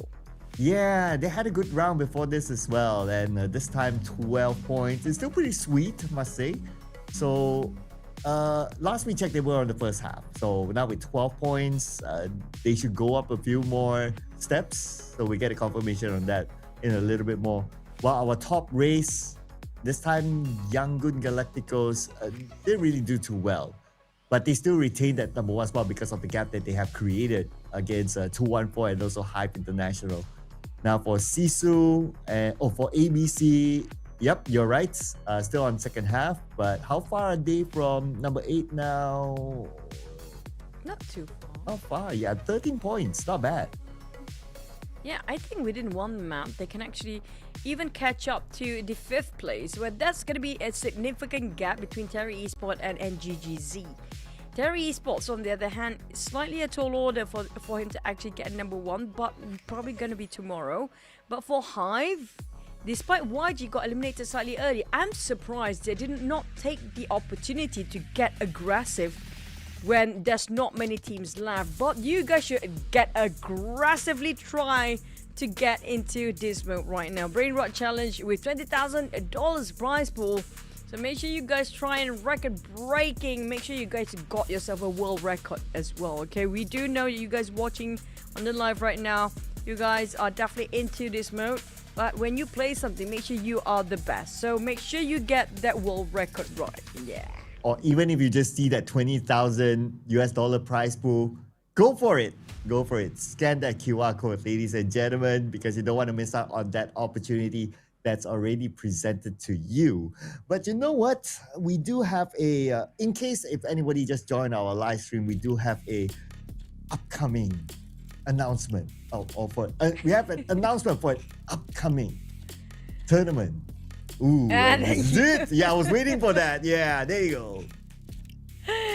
And also make sure you guys book from 11th to 13th of September. That's going to be the PMGO Southeast Asia at One Utama Shopping Center, Malaysia, Selangor, Malaysia, at the LG Oval Concourse. So that's going to be free entry in, and you happen to be a big fan of the Indonesian teams or Vietnam team, or all the big teams going to be there for the Southeast Asia region. You happen to be wanting to watch our top 3 teams in the PMSL perform, they will be there as well. Yes, and it's I have to say that it's my favorite mall. And I can assure you that if you go there, there's everything that you can do. Of course, while you're there, the main event you have to go to watch this live, right? The PMGO Southeast Asia Finals, and then like in between, if you want to go and get food or what, there's abundance there. But you know what, ladies and gentlemen, we are going to head into a short break before our final map for today. And when we're back, it's going to be the last map inside of Miramar again. So don't go anywhere. We'll see you guys after this short break.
This is it. One last push when it comes to day number 2 of Grand Finals.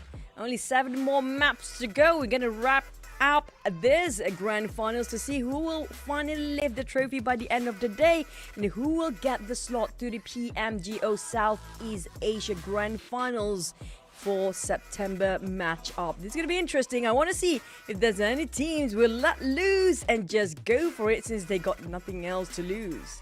Yeah, we want to see more new names coming up on the chicken dinner board, right? Like ABC just scored that chicken dinner and Selja with the match MVP. We want to see more new names, more new faces coming up as the chicken dinner winner and also the MVP itself. And maybe we will see a new daily MVP too. Gonna keep an eye on Hades as well for the daily MVP because he got 2 of them today. So who knows? To find out, gotta stay tuned, ladies and gentlemen. But for now, we're gonna head back onto Miramar.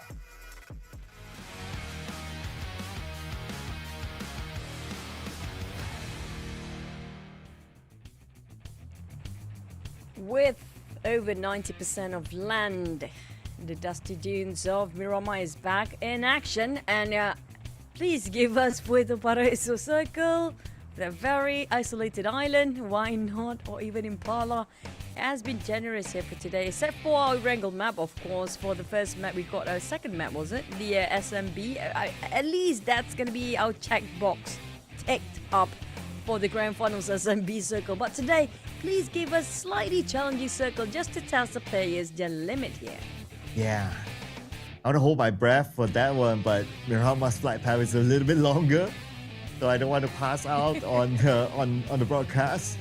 So hoping for the same. Okay, wouldn't mind that. Wouldn't mind an Impala. Wouldn't mind an Patona Circle. That's going to be kind of nice. Oasis. Oh yeah, Oasis. We always talk about like the south side, but yeah, we're not forgetting you, Oasis. Don't worry, we love you as much. Hopefully we get that circle. Just now we already got ourselves slightly north. But not too north. But I have to say though, Miramar map circle barely can actually go to the northern side. It's always going to be in the middle part, and the Patona will always be in the first circle only. There you go. Yeah. Well, we get a Chumacera circle, so I guess that's okay. As long as it's not Los Leones. Oh, but we get early engagement. Oh, that's Sisu. Okay, Sisu. I think they took out a player from GFS maybe. Okay, we get a confirmation soon on that, but Sisu scores first blood very early. Yeah, and it's against GFS as well. This is surprising because they had this fight on top of Puerto Paraíso before. Surprisingly, when it comes to the second option of first drop, it's going to be almost very similar between these two teams again. I feel like they have a beef between GFS and Sisu that we don't know of. Well, if we were to reference the overall rankings, then the only beef is that Sisu don't want to drop below Goodfellas. Although they have a 20-point gap.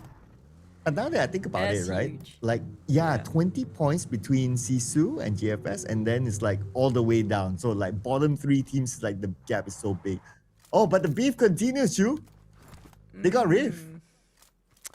Yeah, fast. They need to think about tomorrow's drop, of course. It's not been doing great for them when it comes to Miramar. I'm not sure. We have to keep an eye out for Erangel. Did they actually pick the same initial battle between these two teams as well when it comes to Erangel? Because we have too many fights in Erangel, but Sisu, they're definitely hasty to go for the run. So they actually almost flipped the entirety of the vehicle, but lucky enough, they managed to get back on 4 wheels and managed to spot a buggy. So on the side of, I'm surprised how Sisu and GFS, despite this flight path can be within reach of Puerto Paraíso, but they still have the same mindset, I guess. Both teams have the same instinct. And that instinct brought 2 elimination points to Sisu. Okay, I mean, that's good. Now with the 2, they are above time. Okay, at least in the overall scores. And they are 3 points behind ABC. So it's like that slow climb for Sisu now. And slowly, the points are still kind of close. Like if they can score like a chicken dinner, like how ABC did, maybe they'll win the first half. So that's a bit of motivation for Sisu. True. We talked about the bottom teams, but now I want to highlight on the top teams. Now, YG, I think after they scored their chicken dinner in the second map of the day, which was the first wrinkle, they definitely dropped the ball entirely.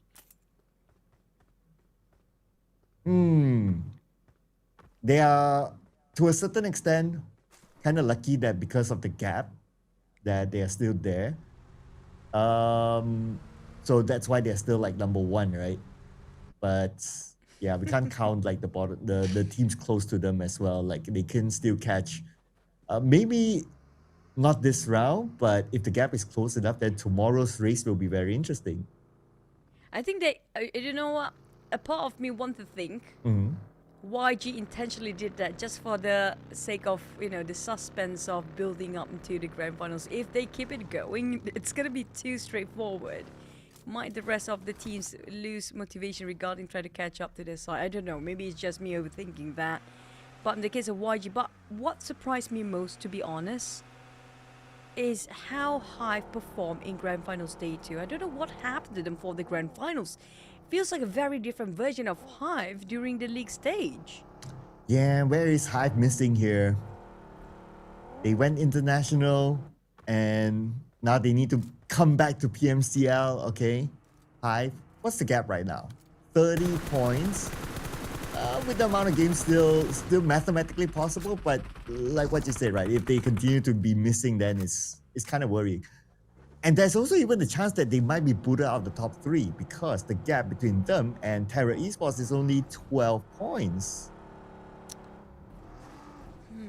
Yeah, one of the many reasons I'm worried about South Key right now. Almost exploding that vehicle. It's not doing great, not too healthy. Half bar down for that vehicle.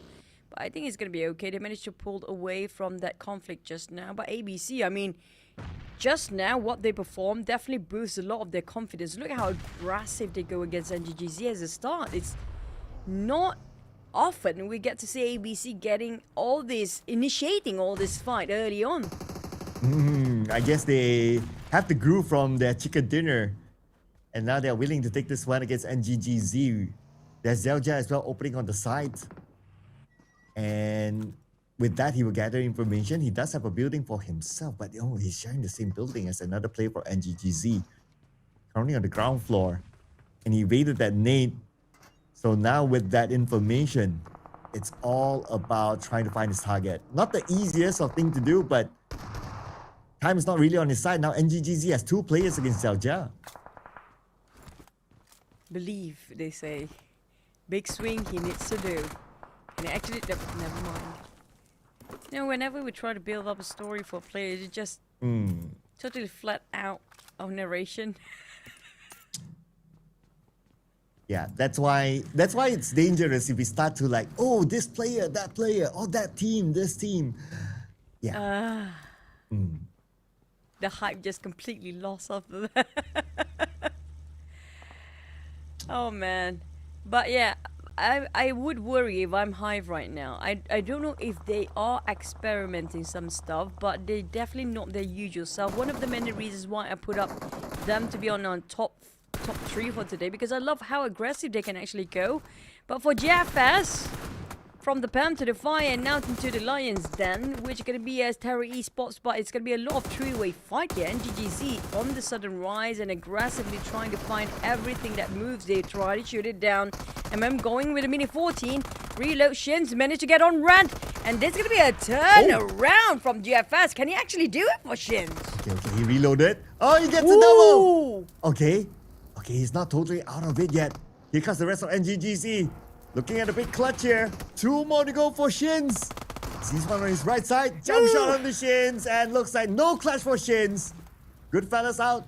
Eliminated by NGGZ. YG is watching closely. YG, I notice about their gameplay is that when it comes to the first 4 stage, they don't overexpose themselves, not giving away position information.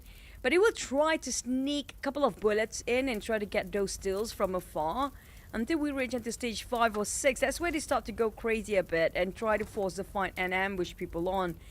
So YG, it's always going to be the same tactic. I'm not sure the others are trying to basically implement the same tactical play or not, because except for the teams at the very bottom, of course, they don't have anything else to lose. Might as well just try it out instead of waiting things out. Except for you, Cloud. You always going to be hoarding over the first 8 and then just wait things in the corner, right? That's going to be you play.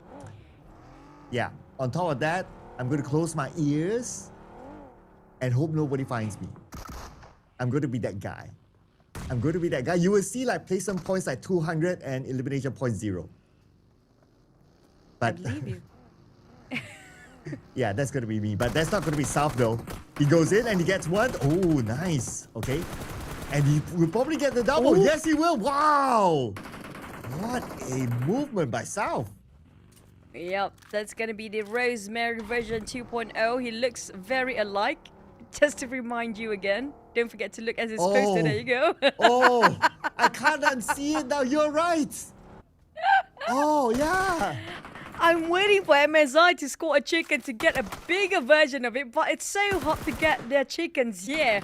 On the side of MSI, now please let us see you get yourself in closer day with a chicken just to see a bigger poster version of that. Marcus Vanix. The bottom teams right now, at the very bottom, they need to do something, but unfortunately down to only 2 players. But MSI, they are on a roll. They got himself elevation, and now South gonna go for the push. Well, we're looking at Lion at Southgate back on the ground on his knees. Marcus is holding his very tight when it comes to watching our MSI movement. Okay. Our hopes and dreams of looking at MSI scoring this chicken dinner just because now is at risk. Because Marco's got FB as well. It means they're down to only 1 active player now. Oh no, this is looking bad for Misfit International. Here comes Vanix. It's going to be 1A on the left side here, but I doubt we can do much. Even his health is kind of low. YG stole that one out. All the work and effort by Marcus just to get stolen by YG. Oh my god, and now MSI just got obliterated by Marcus with the help of YG stealing a point away. That's mean. That's sneaky. My goodness. YG. We're doing minimal work. Now they already got points in the bag just like that. Man. And that's also our hopes and dreams of looking at MSI scoring the chicken dinner for the poster. Yeah. We need to wait for tomorrow, Ju. You agree, right? Yeah. Definitely you cannot unsee that no more. Yeah. So what do we call him now? YG. South Mary? South Mary? South Carry? South Mary, yeah. Yeah, South Mary. Is it South Mary? Rose Should change the South. K to M then. South Carry? South Carry. Yeah, that actually yeah. works. Yeah. if he gets the MVP, we'll call him the South Carry. Yep. Hopefully tomorrow. Looking forward for that MSI. But it's okay. At least they got themselves a better rest and longer rest for MSI. But GFS, I hope something can be, refocus on them for tomorrow's objective because they need to work things out. They definitely dropped the performance compared to day number 1. But Hive, on the other hand, they're being extra careful. Terra Esports, on the other hand, Terra Esports now spotted out KE. KE dropped the ball since yesterday, Cloud. What happened to them? Yeah, even after we switch the map, it's still not the best moment. And now they have 2 elimination points. Cool, but they only have 2 players left. And it's up against Terra Esports. But the good news for KE is that Terra Esports, only 1 player here is going to be Godspeed, and they took care of him. That is it for Terra Esports, a team that has that realistic point gap to overtake Hive International. They had to go out early this time. You know what? We should question the teams. That's where they stop to perform. When we praise them, they just happen to be slipping a game. It feels that way today.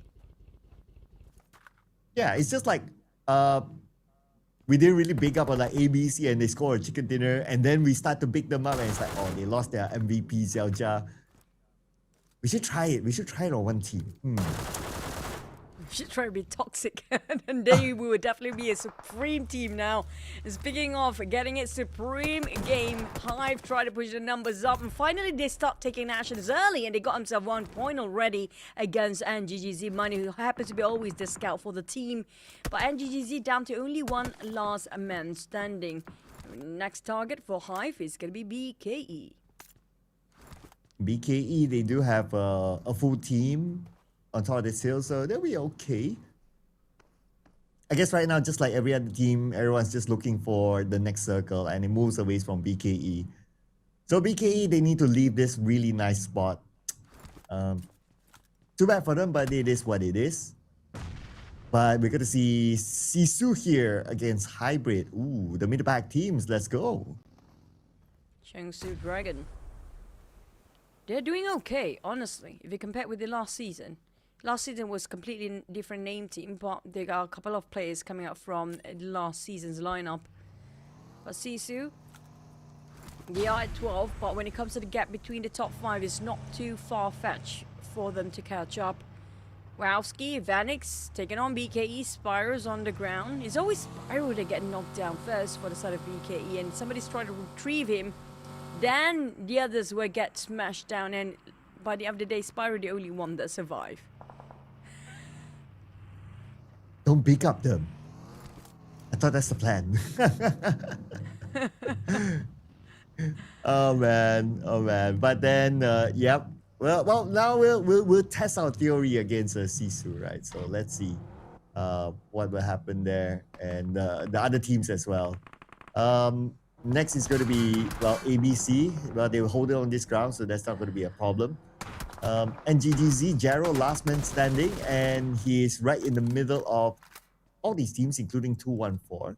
And 214, they are hungry for points, so they definitely don't want to let go of this 1 point here. It's just a matter of whether, if they could lob a nade in this shack, they'll be perfect, and I think that's what Capo is trying to do. No, but it's a very long toss. You need to go advance slightly forward. But it's an open space. It's a middle ground as well. I think Time can actually spot him out if he's not being careful. That's why popping the smoke now. He's doing exactly that. Will it actually go in? And oh, outside still. Gerald safe by the bell. But for Capo, he's trying to do second attempt here, hoping it will somehow connect, and it's on point. Golden Kobe. That secures no sweat, flawless elimination by Capo. Yeah, and that opens up their account for this round, their first elimination, thanks to Mr. Capo. Let's see what's going to happen here. We do have a hybrid against Elevate, with both teams by the edge of the circle. Long range knock by Genji. Nice spot there. That could be their opening, but there are other members of Elevate on the other side as well. So Genji managed to crouch just in time, but here comes the blue on top of him, and this is going to be stage 4 blue coming to stage 5. His vehicle is blown up, so that's bad news. But his teammates managed to get in, but now his teammates will need to abandon ship. Force abandon. Worst position here right now. They are in the middle of the crossfire. Hybrid, they have to focus 360 degrees at this point, but for YG, look at how sneaky YG got. They've been watching on top of everybody else and just steal it away from afar. Hive is still busy against Vanix. Wolski managed to land a big nade to his side of Hive. Marcus next, who just managed to clutch a big clutch previously. Sisu with Hybrid. This is very scrappy. It's a big mess, Cloud, and it fights everywhere across the map. Absolutely, right? And it's still not stopping yet. Now we're going to see the continuation of this fight between Young Galacticos and Hive International. The top 3 teams against each other. Oh, but there's Vanix. Hive International, they just got eliminated. Okay.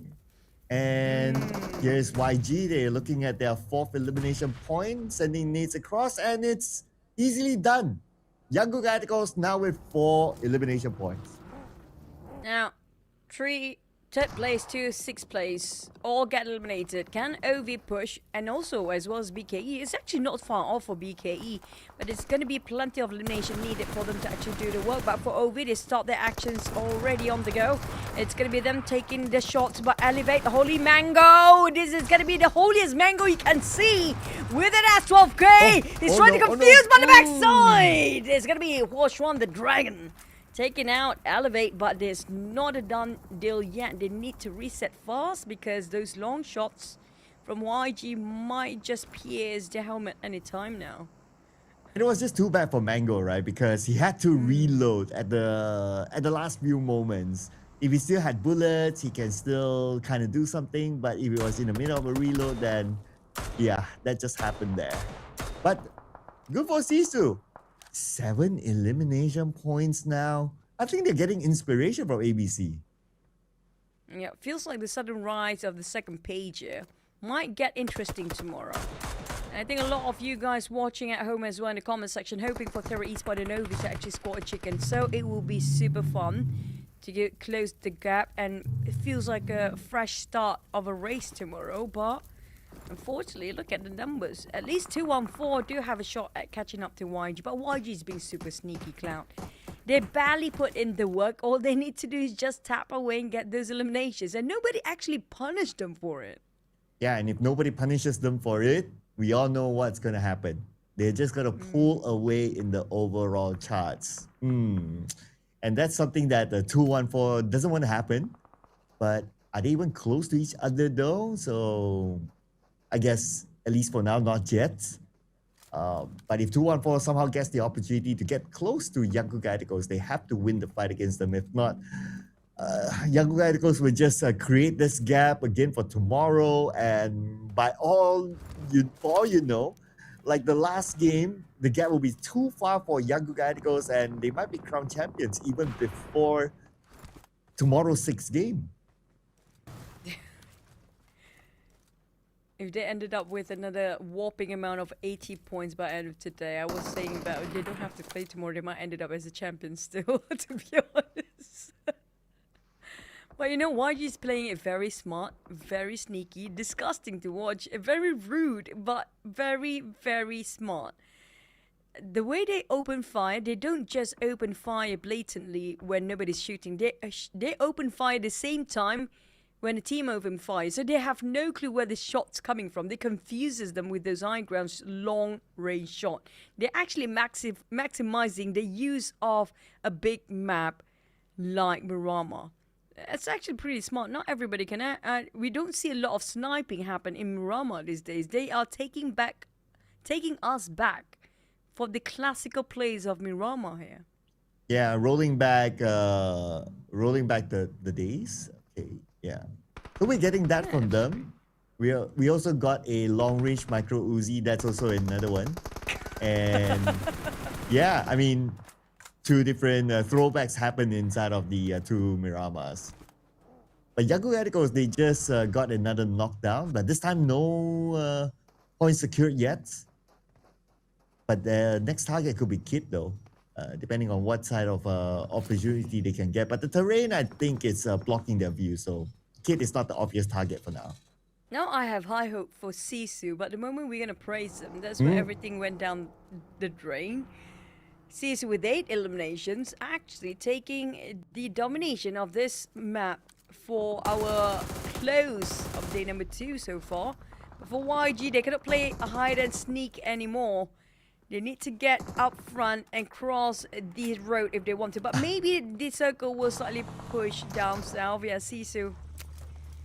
We cannot praise any of these teams, can't we? That's your answer, Chu. Oh, man.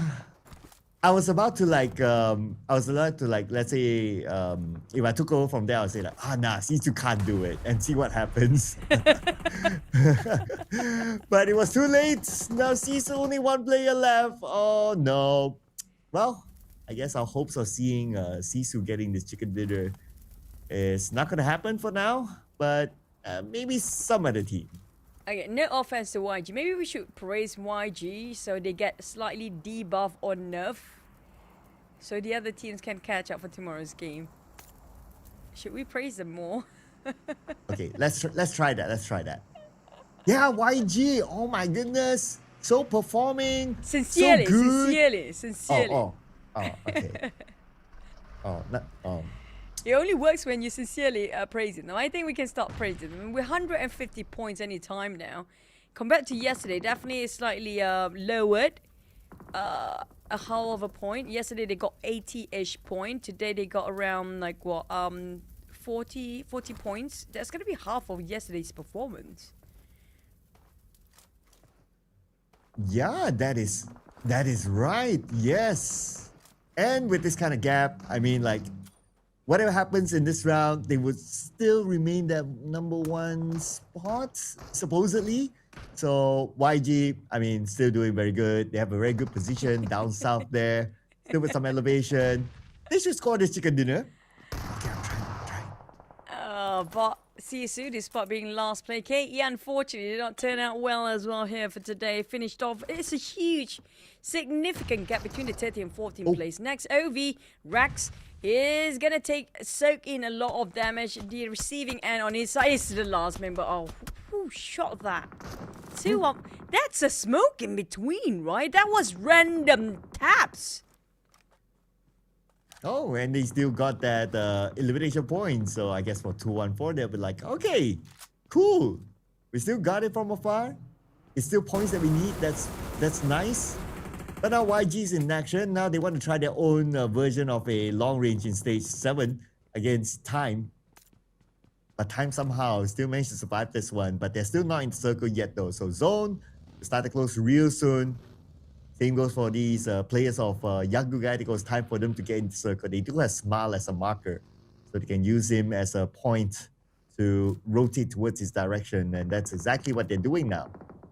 And YG definitely not going to give away for free, despite... I feel like they have no pressure anymore to get that number 1 spot for end of today. All they need to do is just maintain their survivability, and that's what they have been doing right now. But for Time, never mind Sisu, but at least they ended up with 10 eliminations. That's one of the biggest eliminations and volume coming out from Sisu here today. But back towards the side of YG. ABC to be their next target. Nate's being greeted up. There's a lot of smoke popped by ABC. But on the side of Rare, they only have 2 players left. It's going to be 2v4. But YG not showing any sign of slowing down. They're going to have a go when there's only 5 teams left. Now there's only 1 player on the side of ABC. 0 and 1, 2, 3 times ticking, and I think it's just a matter of time. They got obliterated by YG. Here goes the push. Oh, but YG tapped down by Mix from 214 with a mini 14 from the side. Now we switch over to Spyro here. He's looking at the Young Galacticos as well, but 214 is in between, so he cannot over-peak himself. Gotta be careful there, and he turns back. Oh, he senses somebody on his left side. That's gonna be Dale. But here comes the nade from Capo to Spyro. Huge one. An opening that they waited, but for ABC, they take an advantage where YG a bit busy just now. Refocus to the side of ABC. Romeo, random sprays in the smoke. Hoping he'll somehow connect with that UMP. Riding low. He needs to go for the reload. But he needs to go for the revive. There's too many work for one person of Romeo trying to do something to happen. But it's going to be a 2v1. Here comes Smile. Charging in. Not working out right. ABC. 2v3. And now they count 1, 2, 3. Now back towards the side. Romeo. Lars HP not looking too healthy. But they still have Seikla at the back line. Try to somehow connect. We need to praise them more. It's definitely working, Cloud. It's definitely working. Oh, okay. It's a thing. It's a thing here, people. Romeo with his nade across, and Romeo we got now by ABC. Now it's only SayCloud left. Last active player for Young Galacticos, Rare on the ground. It's going to be a 1v1, and SayCloud eliminated. No. And looks like it kind of worked. Not really. Time. I guess time. Thank you, Damon, also chipping in the damage in there. I think it did actually work. And because of that, YG cannot actually stretch the gap even further. Yes, I guess the way we actually know the team is just praising them too much in the game. And speaking of praising, I don't want to praise any of these two because these two need the chicken most out of the teams that's remaining other than 214 who got better numbers compared to BKE and Time. And 214, they're on the verge of scoring their 5th chicken dinner. Dale now taking damage, but before that, he will lock in those elimination points before he gets knocked by Mix. That's going to be Dale. Surely he will be eliminated. I doubt that his teammates can save him. The Damon is just too far away. Now we're at stage number 9. And 214, I mean, it's a 4v1v1. Make that a 4v1 right now. 214 just needs to finish up the job. And that is it. 214, 5 chicken dinners in the grand finals. These guys just don't know how to stop from getting chicken. At this point, they can open themselves a chicken farm or a chicken coop. This is the most chicken dinner we get actually in the grand finals within 2 days. Their 5th chicken. I mean, the only thing that they need more is going to be the points, not the chicken to catch up to YG. But it's a high possibility they shrink the gap so much by end of this round. Man, I really want to see like the gap right now, right? Like how many eliminations did they exactly get in this round? Plus that 10 chicken dinner points, because they got like 5 of them right now. Okay, let's take a look. So it's going to be 16 points in this round. So surely they have not overtaken Yanggu Galacticos yet, but they will close the gap since Yanggu Galacticos got eliminated at like 5th place, I suppose. So surely the gap will be smaller now. If only Hades. I don't think Hades can get the MVP for this one. It's going to be back to Mix. And when it comes to Mix, he did manage to score himself day 1 MVP as well. But for a daily MVP, is it going to be 214? Scored 3 chickens here today only. 2 in Wrangles, 1 in Mirama. And this is actually their first Mirama chicken. So they actually made a breakthrough. Let's relive the last map of Grand Finals day number 2.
Two, 1, 4. Time, Sisu and ABC.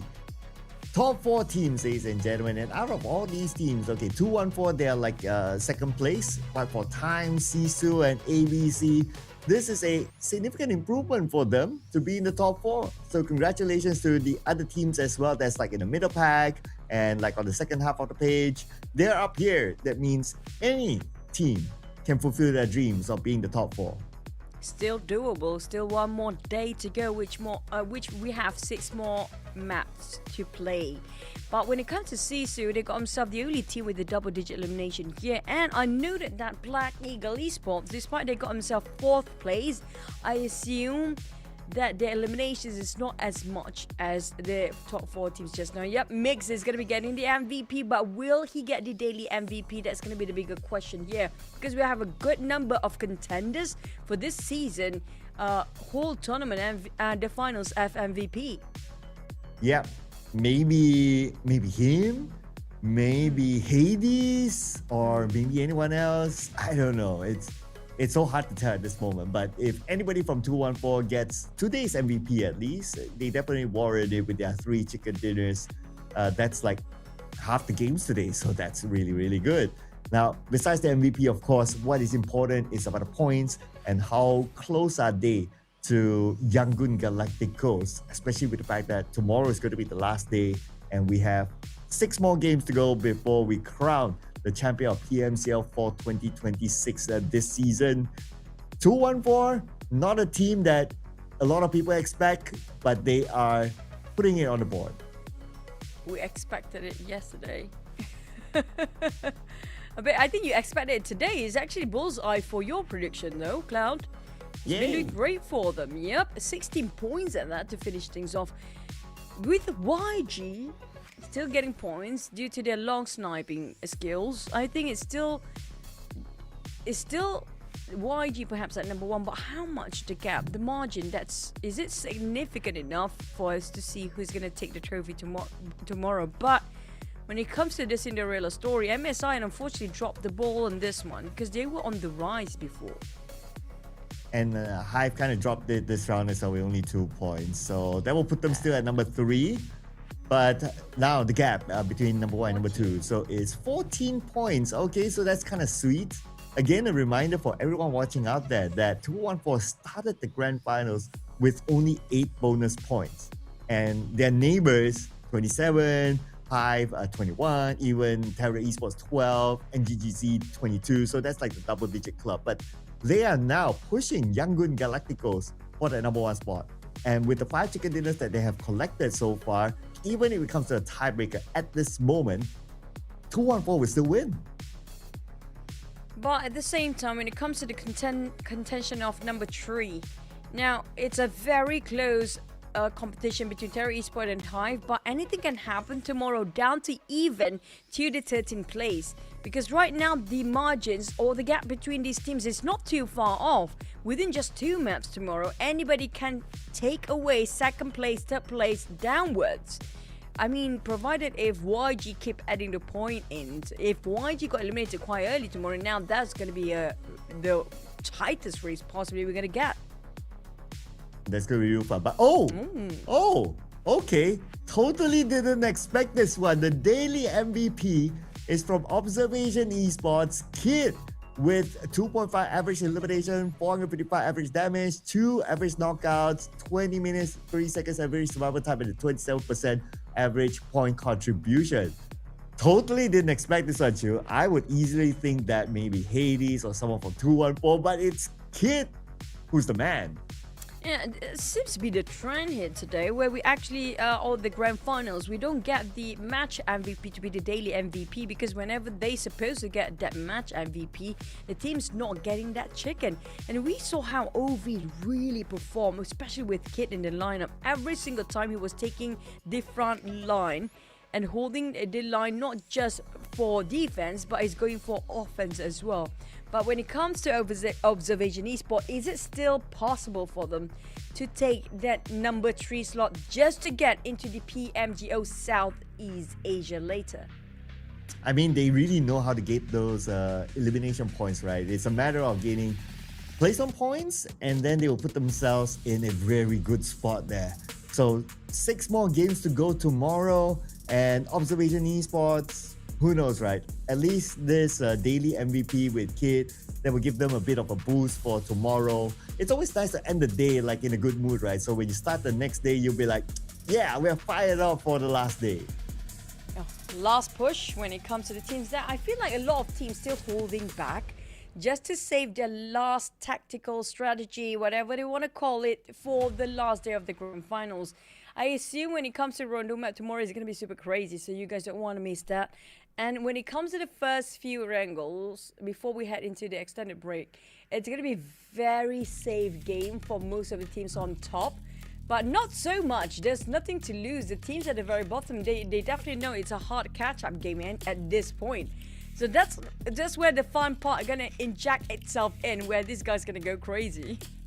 Yep, and we're definitely going to go crazy tomorrow because it is going to be the last of the last day for the PMCL fall, ladies and gentlemen. So make sure you tune in again tomorrow, same time, same channel. My name is Sir Cloud, together with a wonderful Choo Choo here. We'll be seeing you again tomorrow where we will crown the champion for this season. Till then, good night everyone. Bye-bye.